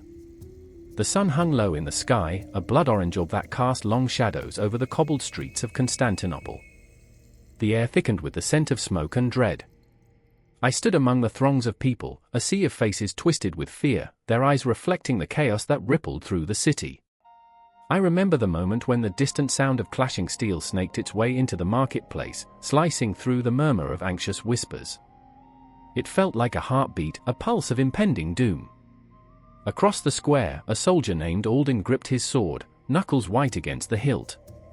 He was just a boy, really a boy who had been a shepherd just weeks before. Now, he was here, thrust into the maw of a conflict that felt larger than life itself. He could hear the cries of his comrades as they charged forward, drowning in a cacophony of death and glory. Alden's heart raced, a wild drumbeat urging him to run or to fight. But how could he fight? He was terrified. It felt like a fever dream, and yet, this was very much reality. I remember the sun setting behind the hills, he shouted into the void, as if it could protect him. I remember the taste of fresh bread, the laughter of my sisters. His words tumbled into the chaos like stones in a river, lost, swallowed by the roar of war. And then there was Zeynep, her dark hair pulled back in a tight braid, her eyes fierce with determination. She was not a soldier, but she had witnessed the tides of change sweep through her city. Her family had been torn apart by the very Crusades that Alden and his friends were now fighting in. She moved among the dying and the wounded, her hand steady, her heart breaking. She felt the weight of the world on her shoulders, and still she pressed on, carrying water, binding wounds. I remember the stories my grandmother told, she whispered to the dying. The great empires, the heroes, and their blood-soaked glory. But those stories felt like shackles now, weighing her down, drowning her in a history soaked in sorrow. Look at us, she thought, scanning the faces around her. Look at what history has wrought, this is our legacy. The tension crackled like the air before a storm, and in the distance, the clamor of battle grew louder. Alden's heart swelled with a mixture of fear and duty. What would they say of me, he wondered. What would my sisters think? He could almost hear them giggling, the sound a balm against the sharp edge of his reality. But when he closed his eyes, all he saw was blood, drenched, sticky, and alive. Fear is a ghost that walks with us, Zeynep murmured, glancing at Alden, her voice barely rising above the din. It's what we carry when we face the unknown. She felt her own fears bubbling close to the surface, a fear of loss, of being swallowed whole by the chaos, of being forgotten in the annals of history. As the sun dipped below the horizon, the shadows lengthened, swallowing the square in darkness. Night fell like a shroud, and the air turned thick with the smoke of burning bodies and the stench of despair. The heavens seemed to open, pouring down stars that blinked mockingly at the suffering below, their light just a distant memory of hope. Alden and Zeynep stood on the precipice of something unfathomable, the weight of 1,000 years pressing heavily on their shoulders. They saw the ghosts of those who had come before them, specters of soldiers and civilians, all lost to the tides of time. What if we're just another chapter in this tragic tale? Alden questioned, his voice trembling. Then we'll write our own ending, Zeynep replied, her resolve hardening. But even as she said it, doubt clawed at her heart. She longed for the simple joys of life before the Crusades, when the world was painted in colors, not shadows. The laughter of her sisters had been replaced by screams, and the warmth of family, a cold memory. In the thickening darkness, a horn blared, sharp and shrill, a call to arms that sliced through the air like a knife. Alden's pulse quickened, he was being drawn into the fray. I must go, he resolved, glancing at Zeynep, searching for a spark of courage. I must face this. Then go. Zeynep urged, her eyes wide, a mix of pride and fear colliding within her. But remember, this is not just about glory. This is about us, about the pieces of ourselves we may lose. With that, Alden turned, a soldier now, stepping into the heart of the storm. The clangor of swords, the cries of men, the very essence of life and death collided in a violent symphony. Time warped, moving like a sluggish river. Every moment stretched into eternity, filled with flashes of bravery and despair. I felt it all, the blood that soaked the ground, the cries that echoed through the night, and the haunting memories of what was, what could have been. Zeynep knelt among the fallen, her hands trembling as she bandaged a wound that would either heal or claim another life. The reality hit her like a wave. This was the impact, she thought, as tears streamed down her cheeks. This is what the Crusades have wrought, a tapestry of pain woven through the fabric of our lives. In the swirling chaos, the city teetered on the brink of oblivion. I could feel the weight of the world collapsing around them, the city trembling, haunted by the weight of history and the echoes of the past. It was not just a fight for land, it was a battle for the soul of a people caught in the crosshairs of fate. The stories of Alden and Zeynep would be swallowed by time, their legacies tangled in the threads of history. And still, the night pressed on, relentless and unyielding, where the whispers of the past mingled with the cries of the present, creating a cycle of conflict that would never truly end. The heart of the empire beat on, a dark and tumultuous rhythm, absorbing all those who dared to dream within its embrace. The air crackled with tension, thick as smoke from an extinguished fire, the kind that clings to your throat and makes your heart thunder in your chest. A scholar, Marcus, stood at the precipice of a revelation, surrounded by stacked tomes and musty scrolls, their pages whispering secrets of the past in a language only the brave dared to confront. He clutched a brittle manuscript, the words faded, but the implications smoldering with the intensity of 1,000 blades drawn in conflict. The Crusades, those bloody, chaotic waves of fervor and fanaticism, were not just history, they were a reflection of our own tumultuous souls. I remember the first time I stumbled upon the accounts of the siege of Jerusalem, the sheer brutality painted in vivid strokes, the cries of "God wills it," ringing in my ears like a haunting hymn. The blood soaked into the cobblestones, turning the very earth into a graveyard of ideals. Marcus's voice trembled. His fingers traced the faded ink, each letter igniting a fury within him that he could neither contain nor articulate. Did the souls of the fallen still wander those streets, lost in the shadows of memory? Across the dimly lit room, Miriam, with her fierce, fiery eyes, interrupted his thoughts. But what about those who fought for their homes? The defenders, were they any less noble? Her hands punctuated her words, weaving through the air, each gesture a battle cry of its own. Marcus had watched her transform, once a mere student, now a fiery beacon of passion that seemed to draw the history of those long-dead warriors into the present. I remember their faces, the fear and desperation, the weight of faith pressed against their hearts like a stone. Miriam leaned closer, the glow of the flickering candle casting her in both light and shadow. These men were not just pawns in a game of kings, they were fathers, brothers, sons. Can we reduce them to mere footnotes in our grand narrative? Her question hung in the air, thick and suffocating as the night. Marcus felt it coil around him, a serpent tightening its grip. Did he dare to answer? His mind was a battlefield, torn between the sterile analysis of scholarly debate and the raw, pulsating heart of human experience. The Crusades were a tapestry woven with threads of glory and despair, but what if they were also a mirror reflecting their own failings? Were they merely distant echoes, or did they resonate in the marrow of their modern lives? I don't know, he admitted finally, his voice cracking like ice underfoot. I just keep thinking of how history might repeat itself if we allow it. If we're not careful, we could become the very monsters we study. Suddenly, the shadows seemed to ripple with the weight of those ancient souls, echoes of knights and peasants, visions of their hopes and horrors swirling in a miasma of conflict. Outside, an owl hooted, its cry a chilling reminder of the night. Did they hear him? Did they know how their stories bled into the present? Marcus felt the rush of dread grip him, a gnawing fear that perhaps they were not just dead, but alive in every angry shout at a protest, every zealous chant in the streets. What if the answers we seek are buried beneath layers of interpretation we refuse to peel back? Miriam pressed, her voice steady, yet her eyes flashed uncertainty. What if we are too afraid to confront the truth that the Crusades were not a noble endeavor, but a catastrophic collision of faith, greed, and blind ambition? I remember the tales of the Children's Crusade, their innocence twisted into a tragic farce, Marcus murmured, the memories flooding in like a relentless tide. Led by hope, they believed they could march to the Holy Land with nothing but faith as their armor. They were swallowed by despair, sold into bondage, their dreams crushed beneath the weight of reality. Were they heroes or victims? Or just pawns in a game too vast for their small lives?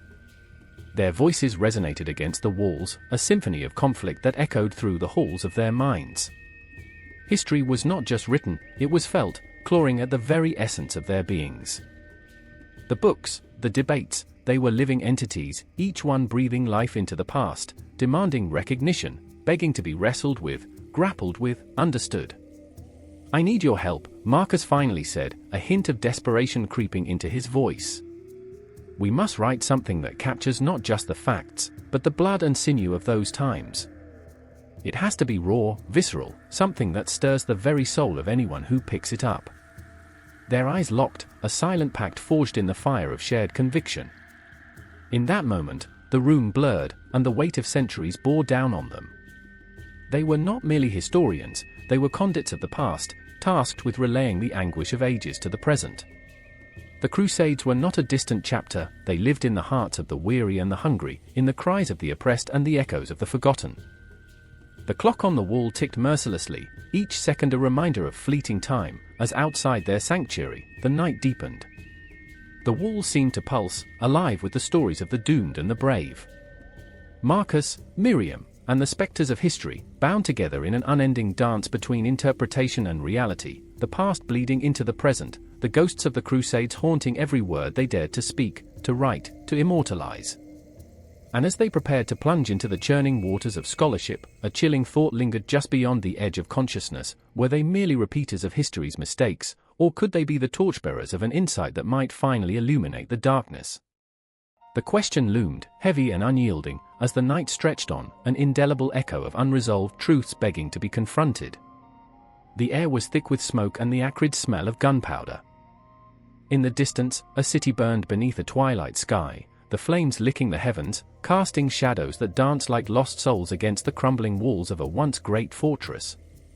Outside the remnants of the old city, in the flickering light, Layla stood frozen, her heart pounding like war drums. She clutched her brother's hand, Amir, a boy of barely 12, barely aware of the storm brewing around them. "I remember," she whispered, her eyes scanning the chaos, "the stories of knights and kings, of honor and glory. But this is a nightmare." Amir, wide-eyed and innocent, looked up at her, his voice trembling. "Are we the heroes or the villains, Layla?" In that moment, time stood still, and the answer hung heavy between them like a sword poised to strike. They were neither, but both, players in a game far older than their childhood, with scars etched deeper than the lines of history. The echoes of the Crusades roared through their minds, ghosts of a distant past intertwining with the present. Each conflict, each battle, a thread woven into the fabric of their existence. The echoes of battle cries, the clang of swords, the fervent prayers of distant warriors surged through her, a cacophony that drowned out the cries of the living. Across the smoky expanse, a figure emerged, a soldier draped in the tattered remnants of what once marked him as a peacekeeper. His name was Hassan, a man ravaged by his own choices, torn between duty and the cruel reality of survival. He had served loyally, but as the gunfire erupted and the lines blurred, he became a reluctant participant in a cycle of bloodshed he once sought to escape. "I remember," Hassan murmured to himself, the weight of memories flooding his mind. "I remember the first time I picked up a sword, my father's pride in my eyes.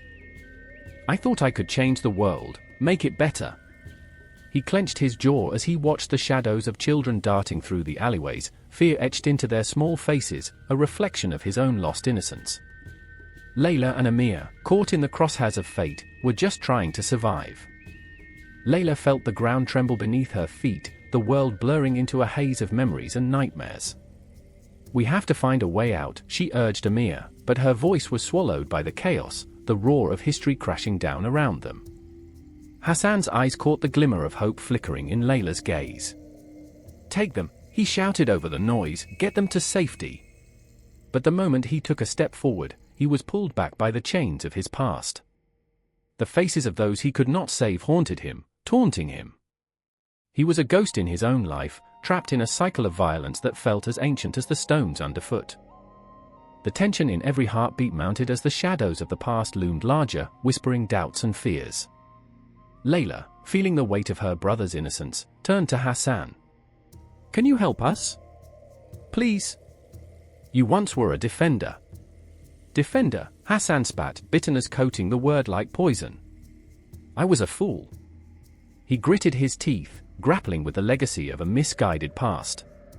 The Crusades had birthed a cycle of vengeance that echoed through time, carving deep divides in the hearts of nations and families alike. The ghosts of men who fought for glory now haunted the streets, their stories twisted into a narrative of hatred. "I remember," he said again, voice softening, "the cries of my fallen brothers. They died for lands, for power, while families like yours were left to crumble. His eyes flickered toward the horizon as if seeking forgiveness from the unseen watchers above. But I'm still here. We can still change this. The moment hung heavy, the air crackling with tension, a precarious balance hanging above them like a sword waiting to fall. Layla felt the enormity of their plight, a world of pain and sorrow crammed into the small bodies of her brother and herself. Will it ever end? Amir asked, his voice a fragile whisper, a question too big for mere mortals. The answer choked in Layla's throat as she looked at Hassan, who bore the weight of lost generations on his shoulders. Not until we face it, he replied, his own resolve strengthening against the tide of despair. The scene shifted around them, soldiers clashing like thunder, each clash resonating with the weight of history, with every blow a reminder of bloodshed. They were all caught in the same storm, haunted by choices made centuries ago, souls tethered together by a shared fate that felt both inevitable and tragic.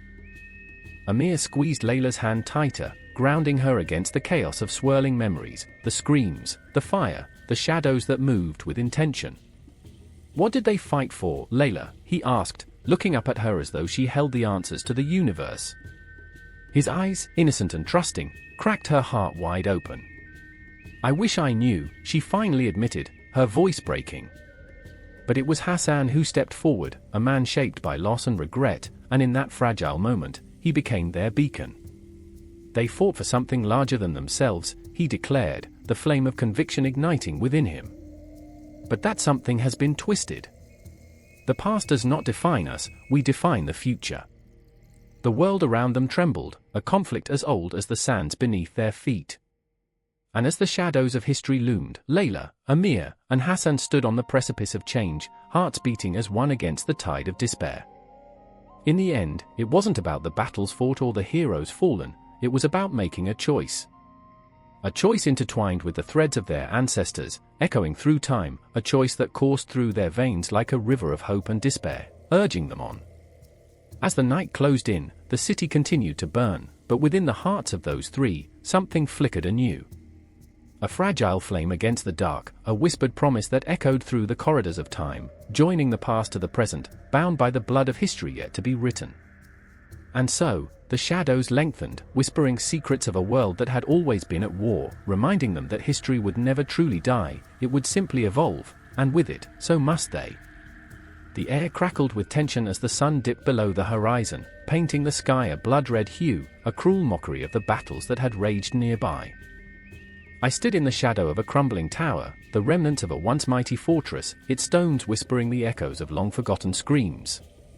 My heart thundered in my chest, a relentless drumbeat of uncertainty. Each pulse carried the weight of 1,000 tales, tales woven by scribes, sung by minstrels, their ink-stained fingers dancing across parchment like ghosts in the night. I remember the artist, a gaunt figure with eyes like hollowed-out wells, staring into the abyss of his canvas. Every stroke of his brush was a prayer, desperate and beautiful, capturing the essence of fear and glory. He painted the faces of the fallen, their eyes forever wide, forever pleading, yet I could see the flicker of life in his own, an insatiable hunger for something beyond the flesh. These men, he whispered, they fought for a dream, but what of the dreamers left behind?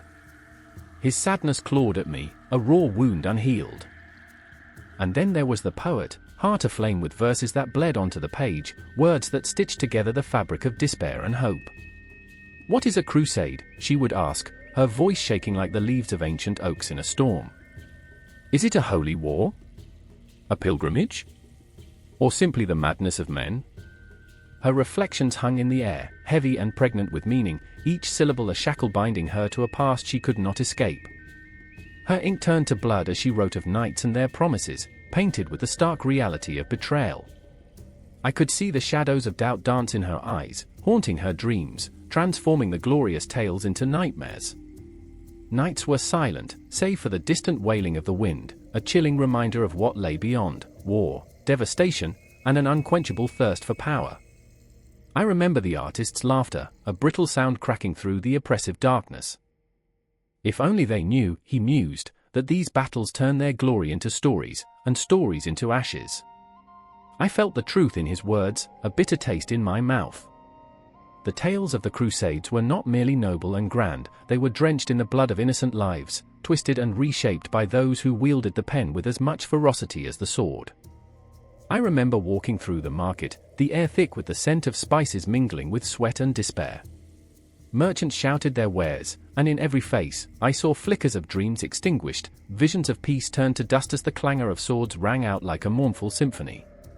The poet stood on a makeshift stage, reciting verses that sang of valor, but her voice trembled, an echo of doubt that ricocheted through the crowd. "For whom do we fight?" she cried, tears glistening like shards of broken glass. "Are we but actors on a stage, our destinies penned by hands unseen?" Their struggles intertwined like the threads of a tattered tapestry, a shared fate that drew them ever closer to the edge of despair. Each night, I witnessed their battles, not against each other, but against the very essence of their existence. The artist found solace in the strokes of his brush while the poet poured her soul into the ink, both searching for meaning in the chaos, their desperation palpable. Then came the night when the storm broke. The sky roared, lightning stitching jagged scars across the heavens. I could feel the suffocating weight of silence before the onslaught, a prelude to chaos. In the midst of it all, the artist and the poet found themselves trapped in the tower, shadows creeping like phantoms around them. "What if our stories die with us?" she whispered, her voice laced with panic. As the wind howled, the artist gripped his brush, a lifeline against the impending dark. "Then let us paint the sky with our pain," he declared, defiance igniting in his chest. Their resolve cracked through the silence. Each brushstroke became a battle cry, each stanza a testament to their courage. They fought against the darkness, struggling to carve out a space for the truth within the lies, their art a beacon piercing the veil of despair. I watched as the canvas transformed, splashes of color exploding like the very essence of life, while her words hung heavy in the air, a tapestry of yearning and anguish. But the storm raged on, a cacophony threatening to consume them. I felt the weight of their dreams crash against the walls, a relentless tide threatening to drown them in sorrow. "The world may forget us," she cried, her voice breaking, "but for every story that fades, another will rise." I clung to her words, feeling their power seep into my bones. They were not just artists or poets, they were warriors, wielding their craft like a sword to carve out a space for truth amidst the chaos. In that tower, amidst the tempest, the lines of history blurred. The past echoed in their hearts, each heartbeat resonating with the souls lost in the Crusades. I could see the ghosts, the echoes of those who had fought and perished, their stories entwined with the very fabric of time.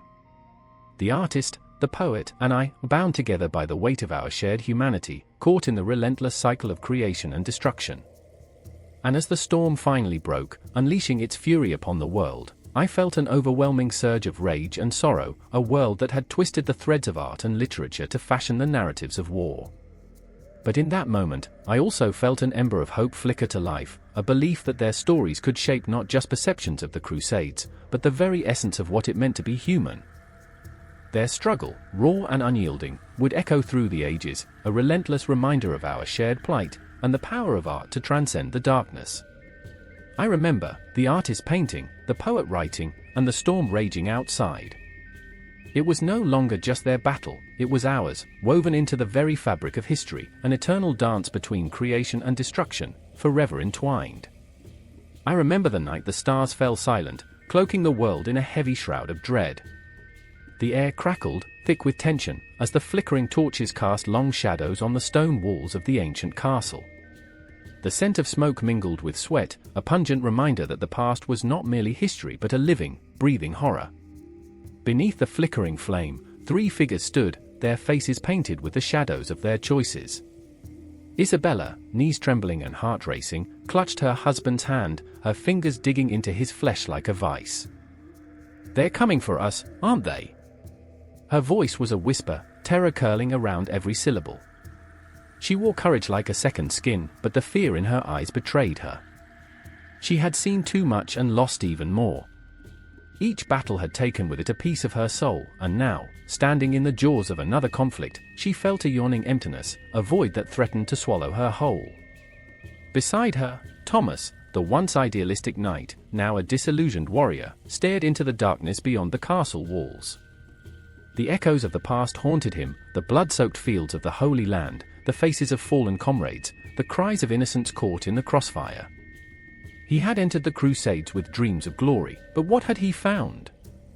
Nothing but a tapestry woven from the threads of suffering, greed, and betrayal. "They'll kill us all," he murmured, his voice cracking under the weight of memories too heavy to bear. For what? For a land they don't even care about. Across from them stood Amon, a strategist with the mind of a scholar and the heart of a soldier. His eyes flickered like the dying embers of the fire, filled with a restless energy that belied his age. "This isn't just about us," he said, voice steady as a metronome, though inside, he felt the tempo of his heart racing faster than the drums of war. "It's about the future, about expanding our reach, our power." Yet deep down, he felt the gnawing guilt of a man who had watched empires rise on the backs of the broken. Each conquest was a scar on the land, a wound that wouldn't heal. If we don't act now, the ghosts of our past will consume us. The tension hung thick, suffocating. Outside, the distant clash of swords sounded like a death knell, each ring a reminder that history was not a distant memory but a relentless beast, clawing at the very fabric of their lives. Isabella turned to Thomas, eyes glistening with unshed tears. She was a woman trapped between the fierce loyalty of love and the searing pain of loss. "What about our child?" she whispered, and in that moment, the world around them faded. The shadows of war receded. All that existed was the memory of laughter, of innocence, and the promise of a future painted in colors brighter than the blood-soaked earth. In that haunted castle, they were not just soldiers, they were echoes of every soul who had fought and bled, each scar a testament to the choices made in the name of God or glory. But what was glory? A hollow word, a fleeting moment captured in tales told by the fire. They had learned that the Crusades were more than a series of battles, they were a crucible, an alchemical transformation of ideals into something twisted and grotesque. "Do you understand?" Amon's voice cut through the tension like a blade. "Every conquest is a step towards a greater empire. It's not just our survival, it's about inheritance, about destiny. The world is shifting, and we must shift with it." He paced the room, his mind racing ahead, envisioning cities bathed in wealth, lands ripe for claiming. Yet each thought was laced with a bittersweet truth: every step forward was a step into darkness. Thomas shook his head, fighting against the tide of Amon's conviction. "But at what cost?" His voice rose, raw with emotion. He could feel the ghosts of the fallen surrounding him, their voices a haunting chorus echoing in his mind. A land filled with blood, and for what? A legacy built on the ruins of lives we destroyed? I won't be a part of this." Isabella's heart raced as she looked between them, sensing the fragile thread that connected their fates. She wanted to scream, to tear down the walls of their despair, to snatch back the hope that flickered like a dying candle. "We can't let this be our fate," she cried, her voice rising like a phoenix from the ashes. "There's still a choice. We can stand against this madness. For our child, for everyone who has suffered." But as the words hung in the air, the shadow of inevitability loomed larger. The drums of war beat louder, a relentless symphony of destruction. Outside, the world teetered on the edge of chaos, and they stood at a precipice, caught in a tempest birthed from centuries of greed and bloodlust. What was to come for Isabella, Thomas, and Amon? They were not merely characters in a story but reflections of every man, woman, and child ensnared by the web of history, a history replete with dreams turned to nightmares, ideals warped into weapons. And then it happened, a crack in the silence that shattered their fragile moments of resolve. The gates burst open, and soldiers poured in like locusts, hungry for conquest, hungry for blood. In that moment, time slowed. The air thickened, the flames danced wildly as if mocking their futile hopes. Isabella's heart thundered. "We can't fight them," she screamed, but the words felt like a mantra against the impending storm. Amon's resolve faltered as the soldiers swarmed, the chaos threatening to pull them under. Thomas, with a heart of fire and rage, stepped forward. "I will fight. I will not let our future drown in darkness." But as he moved, as he prepared to confront the looming nightmare, shadows whispered behind him, the weight of history, of mistakes unforgotten, pressing down like a heavy cloak. And so they stood, on the brink of a storm, tangled in the web of their conflicting desires, their passions, their fears. In that heartbeat of despair, history unfolded, a relentless cycle of violence and hope, a dance of shadows and light. The Crusades had ignited a fire in the hearts of men, a fire that would burn long after they had fallen. Outside, the world awaited, and the ghosts of the past stirred, whispering promises of glory with a haunting laughter that echoed through time. In that moment, as chaos erupted around them, Isabella, Thomas, and Amon were caught in the eye of the hurricane, the winds of change howling with a spine-chilling intensity, a prelude to the dark legacy that would shape empires and haunt generations to come. A city burns. Smoke curls into the night sky, a thick, choking blanket wrapping around the ancient stones, a funeral shroud for lives snuffed out too soon. The flames flicker, casting grotesque shadows that dance mockingly against the crumbling walls of history, walls that have witnessed the exultation of conquest and the anguished cries of defeat. I stand there, heart pounding, uncertainty gnawing at my gut like a ravenous beast, watching the world I thought I knew crumble into ash. I remember the first time I felt the weight of history pressing down on me, the way it thrummed in my bones. I had been a child then, wide-eyed and foolishly dreaming of knights in shining armor, of battles fought for honor, of glory painted in the blood of the vanquished. But now, standing amidst the ruins of a city that once echoed with the laughter of its people, I see the truth. History is a merciless specter, a relentless ghost that haunts the present, whispering tales of betrayal and bloodshed. Across the burning boulevard, I see her, Sophia, eyes ablaze with a fire that rivals the flames consuming her city. She's a historian, an oracle of the past, entangled in the threads of a narrative that binds her to a lineage of warriors and victims alike. Her fingers twitch, clutching at the pages of an ancient manuscript that speaks of crusaders and their unholy crusades. They came for redemption, she whispers, a bitter smile twisting on her lips, but all they left behind was chaos. I remember that chaos.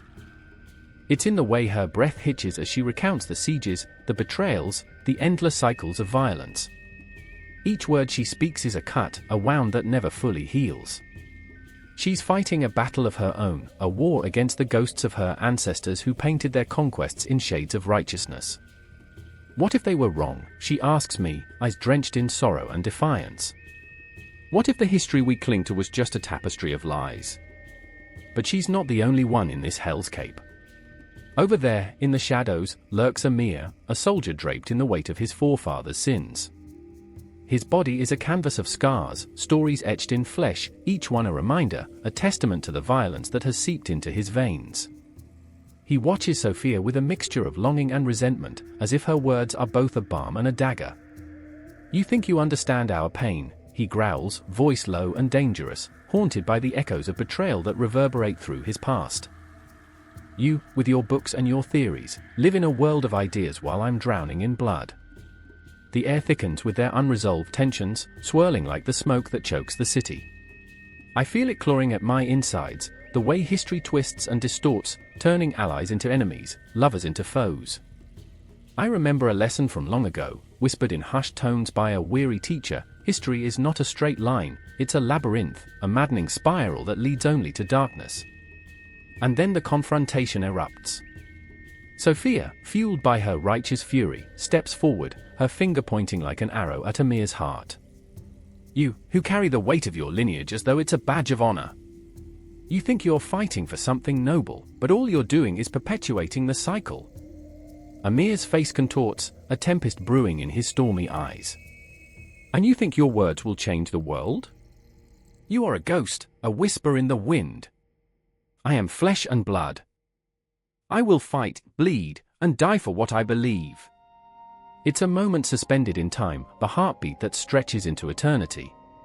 The flames crackle and howl, the shadows elongate and twist, echoing the turmoil within. I stand, paralyzed, caught between them, between the past that suffocates and an uncertain future that looms ahead, dark and uninviting. I remember the faces of the people left behind, the mothers who held their children tightly as the banners of invaders unfurled, each thread soaked in sorrow. I think of the lovers who were torn apart, their hopes extinguished like the flickering embers before me. I want to scream, to shake them both from their illusions, to make them see that the past is never truly buried. It lives on, twisting through the very fabric of our existence, a ghost that refuses to rest. but the air is thick with unresolved grief, with rage bubbling beneath the surface. Each word exchanged is a dagger, a slice that reveals the ugly truths buried beneath layers of honor and valor. I can feel the history crawling under my skin, a living entity that gnashes its teeth, demanding recognition. Sophia's voice trembles, wavering between desperation and conviction. If we do not confront this, if we do not lay our ghosts to rest, we will never be free. You feel the weight of your history as a chain, Amir, but it doesn't have to bind you. Amir laughs, a sound devoid of humor, a bitter echo against the backdrop of destruction. And what do you propose? That we forget? That we erase our past? The blood of my ancestors runs in my veins, and I will not be ashamed of it. The world swirls around us, a cacophony of screams, a symphony of chaos. The city trembles under the weight of their words, the fire illuminating the truth that lies beneath the surface. There's no easy answer, no simple solution, only the raw, bleeding heart of humanity laid bare. A clock ticks somewhere in the distance, a cruel reminder that time is slipping away. I feel the seconds whispering in my ear, urging me to act, to break through this cycle of despair. You both are fighting ghosts, I finally say, my voice hoarse, barely a whisper. But what if we could forge a new path, one where we carry our history without letting it consume us? Their eyes lock onto mine, a fleeting moment of vulnerability. The shadows stretch and twist, collapsing into silence, leaving us suspended in disbelief. We are three broken souls in a city engulfed in flames, grappling with the legacy of our past while the specters of our ancestors loom overhead, demanding their due. And as the night deepens, the fire crackles, the memory of Crusades echoing in our hearts, I realize this is not an ending but a beginning, an unending cycle where every heartbeat is a reminder of the stories yet to be told, the battles yet to be fought. The ghosts of the past whisper sweetly, urging us to listen, to learn, and to carry the weight of our histories with us, forging a future that might just heal the wounds of centuries past. There's a moment when the air shifts, the silence breaks, and all that remains is the beating of hearts, an echoing drum that thrums louder than steel clashing in the heat of battle. I remember the first time I felt it, standing on a hill overlooking a village, the sun dipping low, casting a blood-red hue over the world. The smell of smoke wafted upward, wrapping around my throat like a noose, choking me with the weight of memories I didn't even own. The cries of those beneath me were muffled, like the distant waves of a storm-tossed sea, crashing against the shores of a forgotten dream. I look to my left, and there stands Elias, a soldier burdened by his own ghosts. His hands tremble, holding the hilt of a sword, and I can see fear etched into the lines of his young face, fear that never quite settled into courage, always hovering like a spectre. He's just a boy, really, not yet a man, and still so full of the hopes that come with dreams of glory and conquest.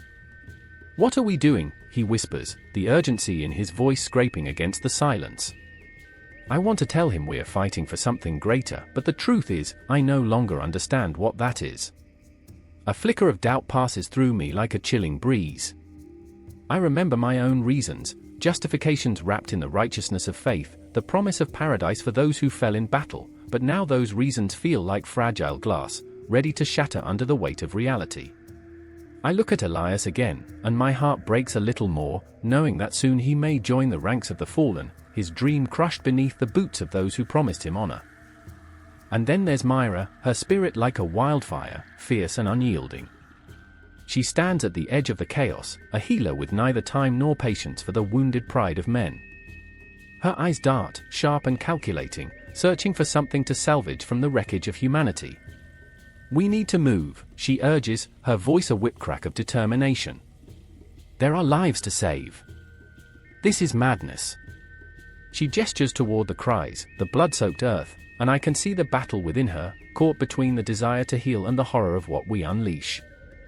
Yet even in her fury, I can see the cracks, moments when the weight of the world presses too hard against her chest. I think of the night we bandaged a child's wounds, his small body still too fragile against the brutality of a war that cared little for innocence. I remember her hands trembling as she placed a soft kiss on the child's forehead, a silent promise that she would fight for his right to breathe, to simply exist in a world gone mad. But what does that promise mean when the very fabric of our existence is soaked in blood? "Elias," I say, trying to steady the tremor in my voice. Do you believe we're on the right side? The question hangs heavy between us, a question that chills the very air we breathe. He looks at me, and for a moment, I see a flicker of hope, then resignation settles in like a creeping fog. Does it matter? He finally asks, his voice small. They'll tell us it's right. They always do. I wish I could reassure him, tell him that stories of honor and valor are more than mere myths, that they live on as a testament to our strength. But the truth is a cruel mistress, and I find myself lost in the labyrinth of my own thoughts. I remember the faces of the men whose names I'll never know, the women whose cries drift like whispers in the night. I whisper, more to myself than to him, the laughter we left behind. A sudden shout jolts me from my reverie, and chaos erupts. Shadows dance before my eyes as soldiers rally, swords raised high against the backdrop of dusk. The battlefield becomes a hellscape alive with the cacophony of clashing steel, the stench of fear mingling with the coppery tang of blood. I feel the pulse quicken, my muscles tightening, ready to respond to the primal call of survival, but I can't shake the dread that clings like a shroud. Elias grips my arm, eyes wide, and for a brief moment, the world narrows to just the two of us, suspended in a moment that feels both infinite and fleeting. What if we're wrong? He breathes, the question a knife twisting in my gut. What if we're right? Myra's voice cuts through the haze, fierce and unyielding. What if this madness can lead to something better?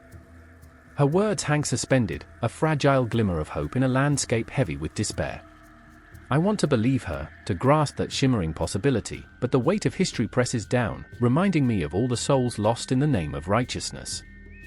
The ghosts of the Crusaders whisper through the winds, shadowy figures who once marched with purpose, now doomed to wander aimlessly, questioning the very essence of their fight. In that moment, I see it clearly, the cyclical nature of conflict, the way history folds in on itself like an origami of pain.